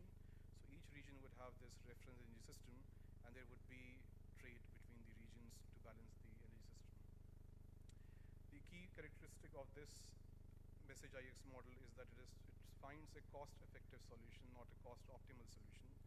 It is technology-rich, and it is used based on a central planning approach where the decision for capacity rollout is based by a central government or a central authority. Okay, now this was a brief overview of IAMs at EASA and how we constructed that and what kind of linkages we have. But I'll now go into some examples of an IAM which is very, very focused. In this case, it's a sectoral IAM. This is a recent development that we have in the institute. And sectoral IAM in this case is basically connecting our base energy system with different sectors. And this is leading to bottom-up energy demand modeling in this case. So we have buildings, we have materials, and we have transport. So these are the three sectoral IAMs that we have now. And why we call them IAM, because now we can look at energy systems and implication of energy systems on material usage, on transport demand, and also on building sector. On the industry side, we have now iron, steel, cement, aluminum, chemicals as a sector represented explicitly, and buildings are then driven by floor space demand and appliance/cooking energy demands. So we can also track appliance substitution, cooking energy change, etc. On transport side, we have passenger kilometer as demand, and we tackle 27 LDV consumer groups in this case. All along the slide, I have also pasted some of the papers that are already published. So if you want to take a snap, you can take a snap and you can read those papers later on, which go into further details on the sectoral IAMs. Now, moving beyond the sectoral IAMs and also the full IAM concept, we also develop methodologies for enrichment of IAMs. So in this case, I'm just focusing on a study that we did at EASA and which applied big data machine learning to basically predict rooftop area that is there in 2020 on a global scale at 10 kilometer square resolution, and also how this rooftop area would grow in the future depending on different shared socioeconomic pathways. So this was at that time the only data set that was available which can track the current rooftop area that is available and also what would happen in the future. So we give projections till 2050, and since it relies on a set of 5 different scenario narratives, we can have an uncertainty range on how building structure would develop in the future. I've also highlighted some key results that we saw from the results, especially for India. And the beauty of this research was that we can not only track an yearly potential calculation, but we can also go into monthly, and we can also go into different SSP narratives in this case. So we can have a broad range of temporally explicit and spatially explicit projections for rooftop area. So this is an example of how we also led to enrichment of IAMs, not just create IAMs in this case.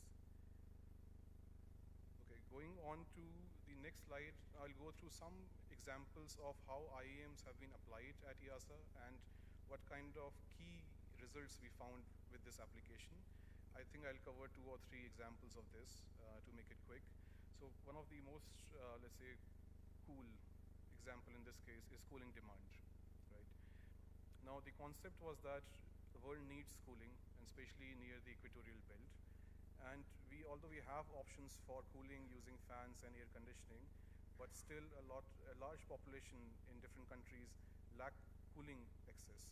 And this could be either due to very high cost of air conditioning, or it could be access to electricity is not there at all, like in the African region or in some parts of India also. So we went along and we created an IAM link. In this case, we connected our energy system model with buildings model, and we tried to run these models in tandem to understand what is the current cooling gap that we see at a global level. And then we go into a second study, which is basically to understand what would climate impacts do on this cooling, right? So first, we already have a gap, but when we have also climate uncertainties, the gap would increase in the future. So this is to get an idea of what kind of cooling demand change we might see in terms of electricity. So the bar graph that you see, the black and white one, basically starts with the notion that we have a significant population which is at risk of cooling gap, and by 2050 this is going to increase. Based on the current concept, the current calculation, we have a cooling gap of around 786 terawatt hours, which corresponds to 14% of current global electricity consumption. And because of climate change, this gap can increase by 10 to 20% by 2050 if we only consider current policy scenarios. The line graph that you see shows this story in further detail.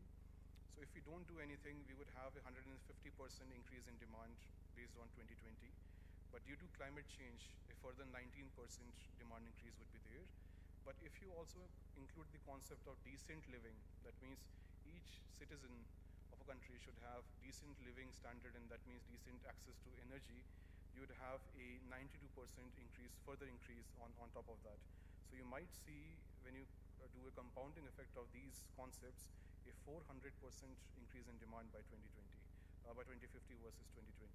So this is how a IEM framework was utilized to understand on a sectoral level what kind of cooling gaps exist. Okay, let's go to next one, which is in development of sustainable development pathways.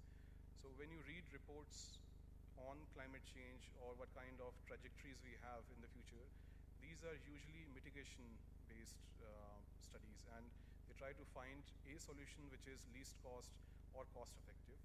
But if you try to integrate sustainable development concept into these scenarios, the scenarios would look very different.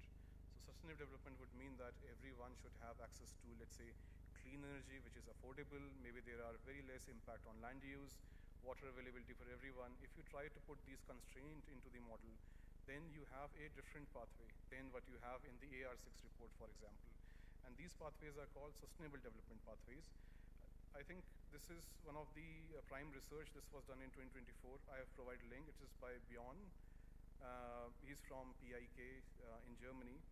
And the team created a set of sustainable development pathways which were different from the 1.5 degree pathways that we normally talk about.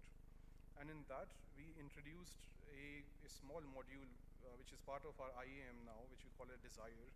And this desire module evaluated the scenario outcomes and understood the gaps that is there between the scenario outcome and decent living standard, and give the feedback to the scenario runs so that the scenarios can be in line with decent energy requirements. What we normally find in this case is that India, at least during these model runs, specifically for India, what we found based on the charts that you see towards the bottom right is that the bottom one shows that if we don't do anything and we don't have 1.5 degree target in our mind, global warming, then a lot of population in India would have deprivation of decent living standards. But once you start going up in these graphs, when you have different approaches towards development, and in this case it would be either EI, economically driven innovation, or resilient communities, or managing global commons. So these are scenario names that we gave. Then you would have a higher proportion of population in India achieving decent living standards. So this is one of the way in which we also run IAMs, where we try to evaluate scenarios in a circular loop rather than running different modules together. Now, a final example that I'll give here, it is a very nice topic for today also, fair climate finance and mitigation.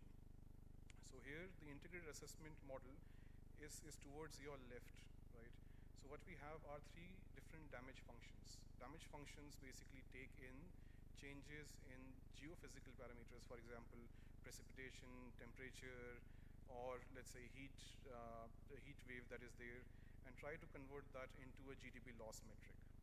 This GDP loss metrics go into land energy system in IEM. So these are basically a smaller IEM, which is energy and land use connected together. And these shock basically drive the emission in the future. So these emissions are then fed back as temperature targets. So it's a circular loop. And what it is doing here is basically you run a energy system model. You calculate the emission from that model. You find how much that emission is causing, what kind of change that emission is causing to temperature targets. Those temperature targets goes back to damage function along with a variation of what kind of biophysical parameters are there, and that damage function will give you GDP shock. And what we realize from this, and this study is under review in Nature, so please do not cite this. It is just a concept over here right now. So what we find is that damages always exceed mitigation cost in 2030 for all scenarios that we checked. So for 1.5 degree peak scenario, 1.5 degree scenario, less than 2 degree scenario, 2 degree scenario, 2.2 degree scenario, and current policy scenario. So for all these scenarios, your damages because of climate change will exceed mitigation cost. That means it's a serious point, right? Because we always talk about mitigation cost, but what would happen if we don't do mitigation? The damages caused by flooding, the damages caused by heat wave, the damages caused by extreme weather event is higher in cost than the mitigation cost that we see in the model. But there is high uncertainty in how these damages are exceeding mitigation cost based on these three damage functions. But we also find that for India, damages always consistently exceed mitigation cost, even for these three damage functions. And what we see also is that if we follow current policies, it may lead to a $5 trillion loss by 2050 for the Indian subcontinent.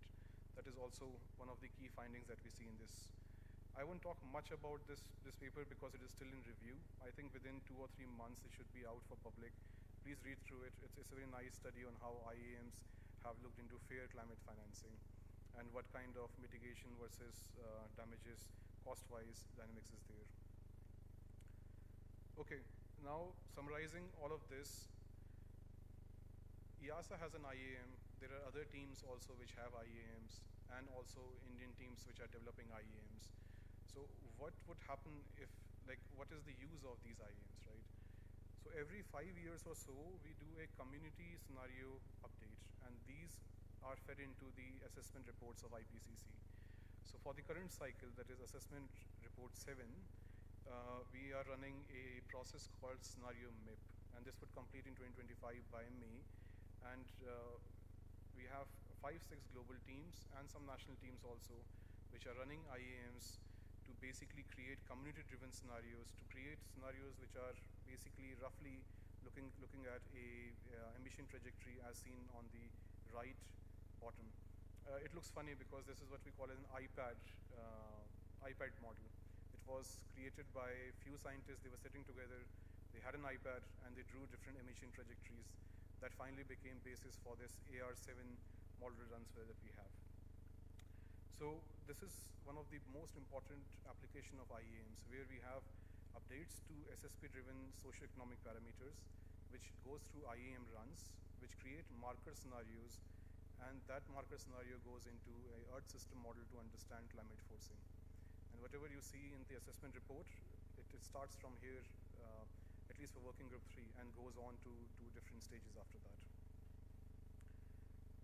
And the second one that we are running right now is called Just MIP. And Just MIP is interesting because since morning we have talked about different parts of this puzzle, but justice, fairness, equality is something which all the IAMs assessment reports have been criticized for before, right? We see results for India, we see results for Africa, and we say that, oh, this doesn't make sense. So justice, equality, all these factors have become pillars for assessment report 7 for this year that would come out in 2-3 years from now.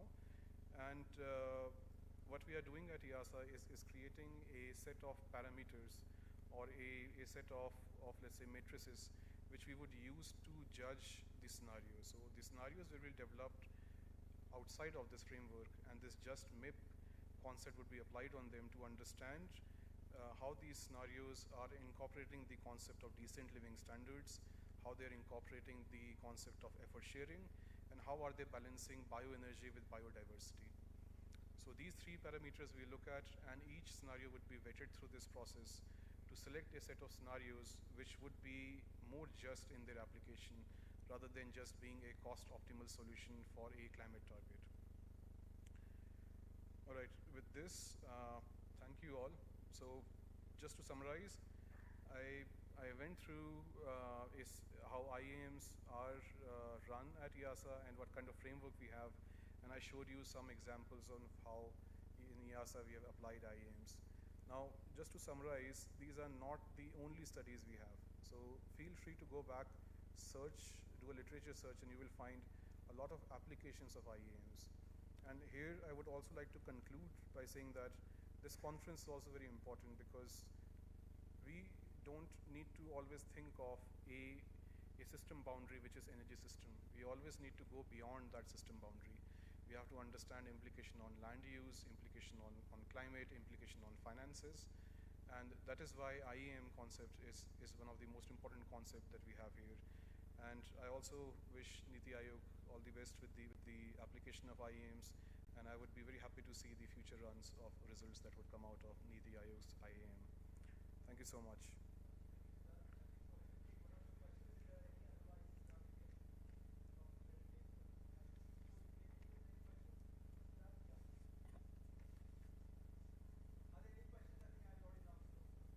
You can ask me 2 questions. Yes, please.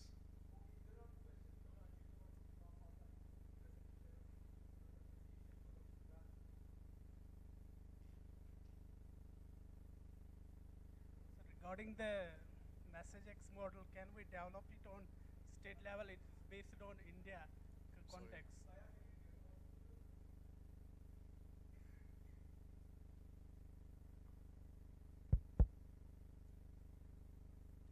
Respected sir, I have a question regarding that MessageX modeling, and can we develop it on state level?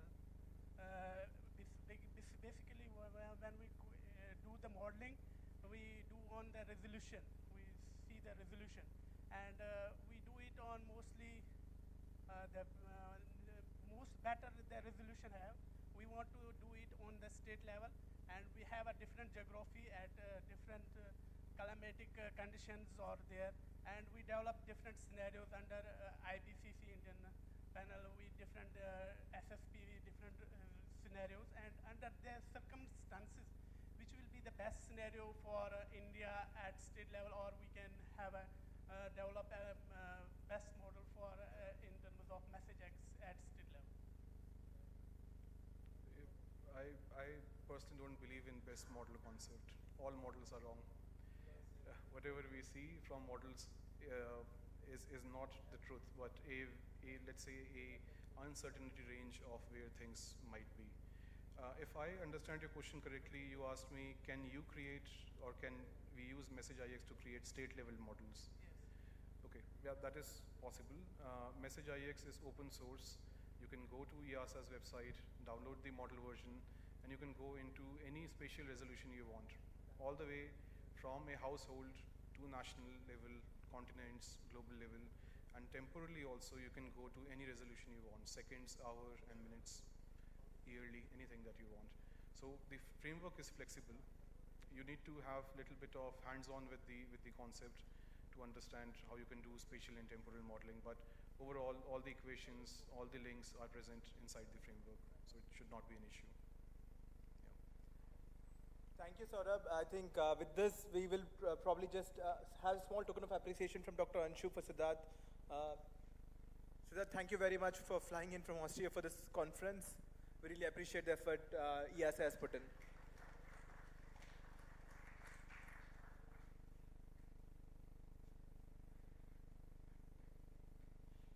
With this, we'll break for high tea. We'll come back in another 10 minutes.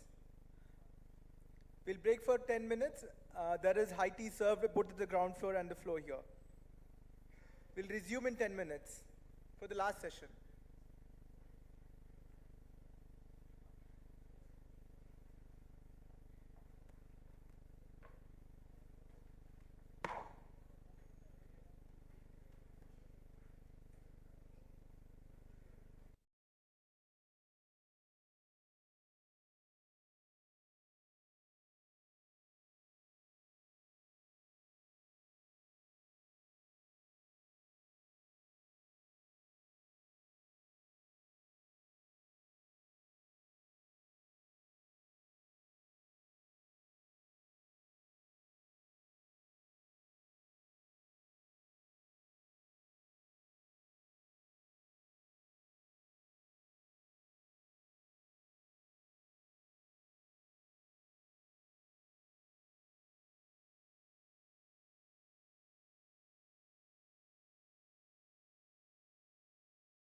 Rajesh Chadda, if he is here.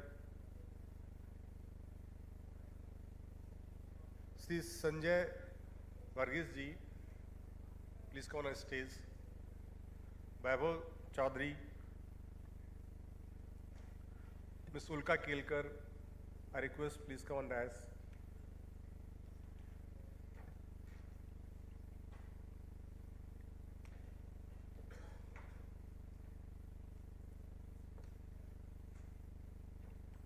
Rajesh sir,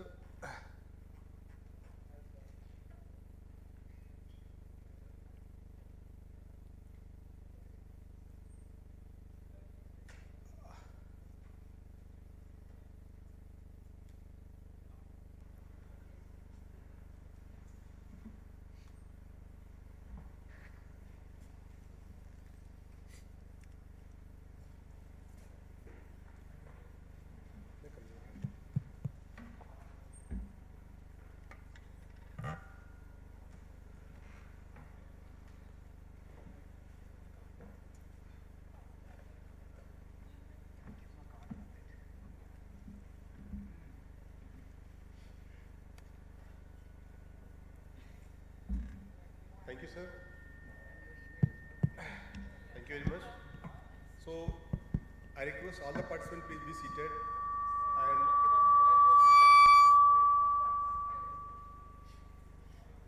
I request all the participants please be seated. I request to please come closer to the stage. We are going to start the final session. Thank you very much for participating in this final session. I will be going to give the contest for this session, and the topic for the session is about the modeling risk and opportunities in manufacturing and supply chain of clean energy transition. I am not going to talk about the modeling, but I am going to talk about the risk and opportunity, and especially the Niti Aayog work done on the supply chain side, especially on the critical minerals. So, before that, I have borrowed 3-4 slides from IEA Energy Transition and Technology Prospectus for 2024. So this as a status of manufacturing capacity of the country wise, where we can see that though at the bottom side, India is doing well, but at higher side, especially on the solar PV, EV and batteries, the India's presence is almost negligible. And if you see that China is moving fast and it has acquired all the space. So for net zero 2070, India has to enhance the capacity to fulfill the required clean energy technology as well as the other things. The last portion about materials. So our working group, which is working group number 4 on the critical minerals, it has not considered the material on aluminum and ammonia, because this has been taken by the other technological group which is now working on the cement and aluminum sector and MSME sector. We talk about the energy technology trade. So the price is a major factor, and we can see today the trade war. In this price, technology and material is the main important thing. And if we see that the capital investment in comparison to other countries, the China has the lowest one, but India is also catching fast. US and Europe, they have a highest capital required for setting up the clean energy technology manufacturing. And these are the non-capital metrics which is required, which is contributing to take a decision to set up the manufacturing unit. If we see that there are 3 major factors. The first factor is about that the transportation, and the second factor is about the resource and materials input. So that resource and material input, especially the critical minerals nowadays for the clean energy technology, and the energy prices and energy availability. This is the one graph which shows that the concentration of the critical mineral trade, especially 2.5, 0.25, the higher side. So the concentration of this critical mineral trade is in a few countries. And if we talk about India, so we are dependent upon 2-3 countries, especially the Russia, Madagascar, Indonesia, Peru, and Chile. And for 80% dependency on the copper and cathode and for Japan and graphite for China. So to diversify our critical minerals requirement and to enhance our clean energy technology manufacturing, so we have worked and the committee was set up. The committee has knowledge partner from Asoka Center for People Energy Transition, TERI, CSEP, IFA, ECLIR, CSIR, NML, and we have adopted methodology like literature review, consultations, and model exercise. And major model was used by like ISS, times model, and knowledge partner also use their in-house modeling capacity, like Asoka has used their own model for the demand side projection. So this is what a pictorial presentation that how the committee basically approached. So the clean energy technology by 2070 that was provided to the group, and they have come out with the critical mineral demand, and demand will be basically supplied through the domestic mining and import, and also substituted through the circularity. Under the clean energy, the 4 technology, solar, wind, battery, and electrolyzer were taken primarily, and their sub-part and sub-technology were taken for consideration. These are the tentative numbers of critical mineral demands. So Asoka has come out with the 16, it's 16, 14, it's almost 30 critical minerals, which is basically prescribed by Ministry of Mines. Their demand by 2070 through their modeling exercise. And this is the EV critical mineral demand, which is done by TERI, and they have utilized their own model for coming out. This is seven material.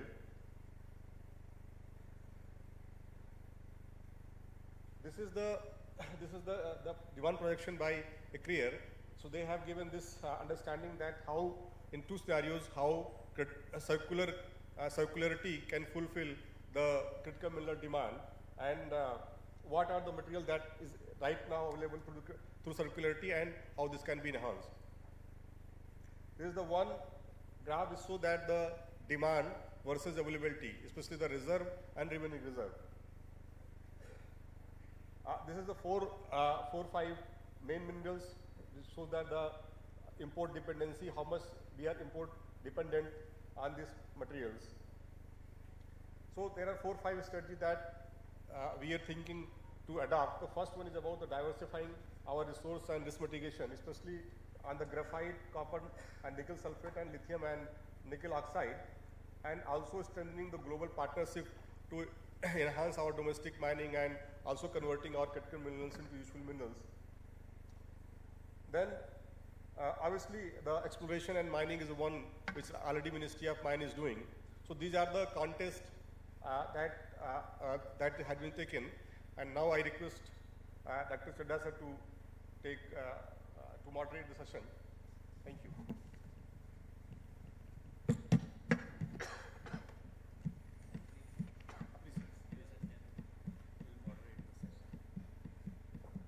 I thought I'll say good afternoon, but good evening. The session is running a bit late. So first of all, thanks Dr. Anshu Bhardwaj and Niti Aayog for inviting me to moderate this session. Supposedly an important session in the sense that if you can see from the topic, manufacturing and supply chain clean energy transition, modeling risks and opportunities. I'll just take a couple of minutes and then start the discussion with the, so it's the major issues we have heard since morning that 2050 is the net zero emissions target for the world, 2070 for India, and what is important is the green transition, particularly decarbonization, solar, wind, batteries, electric vehicles, clean hydrogen, and many more.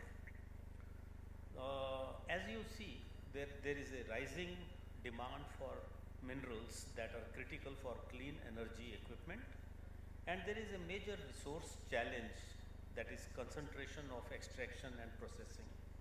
There is concentration of extraction, but processing is even more. And there are other challenges which include mobilization of adequate investments, technical and operational issues, and creating a just transition framework. Now, we come to how can India ensure resilient critical mineral supply chains is a major question that we are all struggling with. When I talked about extraction, even if you have heard, I was not here during the day, but for example, lithium, Australia, Chile and China, cobalt, DR Congo, nickel, Indonesia, the Philippines, Russia. But more than extraction, it is processing which is even more concentrated. China's dominance of critical minerals continues to grow with implications for global manufacturing, cross-border investment and geopolitics. We know that China extracts only 60% of rare earth elements, but processes 90% and produces close to 99% of the battery grade graphite and 70% of refined cobalt. So we all are aware of these situations, but this is a reminder for the discussion in this group that we are going to have. So networks are complex. The complexity of networks can be seen from the big mining companies owning mines in different locations. Dimension 2, China dominates cobalt mining in DR Congo as an example, and the mineral supply agreements infringe national sovereignty. That is what the agreements between two countries can impact the national sovereignty of these countries. Coming to the topic of the day, that is modeling as a tool.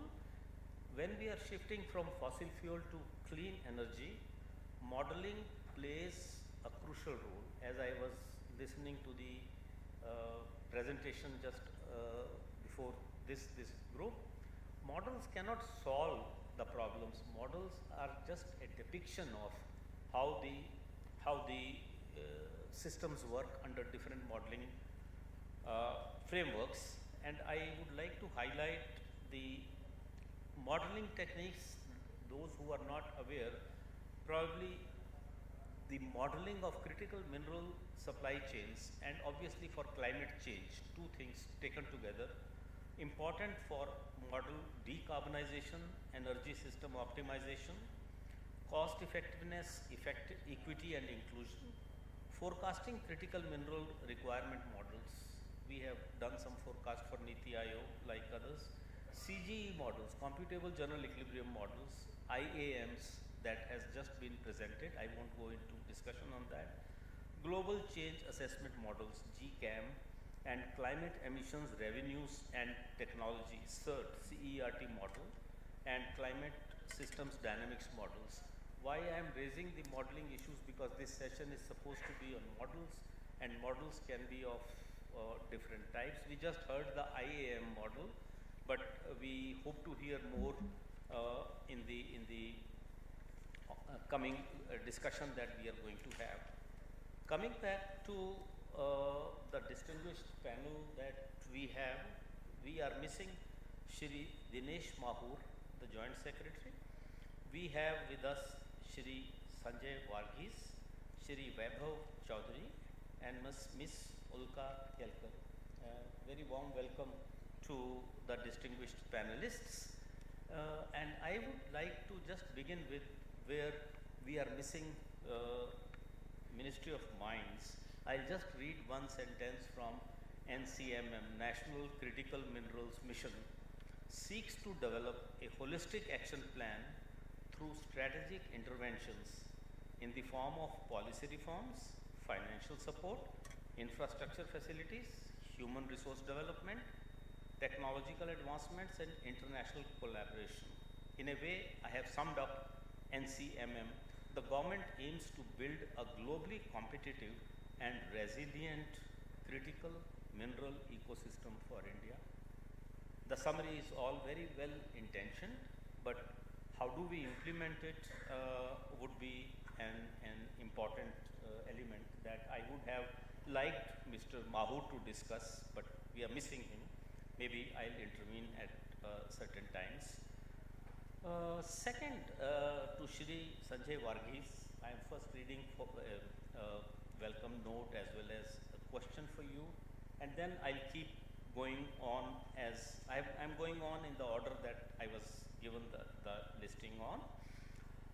As transition from this is a question for you for 6 minutes of your time. As we transition from fossil fuel dependence to greater reliance on renewable energy, and sir, you are from Renew, the focus is increasingly shifting toward material dependency, particularly in the form of critical mineral imports. In this context, how can India develop secure supply chains for the long term while scaling up the share of renewables in its energy mix? You may wish to include hydrogen, clean hydrogen in your discussion. Over to you, Shri Varghese. Thank you, Dr. Chadha. I hope I'm audible. So you touched upon part of the problem in your introduction, right? Minerals could be a problem, some critical minerals, but the major problem seems to be the refining capacity. And if I had to give a couple of examples, so in the presentation we saw about graphite as one of the examples, right?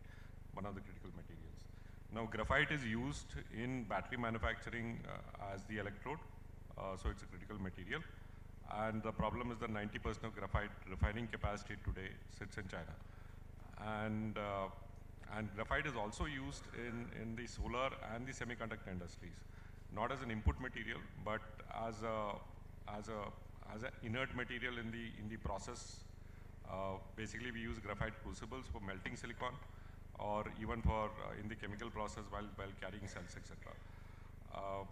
Now, last year, China brought graphite under export control, right?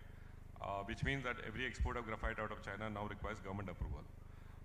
So this is one big worry for us, manufacturers like us, in the sense, till date, they have not blocked the exports, the approvals have been given, but if at any point they decide to do that, then we get stuck, because there are very little manufacturing capacity outside China.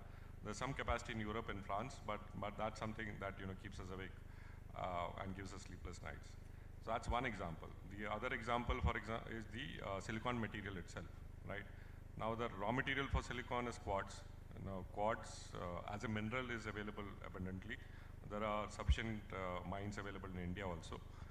But this quartz get purified into what's called metallurgical grade silicon, which is 98.5% pure silicon. And then the next step, it gets purified into something called polysilicon, which is 99.9999, as in 9 nines or 11 nines pure. So it's the purest man-made material available on the earth. So this material, it's a technologically intensive process. It's also capital intensive, and today 80% of the manufacturing capacity sits in China. There is some capacity available outside China, in a little bit in Europe, a little bit in US, Korea, but majority is in China. And so the government has been pushing under Make in India to get into solar manufacturing. So we have seen on the downstream side, so solar modules capacity has gone up by almost 8x in the last 3 years. Solar cells, it's gone up by 15x, but still further capacity growth is expected. But we are gradually moving upstream into solar wafers, and then after that into polysilicon. Well, it'll take 4 to 5 years before these capacities come up, and in the interim, we are running this risk that supply might be turned off at any point. We are seeing this risk playing out over the last 10-15 days. Yesterday's, if you see today's headlines, right? China stopped the supply of exports of 6 heavy rare earths, and which are critical for the automobile industry and certain other industries. And these are minerals which are available mainly in China. So these kind of risks will play out. And so as a country, for us, it's important that one is we build up the domestic manufacturing or refining capacity, and second is of course tie up the sources for the input materials, which could be through partnerships with other countries. There were some examples given the presentation, but that's what we'll have to work on. Thank you very much, and I'll come back on the second round if we have time. But now I invite Shri Vaibhav Chaudhary, and my question to him is, what are the data gaps in modeling clean energy supply chains, and how can we bridge them? $1 million question. How do we project future needs for critical minerals used in clean energy equipment, which you and CSEP are trying together, and solar PVs, wind turbines, electric vehicles, batteries, decarbonization needs, green hydrogen. One of the additional remarks, if you can give, when we project, is the projection on embedded minerals or concentrates? So all yours for next 7 minutes. Thank you, Dr. Chadda. To start with, I would like to thank Niti Aayog for having Ashoka Center for People-Centric Energy Transition here today in this room. We are also fortunate to be a member of this Working Group 4, in fact, that Dr. Chadda was just mentioning, wherein we've been constantly working, supporting as part of this larger vision, mission to co-create some numbers around the demand for these critical minerals which we all are talking today. As far as this particular work stream is concerned, I think the objective function in front of us was to first of all define the boundaries in this context of critical minerals. And when we say define the boundaries, we only looked at these 4 technologies to start with. And I'll just in a minute talk about the approach that we took and what are the general sort of modeling frameworks that is available. But as far as this working group, work streams, activities are concerned, the boundaries are around looking at different chemistries of the batteries as a technology. So we looked at 6 different chemistries with 20 different sub-technologies even within batteries. I think Manoj very rightly presented some of the work that we did. Similarly for solar CSPs, similarly for PVs, and then electrolyzers were added much later. But I think just if you want to just take a step back and ask me this question, what are the different modeling frameworks and approaches that are available to even look at evaluating the demand for critical minerals the way Dr. Chadda described. I think there are more than a dozen different models that are available, and I do not want to go into the deep, but if you ask me overtly simplistically, I believe there are 2 different sort of macro-ish approaches that are available globally and in India. I think one approach is maybe of the order of little more sort of scenario building, pathways, open-ended type of approach, which really marries well with what Niti in fact started with IESS in 2012, can really look forward and learn from. And this approach I've seen has been taken up, I was reviewing some work of the EU's 2050 pathways model. I think they really nicely captured this approach in their own energy choices, the way Niti has defined the ISS energy choices. And they have tried to put up some numbers in terms of the impact of those energy choices on the critical minerals as well. So maybe this is kind of an input for Niti as well. Hopefully in the version 5 of IESS, or at some point one could really think about how to play around with those choices and look at the impact of critical minerals based on the data sets and based on the frameworks that are available. And I'll still call 2050 pathways as one of the framework which is there. The second approach is what basically we followed and we discussed at length, which is little more bespoke, little more sort of need-based, and thanks to Dr. Saraswat to sort of co-design this approach with us. Now we were also, while reviewing these models, we were also reviewing the kind of approaches to sort of go ahead and throw some demand numbers. Here, I think what he and us kind of agreed was that while we take a deeper dive on all these technologies across these REs, which we have said, we will look at the technology readiness level, TRLs, maybe to start with. And what we agreed was maybe from TRL level 4 to like 8 or 9 is what we'll study at length, because we are talking about throwing some numbers for the future, what will happen in next 10, 20, 30, 40 years. Hence TRL plays a significant role. Now after doing those TRLs mapping across those technology types, that is when we did the detailed lit review and sort of agreed on few proxies and then co-created some of these numbers ourselves. Then we did another layer on top of this model. We talked about the efficiencies going forward. And that is how our own model and our own numbers got created. But I think that is broadly on the approaches on the modeling framework, but I really want to add maybe 1 or 2 points if you give me another minute. So I think the question that you also wanted to know was around this data, right? See, data is across models. You can talk about any model. Data is the key. And in this case of critical minerals, which is quite a thing in the corridors these days, I think data becomes primordially like a thing which everybody craves for. For that, what NITI did in terms of bringing these 3, 4, 5 partners together, I think is an excellent first step. I think an institute like NITI or maybe in the Ministry of Mines needs to really think about how to create maybe kind of an umbrella consortium of some sort, wherein think tanks like ours, maybe some academic institutions, maybe some international players, even private sectors and other actors can create a value chain of data to start with, which then can inform these modeling approaches and models. I think that is really important.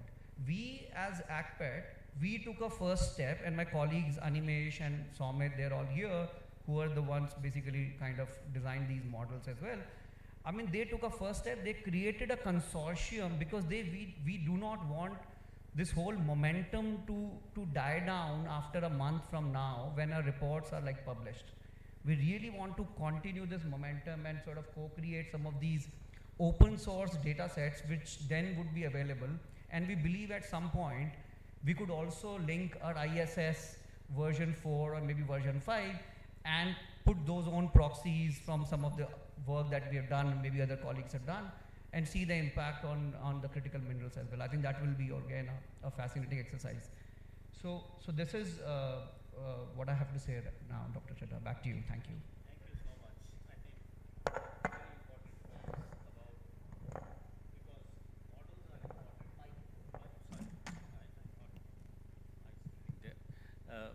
Thank you very much. I think models are important, but data speaks.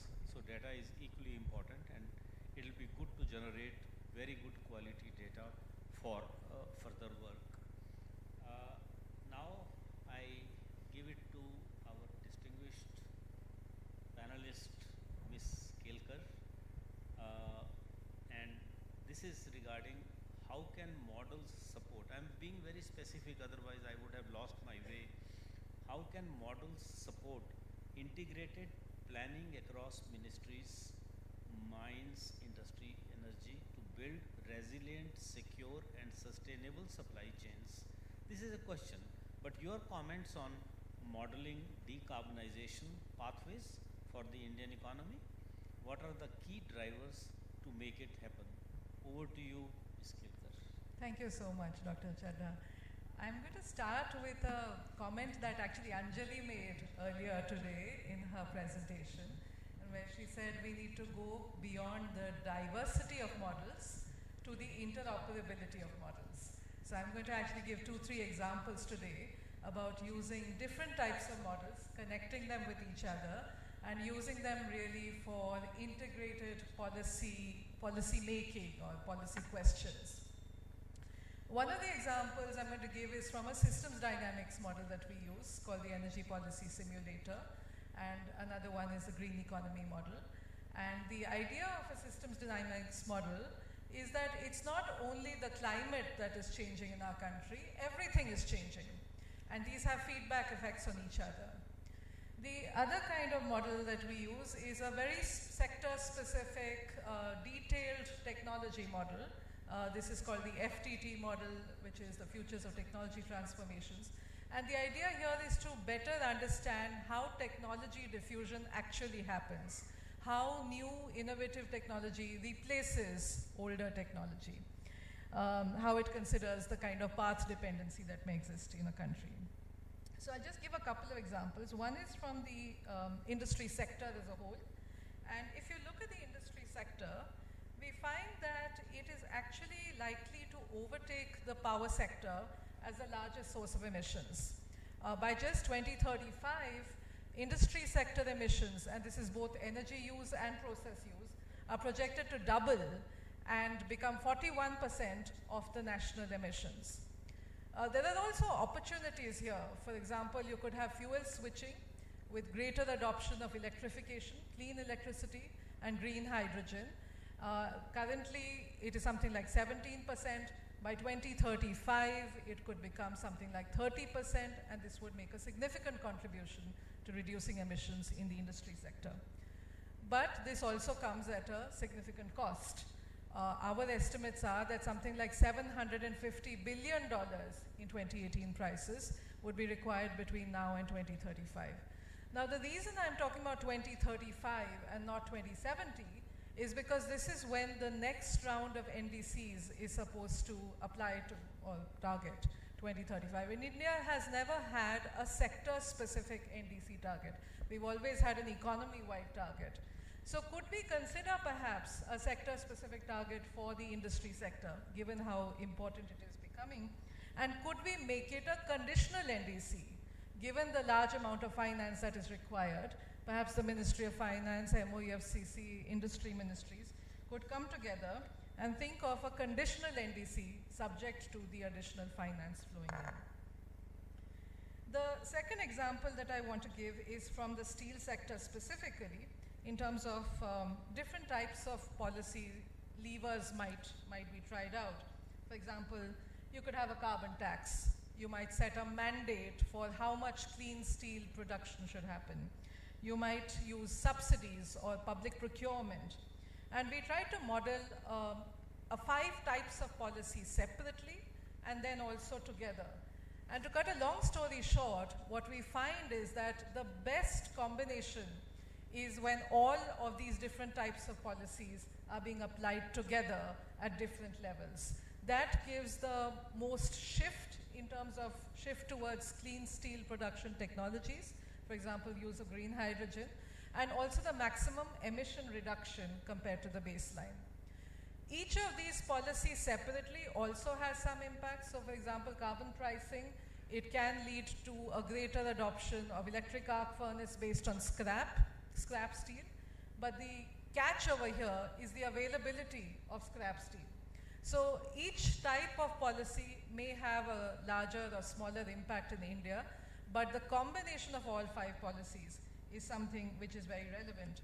And what this means is that, again, the relevant ministries have to get together and think about the mandates, the subsidies, the taxes, the procurement, and the timing of all of these so that they can be used together.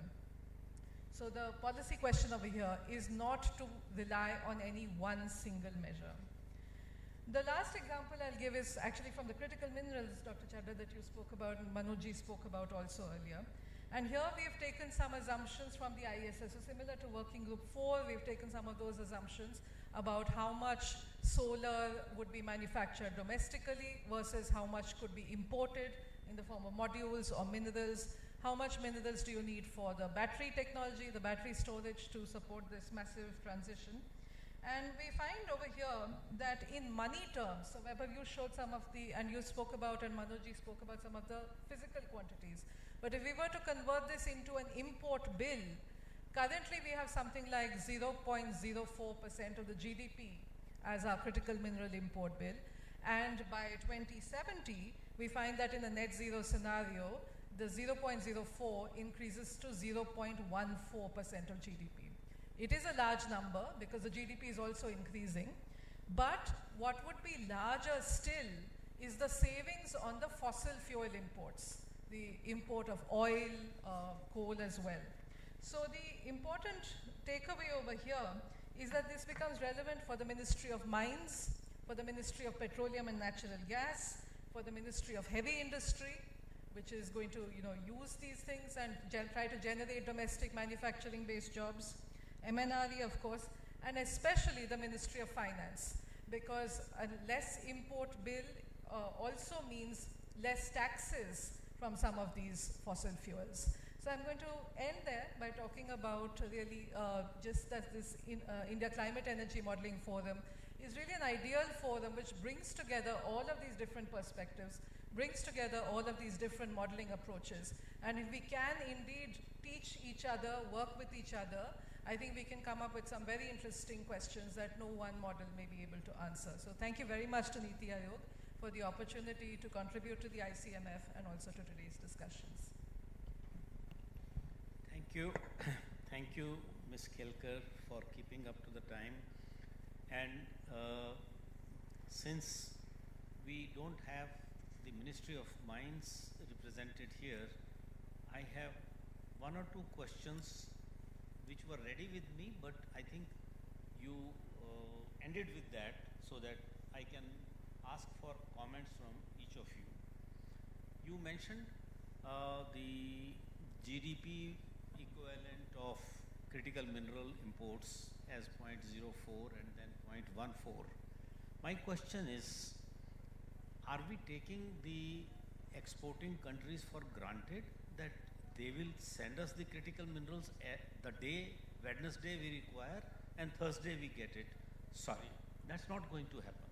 So my first question is to all of us, actually, but obviously panelists given the first choice. This question would have been for the Ministry of Mines also, that are we paying adequate attention to exploration at home? That is why I asked a question from Vaibhavji that what will be the embedded mineral versus what will be the concentrate. So we have to be very mindful of what is the exploration effort we are making at home, because 10 years down the line, 15 years down the line, people are going to show us the mirror that you had everything under your ground, you didn't work enough. So any issues regarding encouraging exploration? All three of you might have a couple of minutes each. My second question, and important one, is that I understand that extraction, auctions, granting of mines, opening of mines is a complicated phenomena and under certain regulations. But what I always think of is, look, processing is not. So if we can think of processing, whether in the country or at sources outside, is the immediate, what they say, low-hanging fruit, which at least should be in the discussion, which I don't see much. And obviously, this pointer is to Shri Varghese, because they are working a lot on green hydrogen, I understand. He didn't speak about it. Thank you. 2 minutes each. Yeah, so I already touched upon it, right? The processing capacity which is required for both critical materials used in both storage as well as solar. So that's definitely a focus area for us. Now, of course, the entire industry and the government is pushing for Make in India. The entire industry is working on setting up additional capacity. As I said, the only problem is some of these capacities will take time to set up. It's under 3 to 5 year window before we are self-sufficient in these processing capacities. And but we run the risk in that meantime, right? Until that capacity comes up, we are dependent on imports. Coming back to hydrogen, we've been working on it for the last 2 to 3 years, and we've been developing multiple projects both in India and overseas for setting up hydrogen, green ammonia. The issue that we have been facing is demand currently, right? And demand is not there because currently green hydrogen is much more expensive than grey hydrogen. So again, we are dependent on policy support, mandates from the government. And thanks to that, we are seeing now at least the refinery sector, the public sector units in the refinery sector now coming out with tenders for green hydrogen. And of course, we and many other players are participating in those tenders. So we will see capacities coming up. In fact, I would say India in this aspect is probably better ahead of most of the countries, both Europe, Japan is a lot happening in Japan, something happening in India, but outside there's very little activity happening on this front. So to that extent, and here again the criticality is again the electrolyzer technology. Most of the manufacturing capacity, there's some capacity and electrolyzer technology which is available from Europe, but again majority of the players are in China. So very important that yes, the industry, it may not be here, it may not be a big thing right now, but it's definitely something for the future. It's very important that we get ahead in this race for setting up the manufacturing capacity of electrolyzers. So, yes, thank you. See, obviously I can't speak on behalf of the ministry, but the limited I know, thanks to the last meeting that Dr. Anshu chaired in NITI, wherein Secretary Mines was also there, maybe picking up the cue of 3 key learnings from that meeting, which partly may be answered to your question. See, of course, there is this trade war happening in the world. See, of course, there has been security issues. Of course, there has been issues of imports from China and a couple of other countries, which is there. And on top of it, also there is a mission that India has launched, which Ministry of Mines is nicely running, and some of us are contributing to this mission in our own small, sweet way. Now, having said that, one of the things that was very pertinent and pointed by the Secretary Mines in that meeting as well, which is that they realize the value of incentivizing the local producers, the local supply chain players, the local traders, the local importers, the manufacturers, and so on and so forth. And it's also documented in the mission. Now, we discussed at length and brainstormed the other day, wherein we discussed about the PLIs, the possibilities of special economic zones, the free trade agreements, and so on and so forth. So I think all of that was discussed. So I believe, Mahur Saab is not here, but probably he could have iterated the same thing.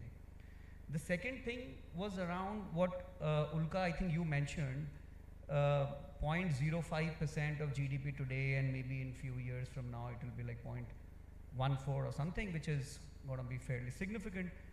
I think between some of these modeling communities wherein we also represent ourselves, I think there is a discussion that we have initiated around taking a deeper dive into the balance of trade, especially in the context of looking at the trade-offs between importing the ingot or the mineral per se to India vis-a-vis the finished product. As in the PV modules one should really look at importing, or the minerals that constitute those modules will make more sense. If we could define some scenarios and throw some numbers around it, that will be really nice. It's a very new exercise. We are trying to wrap it up in a few months from now. And the third point is also like very pertinent. I mean, most of us come from this energy, climate, environment background, and that's a limited modeling frameworks that we also represent and talk about. But I think when you talk to the Ministry of Mines, and it was really fascinating. I mean, the numbers that we were throwing and what they had in mind were absolutely different, were really different, because we were living in a world wherein only energy transition from this context of clean energy technology and the context of critical minerals required for these clean technology is the only thing that we were throwing here on the table. But they were looking at the economy-wide requirement of these critical minerals. So when we were talking about copper, we were saying that, by the year 2047, you'll only require maybe cumulatively some 7 million ton of copper. I mean, just an example, plus minus some 10%. But what the Secretary Mines was saying, that every year per annum requirement for copper is 7 million in the year 2047. It's going to be that big. But I think interestingly, he also said, and I'll just rest my point here, that there is a huge emphasis to study the circularity of these materials and minerals in a greater extent. Because some of their scenarios project that there will be more copper or there will be more other critical minerals above the earth than below the earth. and there is a value to sort of reuse, reutilize, repurpose of all these minerals and materials over and over and over again. And God knows, maybe after 2050, you really don't need to extract any more copper like underneath.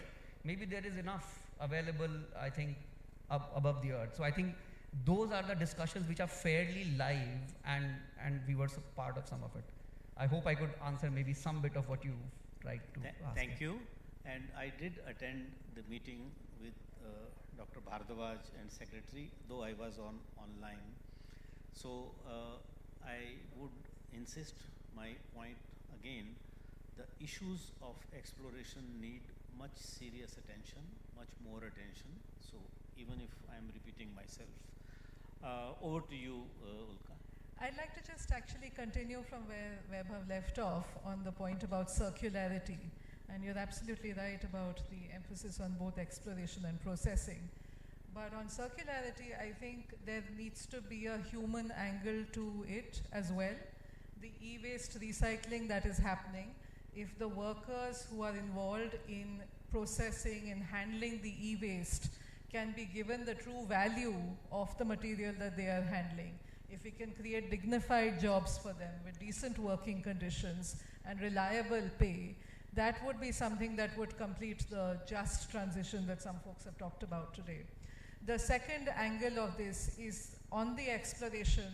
Again, the mining that happens, some fraction of the value of that is supposed to feed into the District Mineral Foundation's funds, and the money from that is supposed to be used for the benefit of communities that live in the mining areas. Again, this is something that if it is done, then there can be a strong social benefit from the high value that is going to accrue to these new minerals. Thank you very much, and thanks for bringing out copper in the discussion. We have a full working paper on copper economy of India coming out in a couple of months, so we will share that with you. And circularity obviously is very important and needs to be studied much more in detail. We have a small discussion note called Mind the Gap, which means wherever there are the rejects lying, and I called it Mind the Gap, not Mind the Gap, but Mind the Gap. So these are all very important points, and I think Dr. Bhardwaj, I have been able to manage the session even though we started late. Thank you for all those for being with us post tea. And now I think next 5 minutes to Q&A questions. Please direct your questions to respective panelists. Maybe 3 questions.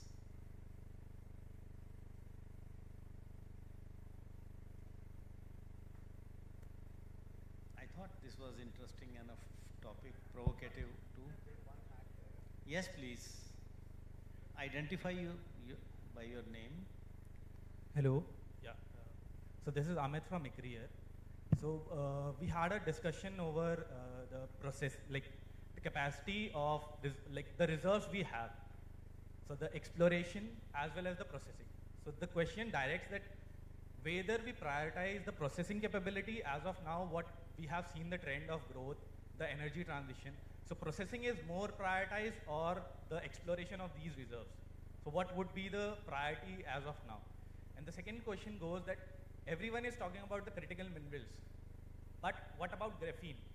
Graphene is used for hydrogen fuel cells. It is used for membranes. So we do not have the processing capacity for graphene as well. The cost per gram of a graphene is somewhere around 20,000 rupees, which is way more than what gold is. So what is your stake or what is your views on this as well? Whose views are you asking? Dr. Chadda, I think it's maybe your time to respond, but very quickly, I think on the first one, it's not a question of either or. If you ask me, it's a question, I mean, India is a huge nation. It's like a whole of European Union put together.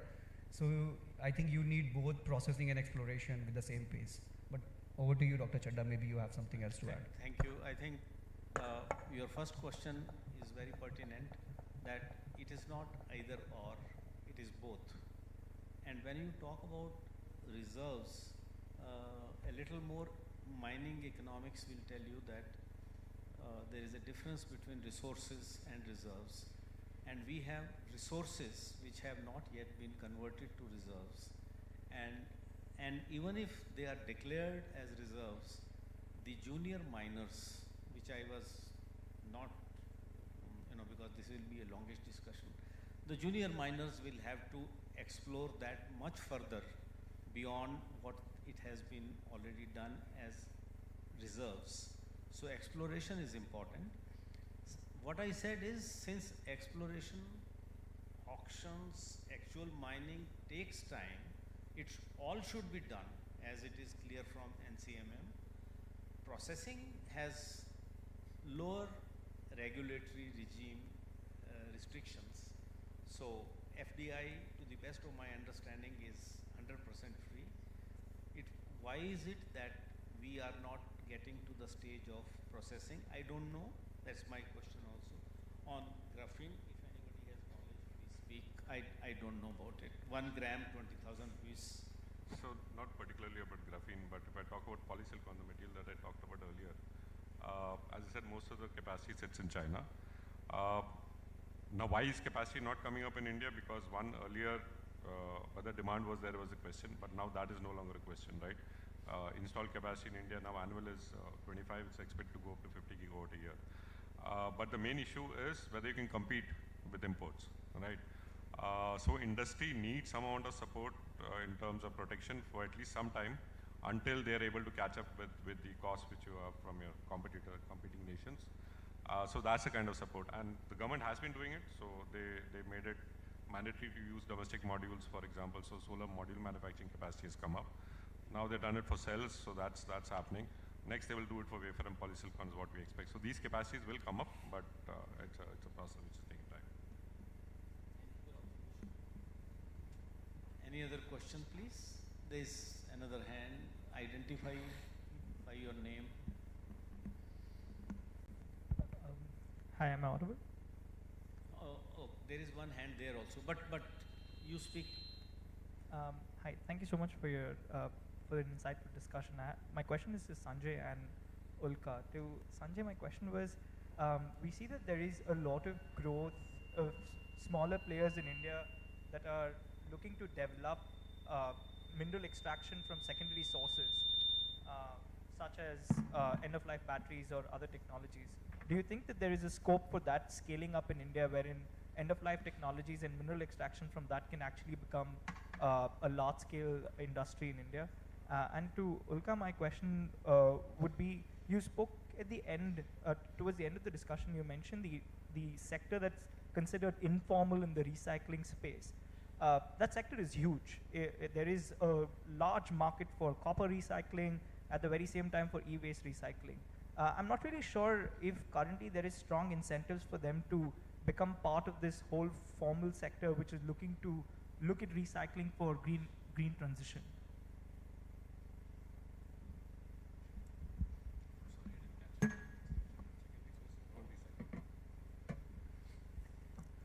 Karthik, if you can repeat the first part.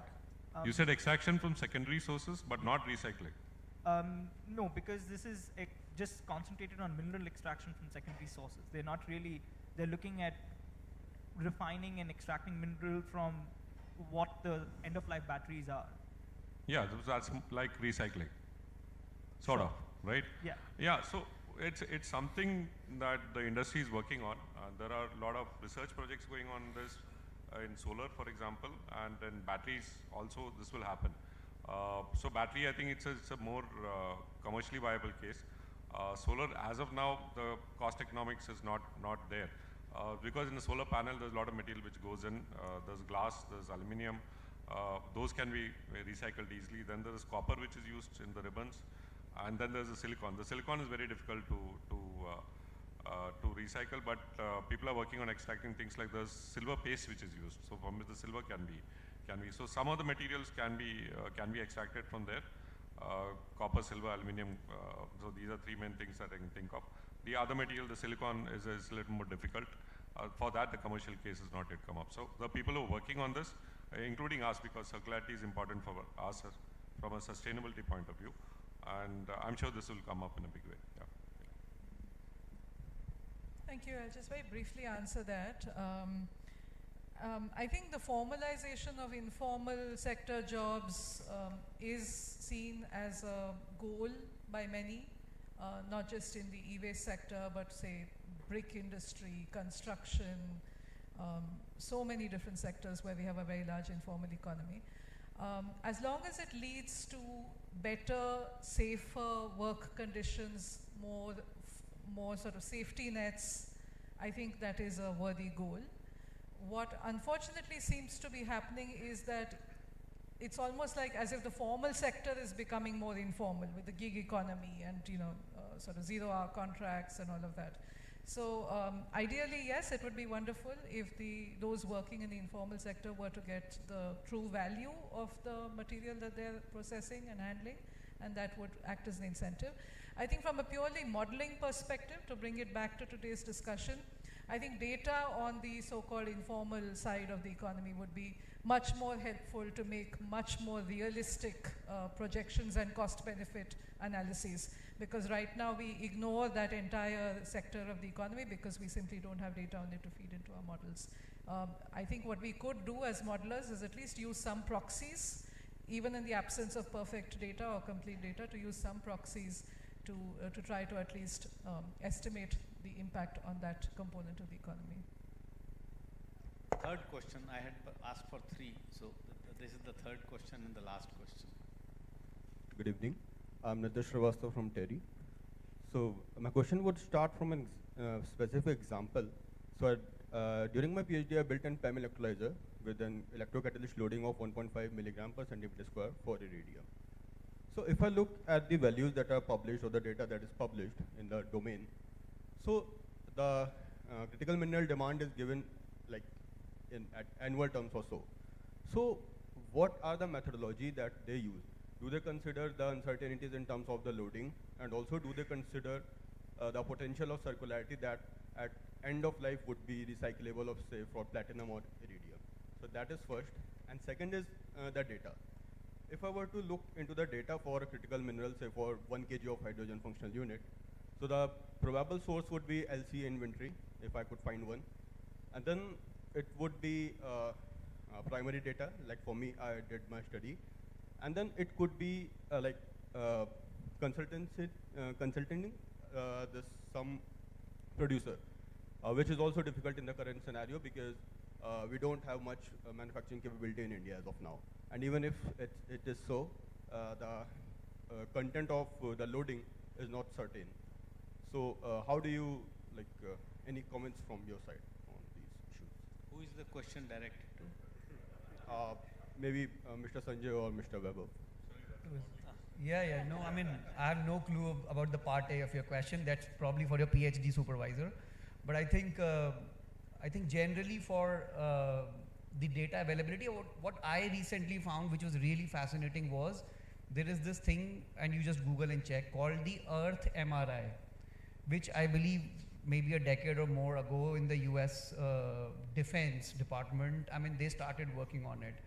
And the MRI here stands for something to do with, I think, Mapping Resource Initiative. It's called the Earth MRI. And they've done like really nice data banks of the resource and minerals that exist, not just in the US, but across the world. And you might find some of the interesting insights from this open source data. And this is just one example. There are like so many other open data sets which are kind of available today. So just go and check. Yeah, thanks. With that, I think I should thank Manojji, and I should thank the panelists for the wonderful discussion, and for the people who are attending even at this hour of the day. Thank you very much for staying, and to the three persons who actually asked questions, very meaningful questions. I feel happy when after my session or our session there are some questions. I will give it to Manojji after thanking Dr. Anshu Bharadwaj for inviting me to this event. And since it is a modeling event, I cannot resist letting the audience know that 10 years of my computable general equilibrium modeling was guided and encouraged by Mr. Suman Berry when he was the Director General and I was a professor at the National Council of Applied Economic Research. So I have a very deep connection with Niti Aayog, and thanks once again, Dr. Bhardwaj, for having invited me. Thank you very much. Over to you, Manoj. Thank you, sir. So I request Rajdas sir to present token of appreciation to all panelists.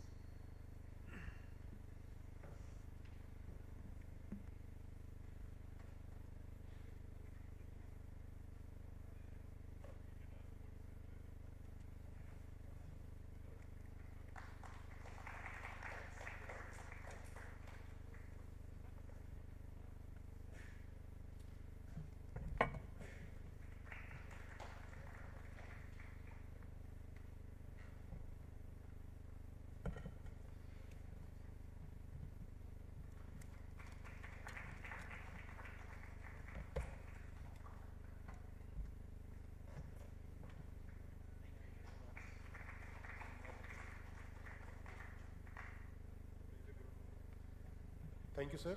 I invite Dr. Anshu Bhardwaj for vote of thanks and finals. Thank you, sir. Thank you very much, Manoj. And we're coming to the end of the day's discussion. It was a long day. Thanks to all of you who stayed back. I thank all the participants of the various panels and all the partner institutions, many of you who have traveled from outside Delhi. This, as we said in the morning session, we are sort of the India Climate Energy Modeling Forum, which NITI hosts, which was a bit dormant for some time. We are trying to re-galvanize it and make it a very active platform for all partners to come together. In today's 4 sessions, you just got to hear some of the important policy questions which need deep examination. And these various issues emerged while we were working on India's net zero pathways and the Viksit Bharat, how they go hand in hand, and what questions require a careful examination. Now, NITI will rely upon you all to take up studies to enrich decision making in this regard. And what you heard today is only a small sample. There are many more studies that can be taken up of relevance both to national level policymakers, state level decision makers, and private sector. So I would encourage you to give a careful thought and reach out to us for studies which we can jointly take up along with NITI, and we'll be happy to commission studies to interested institutions. And that's point number 1. Point number 2, this forum, we'll make it a very vibrant and active forum by regularly organizing webinars. So the earlier practice used to be that every month or once in 2 months, there'll be a webinar where some partner will come and make a presentation which enables others to know what's happening in the ecosystem. Otherwise, what happens is that modelers and institutions tend to work in their own silos, and we don't often share data or knowledge. So this ICEMF gives an opportunity for you to present your work so that a bigger ecosystem gets to know that what you are doing. So we regularly host those webinars and seminars for you all to come together. That's point number 2. And point number 3, these kind of workshops will make it a more regular feature. Today's was a more sort of a 30,000 feet bird's eye view of what various issues are. Maybe in subsequent workshops, we can pick up one issue and organize a 2-hour brainstorming session to bring together interested people and focus on one issue and generate some thinking. So with that, I thank all of you for coming all the way and participating in the day's event. I thank my colleagues from NITI Aayog who worked very hard for this event. Venu leads our modeling team, and he's the one who's coordinating the net zero study in NITI Aayog. So I thank Venu and Anjali and Nitin, Srishti, Devanshu, Shravan, Manoj, all of them who worked very hard. Mr. Rajnath Ram, our Riser Energy, who has been guiding this entire workshop, and all other participants from NITI who worked very hard for this particular event. Thank you all, and we look forward to being in touch with you.